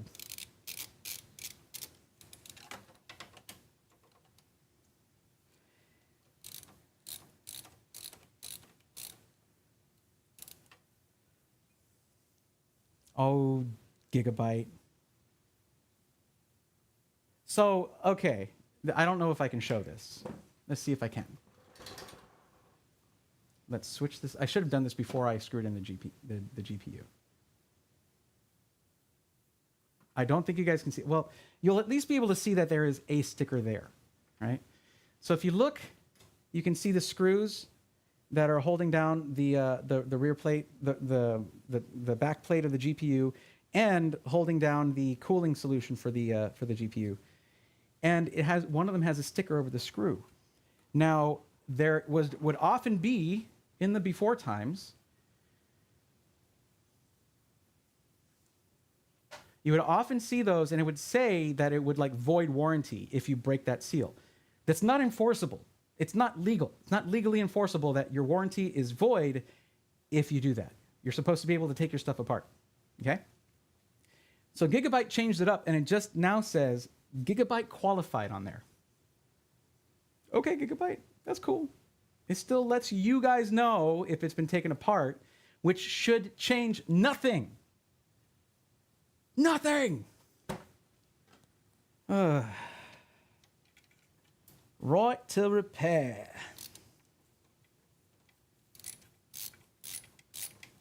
Okay, so you put these little screws in here. Get that in there good. What kind of sag are we looking at? You know, this is not too bad. Good job, Gigabyte. That could be worse. It's not perfect, but it could be worse. And if I'm looking at it later, I'm like, oh, it's sagging now or whatever, then I do have their support bracket that I can put in there that screws into this side over here. There's like screws right there, screw holes right there, and it screws into that to sort of hold it up. But I'm not going to do that right now. It doesn't need it. Looks fine. What do we think about the build without it being turned on? I still have to plug this in. Yes, I know, but...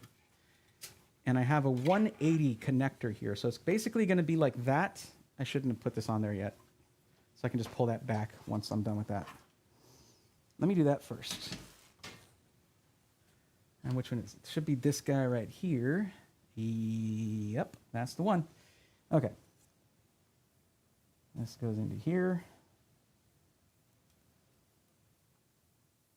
That's just going to be going across the back plate. This was designed for a vertical GPU to where all you would see was this, but I don't have that bracket for this. I thought maybe it would come with it. I was wrong. I didn't really have materials ahead of time to know that stuff, so I should have asked, and I didn't. Don't pull on my USB-C header, please. Thank you.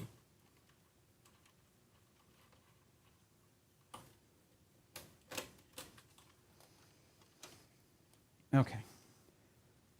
That's not the worst thing I've seen. That looks pretty good. It's not bad, right? I mean, it's bad from this angle, okay? To be clear, it is bad from here. But from there, not too bad. It's what I have. Otherwise, it's going to be very close to the glass. Want to be clear about that. This right here, this case does not have a lot of depth because it's a dual chamber case. So things like unnecessarily large, like basically large air coolers, it's not designed for that. Dual chamber cases are designed with liquid cooling in mind. So there's not a lot of vertical space for that, or I guess horizontal in this orientation. But with wide GPUs, I mean, look at this. There would be like no space. Here, let me give you a better angle on that. There's very little space. Hang on. I'll measure this. I'll straight up measure this right now.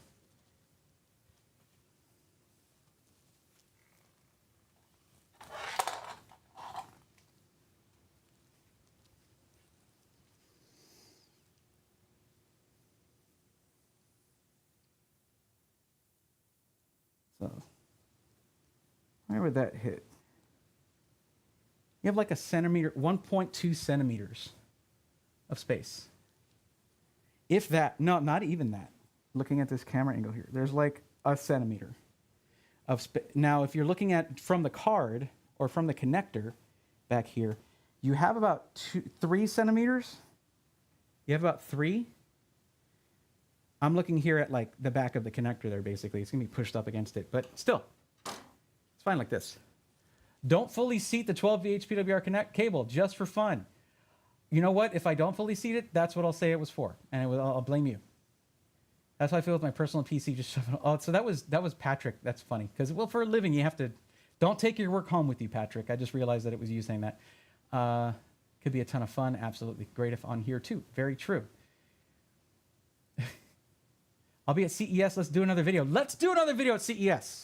Absolutely. Oh yeah. Oh, don't forget to kiss it again. I'll think about it, man. I don't want to be a. Look, many of us have seen. Ed from TechSource. Many of us have seen the picture of him licking a GPU as a meme. I don't want that, but maybe. Okay, that's on there. Let's put this side panel back on here. Just to give you an idea of how much space you actually have. This is the right side panel. So that's how large that chamber is and how much space you sacrifice. This is how much space you sacrifice. And you can see right here, this line kind of delineates it. How much space for cable management and such you sacrifice to have that 45-degree angle on your intake there. It's not bad. It isn't. I mean, it makes this more, basically, I still wouldn't recommend putting this like, if your desk is like in a corner, I still wouldn't recommend putting this directly up against a wall because your PSU still needs intake, but it won't affect you as greatly if you're kind of close to the wall because it's not going to affect your main intake fans. Because that's kind of what you've got when you have a dual chamber case like this, where, because I mean, your main intake to cool your CPU is going to be the side intake. Any bottom intake is going to do more work at cooling your GPU. That's generally speaking. I don't know how it's going to work for this case. But okay, we're just about ready to power this thing up. And, oh, this is too tall. I'm sorry, seeing all that crap in the front there. Sorry about that.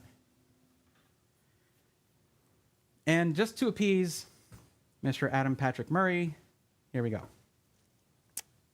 You're a good computer. You're going to do good, okay? You're going to turn on, and you're not going to thermal throttle. I believe in you, okay? I believe in you. And you're not going to sag, and you're going to have a fully seated power connector. And all the sense pins are going to make great contact, okay? You're going to do really good. How is that? Is that all right? I'm going to read it a bedtime story. Oh, a poll. Will it post? Okay.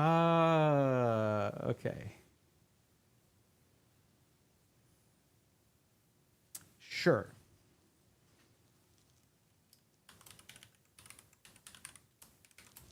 This is going to be over on YouTube. There you go.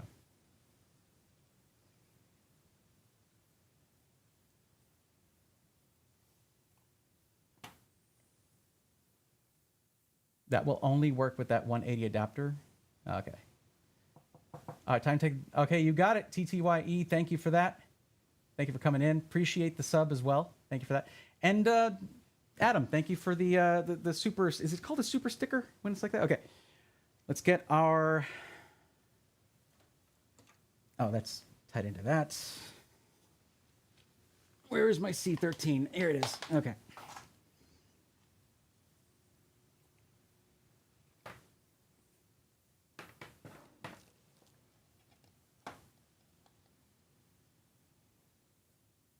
I wonder how much faith in me you guys have. It is literally a case migration. It's not even a new system. It posted in the last case. Literally, why wouldn't it here?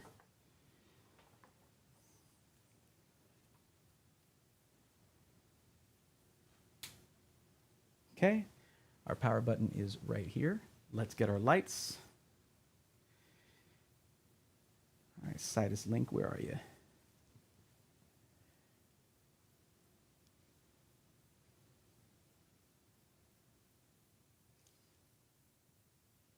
Duo versus Core fans.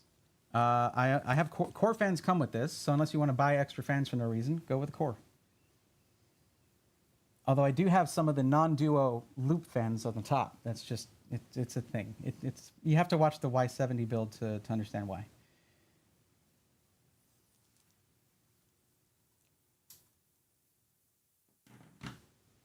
Let's just,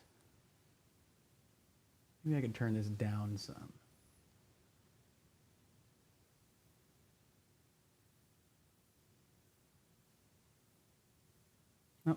All right, let's do it like this. All right, 3, 2, 1, let's go. Oh, I don't have the monitor plugged in. How about that? Not sure it would help.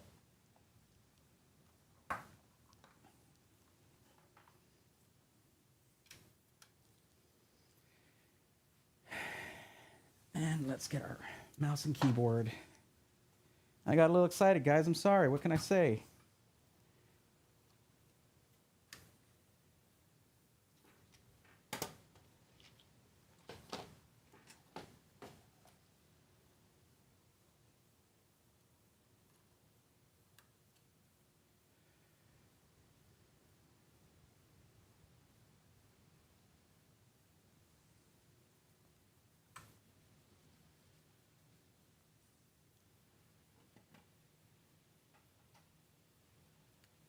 Oh, look at that. Is that a login screen I see?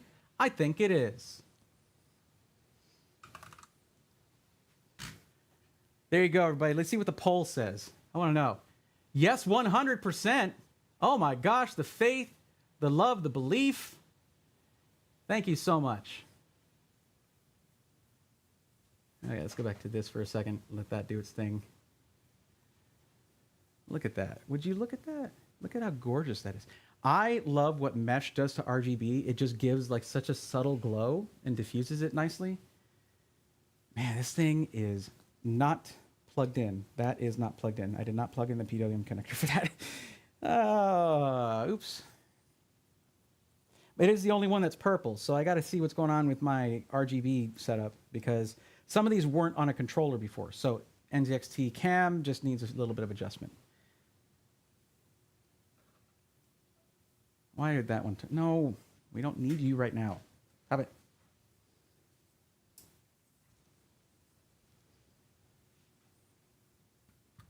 Yeah, but will it run 1,000 FPS on Fortnite? I don't know. And if it doesn't, let's throw it away. Let's just throw it away and never look back.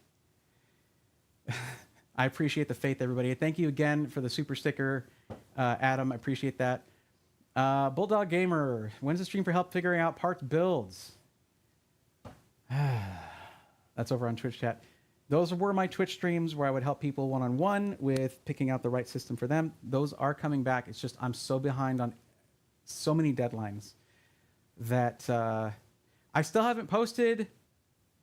I've said in several videos, like, guys, I know I'm late because of like all the LTT drama, I held off on posting all the interviews I got there. Some of my favorite interviews I've ever done, even though some of them are like just 8 minutes, 7 minutes, whatever, just like Jay's 2 cents, Paul's Hardware, friggin' Pedro, PCMR, okay? Like, just massive, awesome interviews. Like, I'm behind on posting those. So it's just playing catch up. There were launches of 2 cases, 14th gen Intel, and I had to do stuff for all 3 of those. 2 live streams. Well, 2 live streams just for 1 case, and then this live stream where we're going to be doing thermals here in just a second. Then that'll be it for this. But I can't stand the way this RGB is not aligned, and I need to turn this off so I can fix that one fan. So let me do that real quick. Why isn't this turning on? I need my monitor.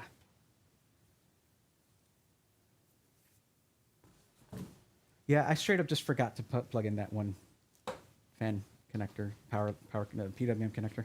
My bad.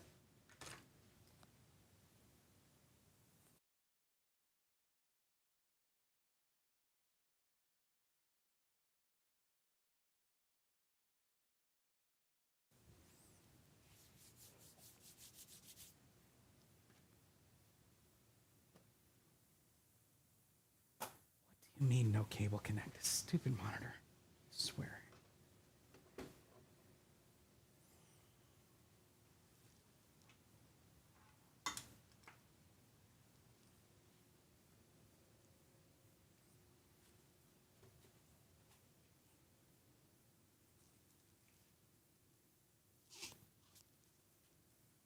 Swap to another HDMI and it should pop right up.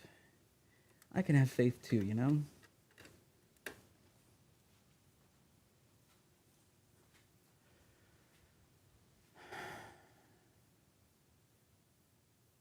Run Crisis. Yep, there it is. There we go. Okay. Let's fix the RGB really quick in cam. How about that?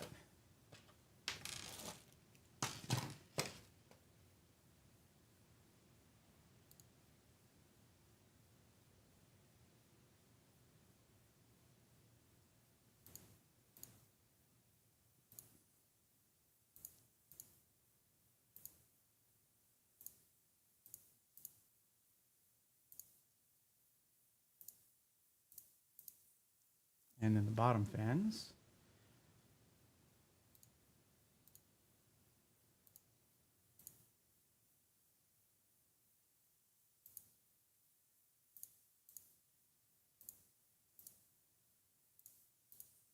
That's all of them.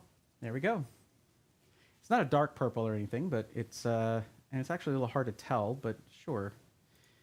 Let me shut this down, fix that one fan, and then we'll do some thermal testing.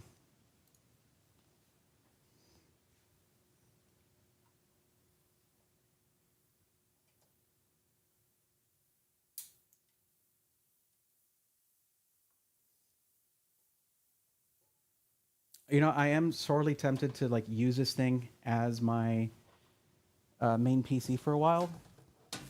Maybe throw a 4090 in there, but I don't have a white one, but it doesn't matter because it'll be used for that. But, like, guys, it's really hard to get away from like the quietness of the Falcon Northwest PC, of the Talon. It's so quiet. It will pick up. Like, you can get some noise out of that thing, but like, it takes a lot.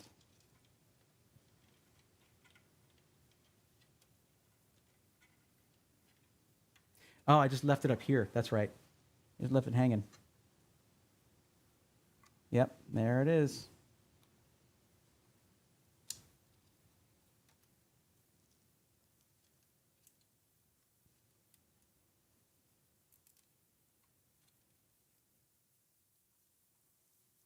Okay.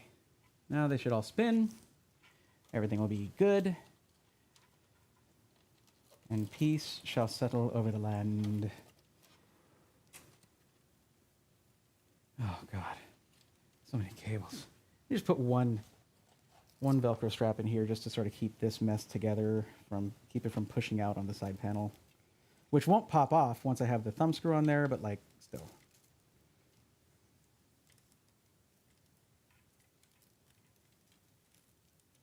I'm going to come back, and this is going to be a problem for future braid to fix. I'll come back to this later. Roby would be disappointed in me, I know. Sorry, Justin. I'm just not strong enough.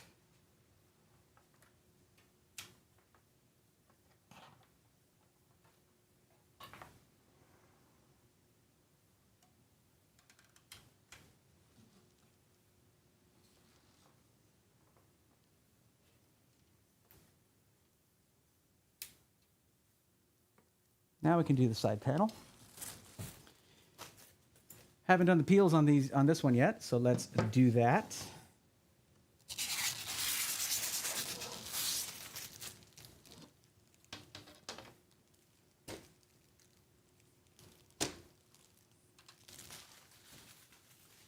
Saved it for you guys. I will say, I wish companies would stop putting these stickers under the peel. Like, we get it. It's tempered glass. You need to see that probably once before you think, like... I mean, who's, like, playing with glass anyway to where, like, they'll do anything to tempered glass that they would do to... just don't mess with your glass, and then we don't have to worry about these stickers all the time. And we got a little residue on there now. Day ruined. I'm kidding. It's fine. There we go. But yeah, the one cool thing about this is even if you have this, as I was mentioning earlier, kind of near a wall, you know this is forcing there to be space between the wall and the primary intake. I think that's cool. I think that's pretty sweet. Plus, it directly pushes air in the correct direction towards all the components rather than right up against the glass like you do with flat fans you get on most dual chamber cases. My case didn't have one of those stickers on the tempered glass. Interesting. I wonder if it was brand new? I mean, not every brand does it. I'm going to build in Landcool 216. That's a great case disarray. I like it a lot. Asteri Wolfwing. Oh my God, I hadn't been looking at Twitch chat. What is going on? How are you? Is that the cue? Oh, don't call me that. You're gonna make me blush on stream. That's not cool. What's up, Asteri?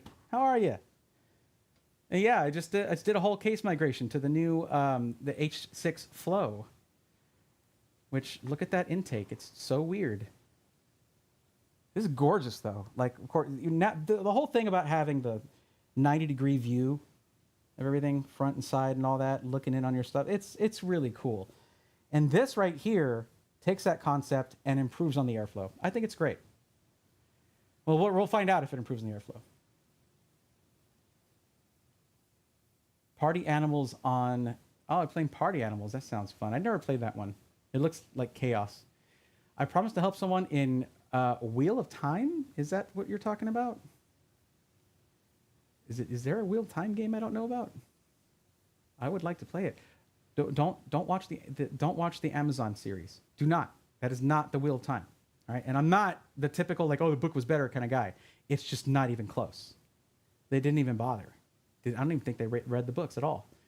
Mine says I can, but my space says nope, it won't fit.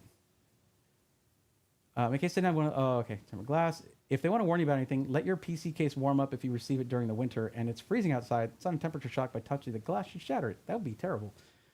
Yeah, it was Cooler Master H500 ARGB. Oh, okay. Really like the look of this PC. Thank you, Ghost Poner 87. Appreciate that. He notices. I did. It took me a while. How much fun I got downstairs. How are you? I'm tired and hungry, as I usually am near the end of a stream. But what we're going to be doing is we're going to be running some thermals on this system. So, plus the front I/O on height cases doesn't work for me. Bottom mounted. Well, this is also bottom mounted. So, you might prefer something like the Landcool, not the Landcool, the O11 Evo or O11 Evo XL, because you can relocate that. But also the 216, you can put it either on the top or bottom. Either one, so that is cool.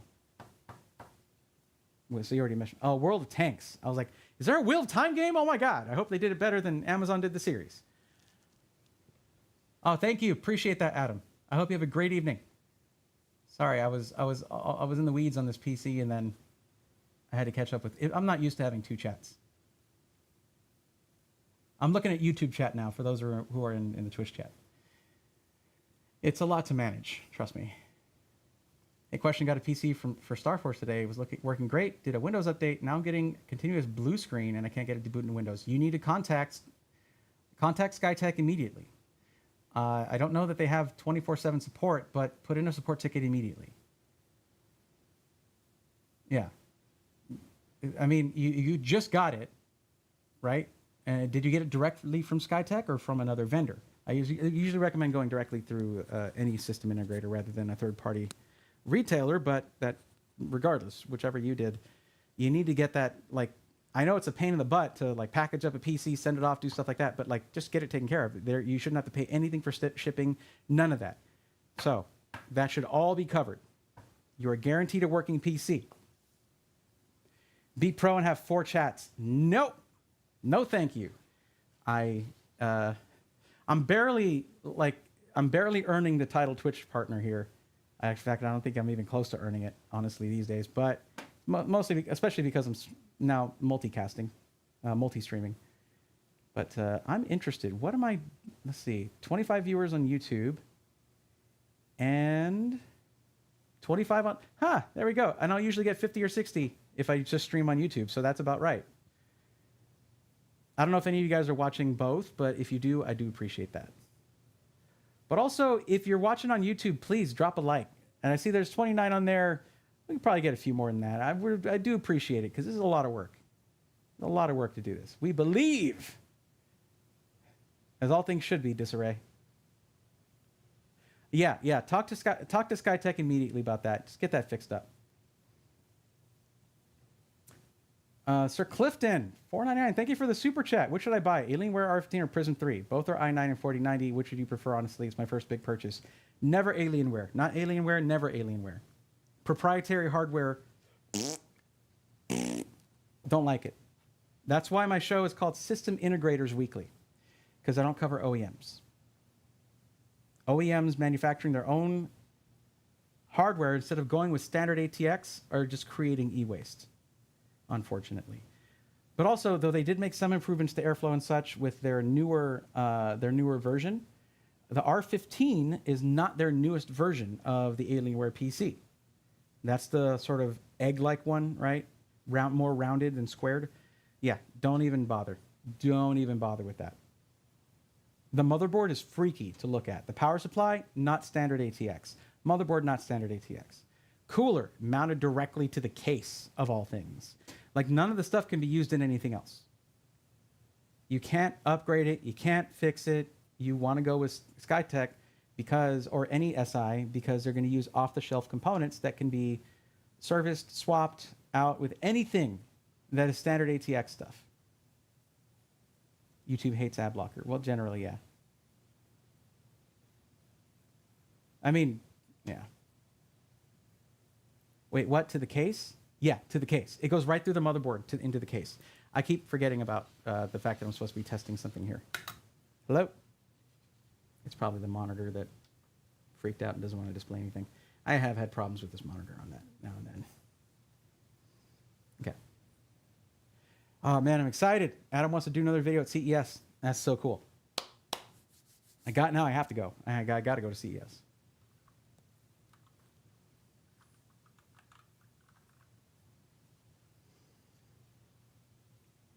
Okay. Oh, yeah. Well, it doesn't matter, actually, because we're not going to be doing any internet stuff. So, bam, here we go. So let's run our couple of things that we run just to check our temps. Actually, I should bring up the previous stream just so I can look at it and see what our numbers were on the previous PC. More like Alienware. Nice, Turdog. Nice. The only SIs I would buy from would be Main Gear, Digital Storm, and maybe Corsair. Not Digital Storm. Watch 2 episodes back, System Integrators Weekly, where I cover Digital Storm. They need to update their default specs. They're terrible. Terrible. Slow drives, 1 stick of RAM. I believe it looks like 1 stick of RAM because they won't tell you. 16 gigs of DDR5, you need to let people know, oh, it's 2 by 8. No, they don't do that. They don't tell you. Not Digital Storm.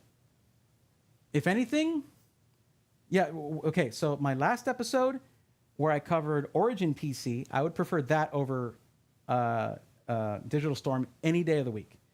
Origin PC has come a long way since they were acquired by Corsair. Now they have Corsair cases, Corsair coolers, Corsair RAM. It helps them bring costs down. So yeah, you're still getting a boutique built system. It's still a boutique system. So there's extra cost in there.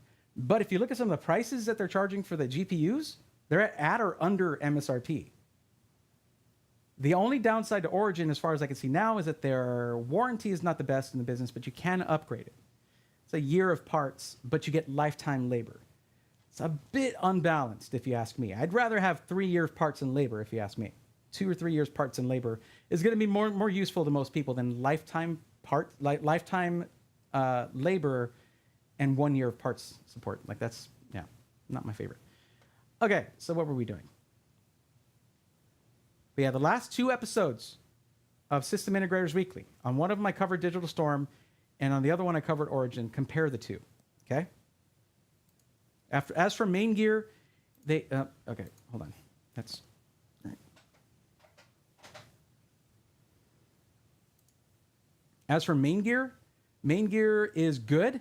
They've come a long way as well. However, in some systems, they underpower the system. Not even in my opinion, based on the recommendations from NVIDIA, they'll underpower a system. So you have a system with like a 3070 Ti or 3070 with a 500 watt power supply. And people don't look at this stuff. A lot of people don't know to look for this stuff. Now, I talked to Main Gear, and their rep that was over there, he since left the company, but he was adamant that they test the systems into the ground. That's fine, but I'd rather not have my power supply running at 100% capacity its entire life. It'll work. It'll work for months, a couple of years maybe, but you're shortening its lifespan if it's running at 100% anytime you're gaming. So, yeah, it's 6 up, half a dozen down, man. You're going to find compromises everywhere, but I would say, based on what I saw from Origin, and I don't have a coupon code with them, I'm not affiliated with them, none of that. That's something to look at. The other one to look at is Alexander PCs. I do have a coupon code with them. It is BRAE, B-R-A-E. But Alexander PCs is a new take on a boutique builder where they're just straight up like, hey, here's the build. These are the parts that we selected. Here's multiple paragraphs explaining why we selected these parts. And by the way, here's a lifetime parts and labor warranty. Here you go. Okay, holy crap. Yeah. Pretty crazy. So if you're looking at boutique builders, that's definitely one to look at. Let me open up my applications here. I've got Hardware Info 64. That's right. I was going to look up some of the footage from the previous stream. Let's see here.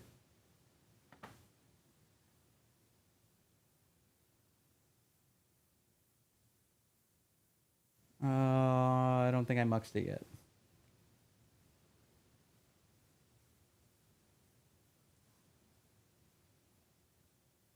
It's going to do that every time, isn't it? When was the last stream? Okay, well, we'll just go to YouTube and look at it there.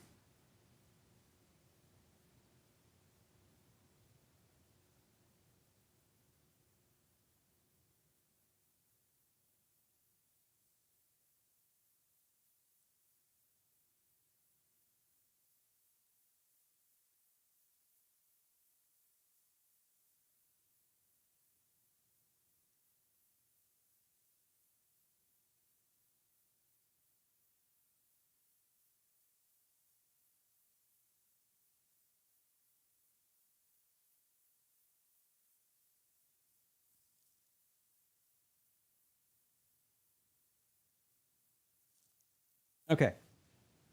So we go to this right here. Guys, I need to clear off my desk like really bad.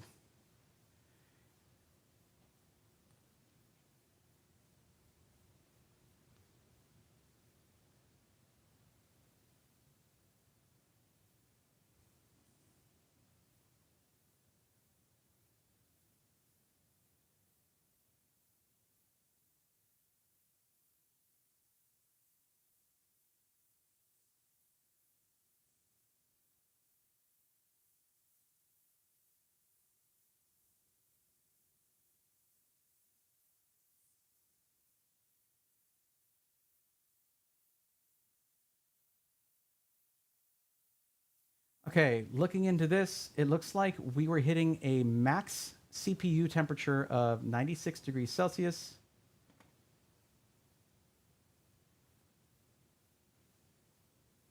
That's a pretty low score for this. But then again, I don't have multi-core enhancement enabled. All right.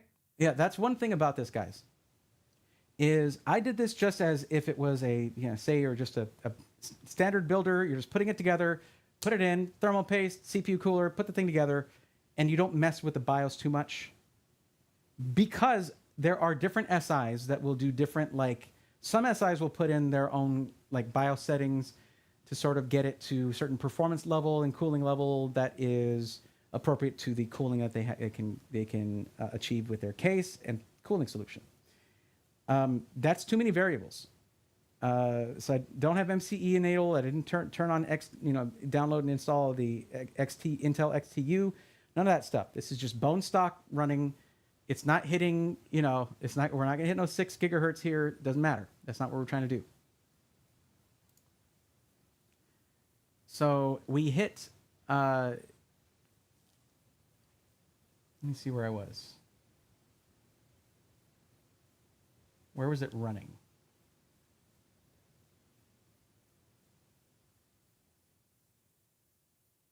We'll run it again there. Okay. So 94 degrees Celsius. Looks like that's what we hit. Okay. 94C. And the score that we got shouldn't change much. Score was a little hard to see. 36,833. All right. And 94 degrees Celsius. Okay.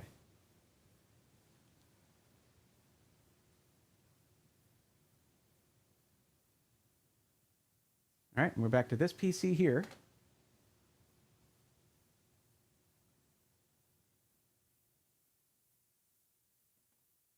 Thank you for your advice. I appreciate it very much. Looks like I will make a SkyTech Prism 3 purchase in the coming weeks. Awesome. Code is SWARM. SWARM. SWARM.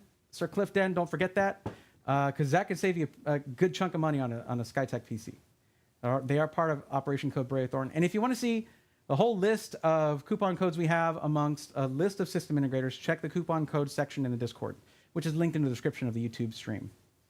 And also it's linked in the panels of the Twitch chat, of the Twitch channel. Okay. Now time for the real questions. If you had no Whataburger nearby, where would you get your next fast food burger? I would not get a burger. I'd probably get just Taco Bell, because the only other option here would probably be McDonald's. No, thank you. It's not really a burger. I'd still rather, I'd still rather build my own though. Sure, that's fine too. Sometimes at one point you're going to be like, I don't really feel like building a PC, but I need to upgrade. So let me just go watch Bray's channel and learn about some system integrators and see what's good right now.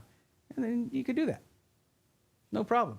There are plenty of people who are longtime DIY PC builders who will just be like, for this next one, let's just get pre-built, and I can upgrade it if I want.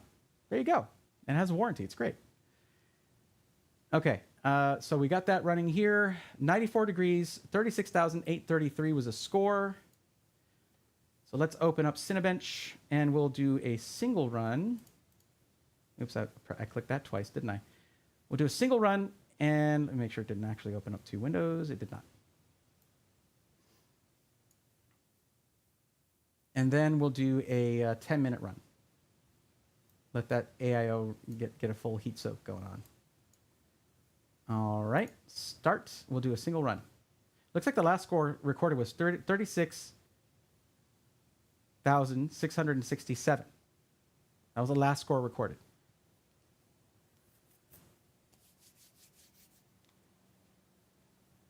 Let me reset my numbers here. Well, okay.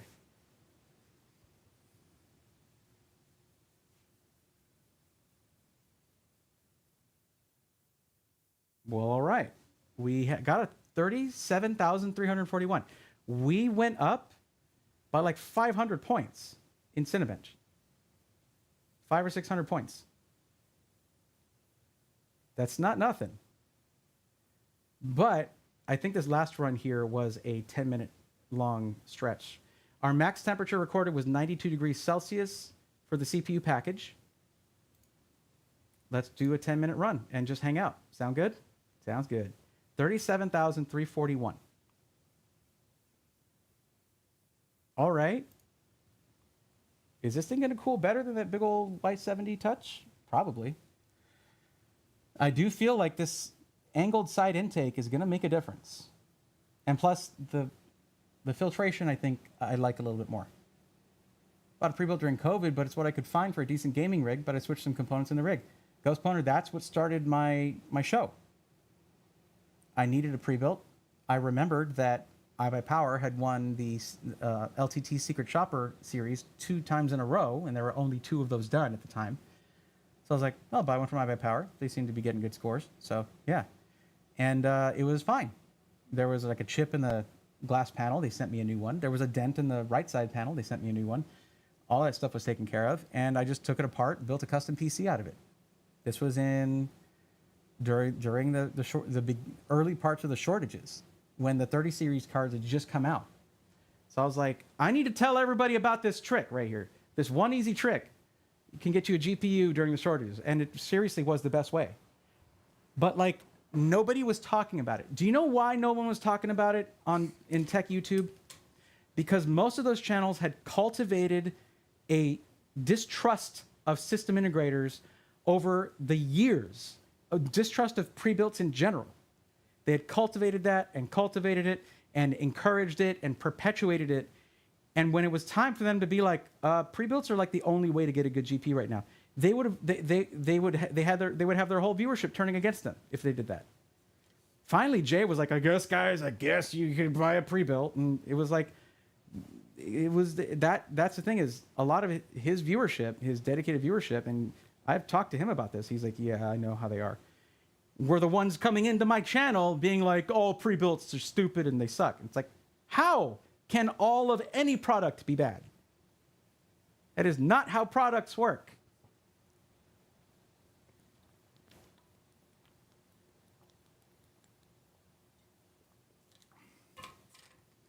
Org Chaos, there were still people who would not do it.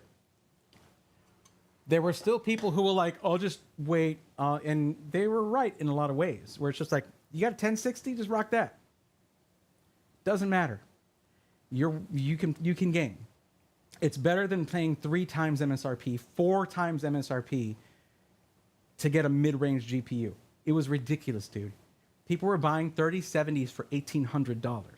It was insanity. And I was like, guys, just gotta get a damn pre-built. You're gonna buy all those parts anyway.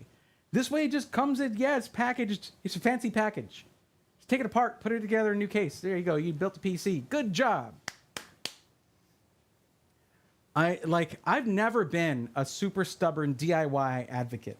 I will encourage others to try it, but I won't force it, shove it down their throats like so many people in my comment sections will do. Where they'll be like, oh, damn, we hit 102C? Oof, that's rough. CPU package was sitting at 100 degrees there for a second. Okay, so this is not cooling as well as the other one, it seems. Hot air coming out of that top of that. Interesting. What are we doing? 279 watts, 279 watts CPU package power. Yeah, about 280 watts. That's normal. That's what we were doing before. Weird. I wonder if I did something wrong. I don't think so.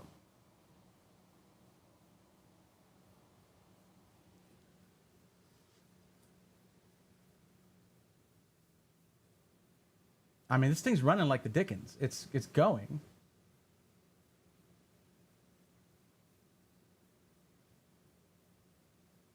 Huh. It basically works and gets itself up to like 100 degrees Celsius and then resets whenever the run resets. Over 100 degrees Celsius. What is going on? I wonder if I did something actually wrong here. I don't think so. Maybe it's on like a quiet mode. Let me check the fan profile that we've got this set to.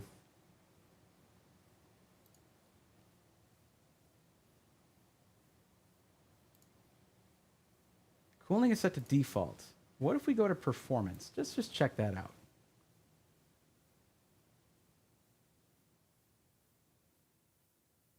Because like I know these fans can run faster than this.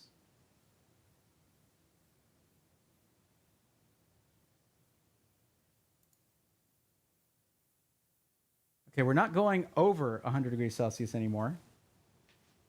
That's good, I guess. What is going on there? Man, I need to move that camera if I want to sit down, but I need to sit down so bad. What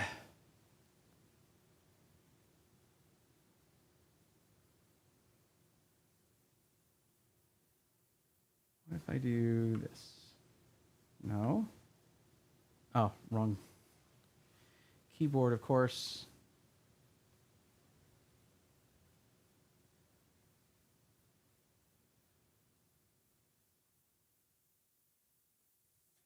Yeah, that'll do. I can sit down now. Yay. Okay, more manageable temperatures. I don't think I had to do that on the Y70, though. And I don't think the noise is actually too bad. Let's see what the max temperature reaches now. Let's do a reset here, because 105 you do not want. Let's also see what our cores are doing.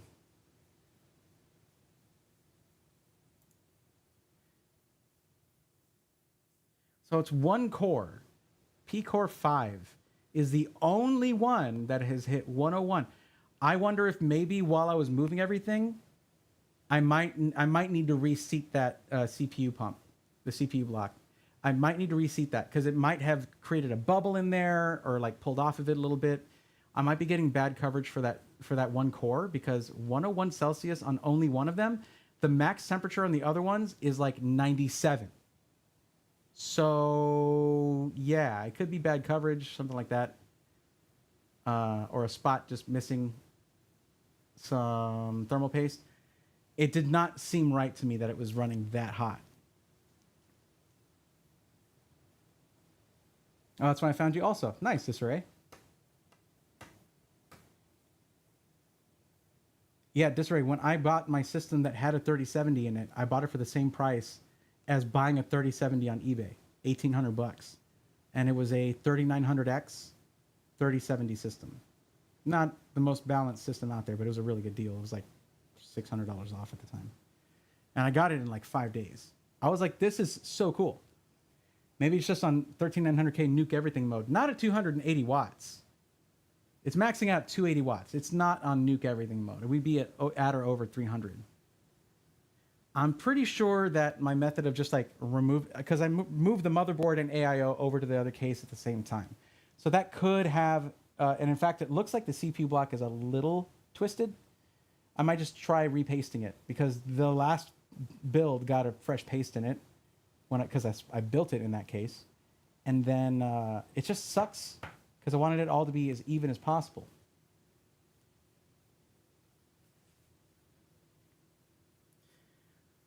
I try not to watch other reviews of the case just to keep my opinions my own. But I did run into some, tweets, things like that, and just people praising the cooling of the case. So this does not mesh with that. 109 Celsius on P-Core 5. All right, I'm stopping this. That you could genuinely cause a problem with one of the cores if you do that. I mean, it shouldn't, but it's possible. So we're gonna do this. I'm gonna repaste the CPU and we'll try it again. Oh God, it's 118. This shouldn't keep us from testing the GPU. Let's test the GPU real quick. But I genuinely think when I was moving around the AIO and the motherboard and all that, it probably messed with the thermal paste on there. And running FurMark is not going to stress the CPU. That should be fine. It can cool it, but it is definitely having an issue with cooling all of the cores. That's probably an issue with the thermal paste coverage.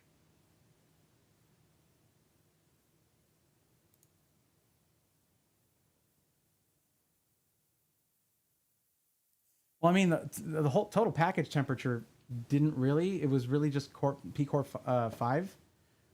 But yeah, that worries me because you can fry a single core in a multi-core CPU. Of course you can. All right, GPU stress test. It's at 1440p. Let's go. We can at least see what our GPU cooling, how that's stacking up. So let's see that.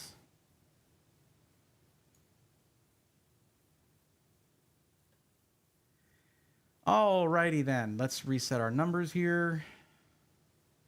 Pretty sure the GPU is going to be totally fine. I should have turned this back on.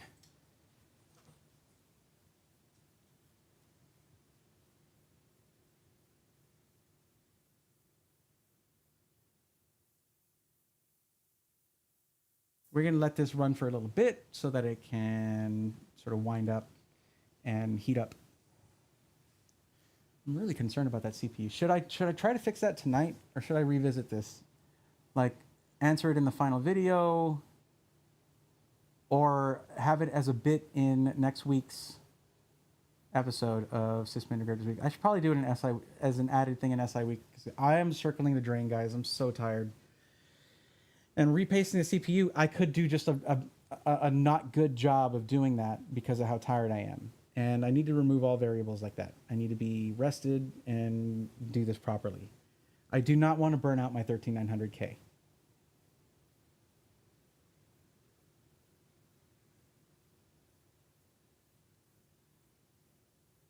No CPU that is running its like this thing's running at 280 watts on a 13900K. It can run higher wattage than that. And it should not be hitting 108 or 109 on a single core. That's a problem. That's a problem with the probably with the cooler, the cold plate interfacing with the IHS.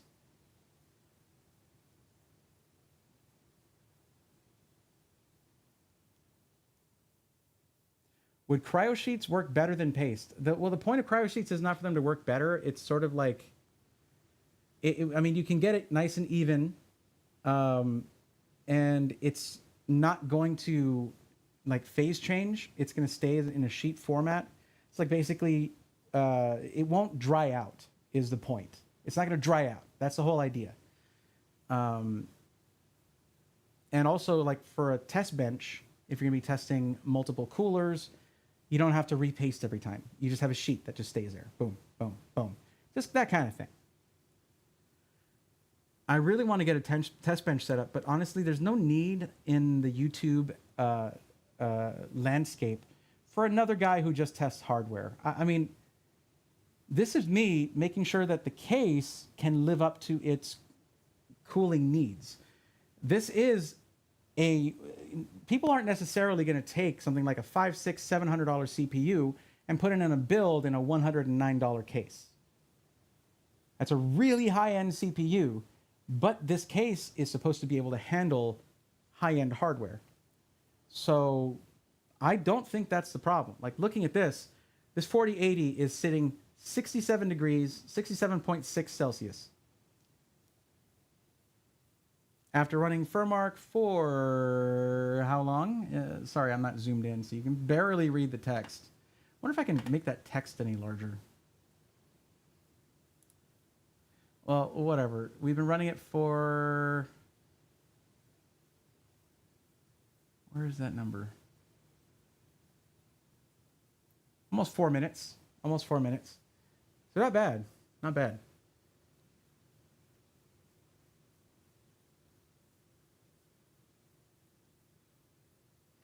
But yeah, I think that I believe that the other cores are more indicative of the actual cooling we're supposed to get. So if we go up here and look at some of these cores, max temperatures, oh, I reset it. They were like 96, 97 max. And that's what it was hitting before. This cooler is capable of that. It's the same number of fans, roughly the same airflow, except we have, well, it's actually one extra fan because we have one extra fan for exhaust. I don't actually know if that fan for exhaust is necessary, and if it's taking, well, no, it's taking some, it's pulling out hot air. but it's taking some of the air that could be moving through the radiator away from this rear fan. I think, I don't know. I know that I'm pretty sure some of the videos out there for these cases, they're going to test multiple fan configs. That's something you're going to want to watch, because just putting a fan in every spot is not always the optimal configuration. That's especially with something like an air cooler for your CPU cooler, but when it comes to new cases, reviews where they really look at this kind of stuff, that's I didn't have time for that. I got the case like 2 days before it was supposed to be launched, so what can I do?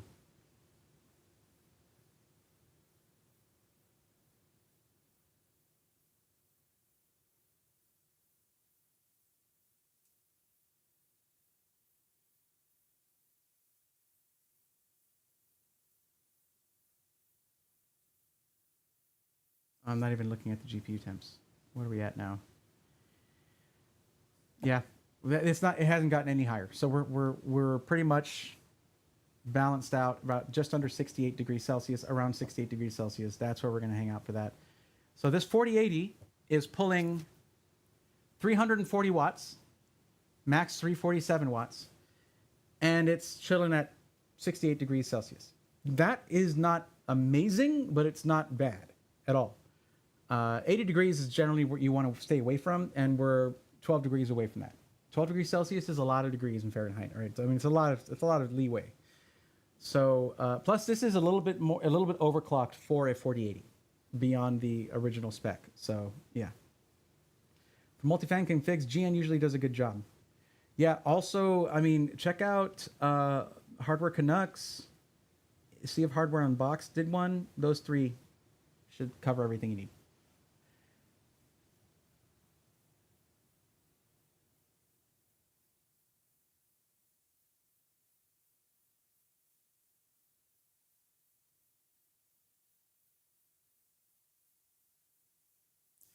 Okay, well, I'm satisfied with the GPU temps. I'm worried about my mounting for the CPU cooler, so we're gonna call it here.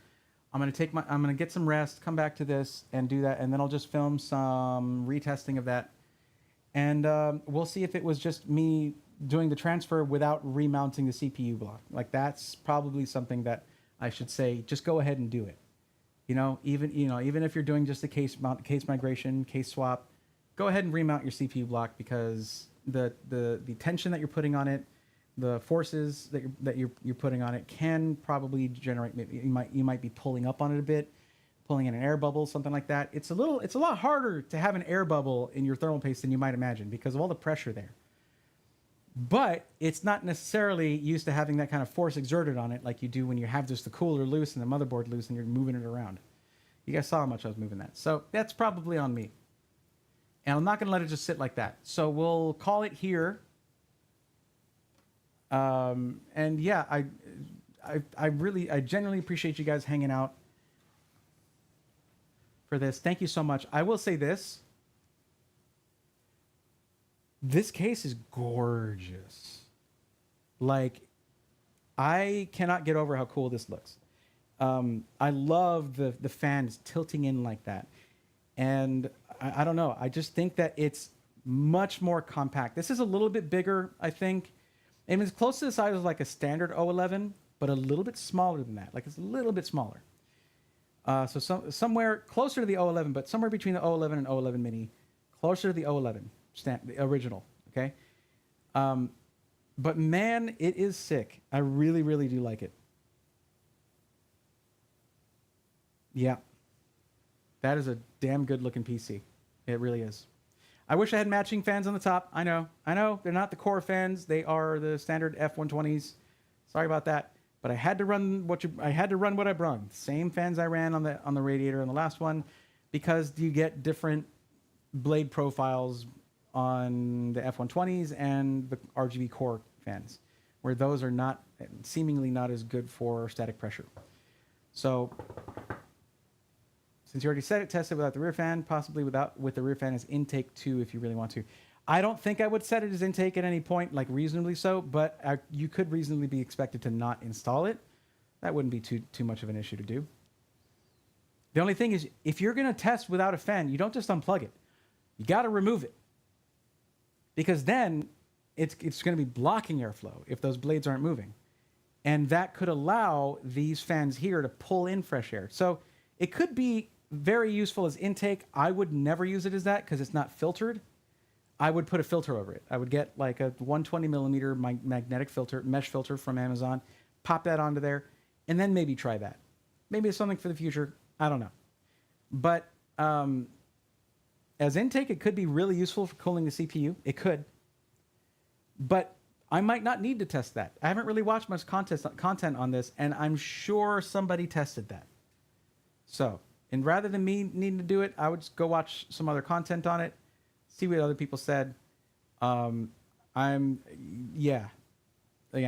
Hardware Canucks, GN, Hardware Unboxed, those three should cover all of your review needs.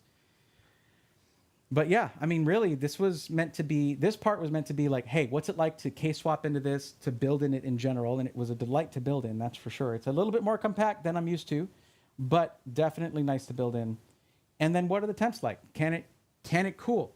And if all of the cores are being cooled properly, I'm pretty sure we're going to be hunky-dory, like 100% good. But this is not meant to be like a deep dive, thorough review of this. We're featuring the case. We're doing a case swap because a lot of people are like, hey, are you ever going to do a guide on that? Well, there you go. It's a few hours long, but there you go. You can watch this. And yeah, we'll edit it down.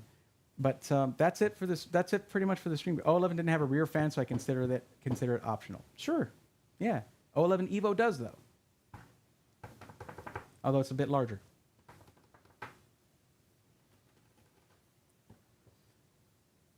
But yeah, JR, I see you. Thank you for coming and mentioning something, dropping an RGB at the end there. Appreciate that. But guys, thank you so much for joining the stream. And for those of you who were here from the beginning, good Lord, how? I appreciate you. Thank you so much. And for those of you who joined in the middle, also, I appreciate you. And I don't want you all to think that I don't appreciate you for not being here. I'm usually late anyway. Why would you show up at the beginning? But whatever, guys. Thank you all so much for joining. I'm off to Whataburger to go get my sweet and spicy bacon. What is it? Sweet and spicy barbecue bacon burger with grilled jalapenos. Go get that. That's my little treat after a long, long stream. And but yeah, and I'll see you guys on early next week for another SI Weekly. We're gonna start getting into some deals for upcoming Black Friday and all that. And there should be a couple of the reviews that I've done recently. The full videos of those should be coming out soon. So lots of stuff, plus interviews. I got to get those out. And I'm just going to start posting them. Please watch them because they're really, really good interviews. The people you love to watch talking about what they think about pre-builts, and you're going to want to hear it. So yeah, I'm finally going to do that. But until then, it's going to be awkward. Let's just let the awkward happen, okay? Because it's like, why did you wait so long? I have my reasons, okay? Doesn't make sense now, but it made sense then. Okay. That's it for tonight, guys. Thank you for hanging out. And until the next one, take care. I need to have a button ready for this. Bye-bye.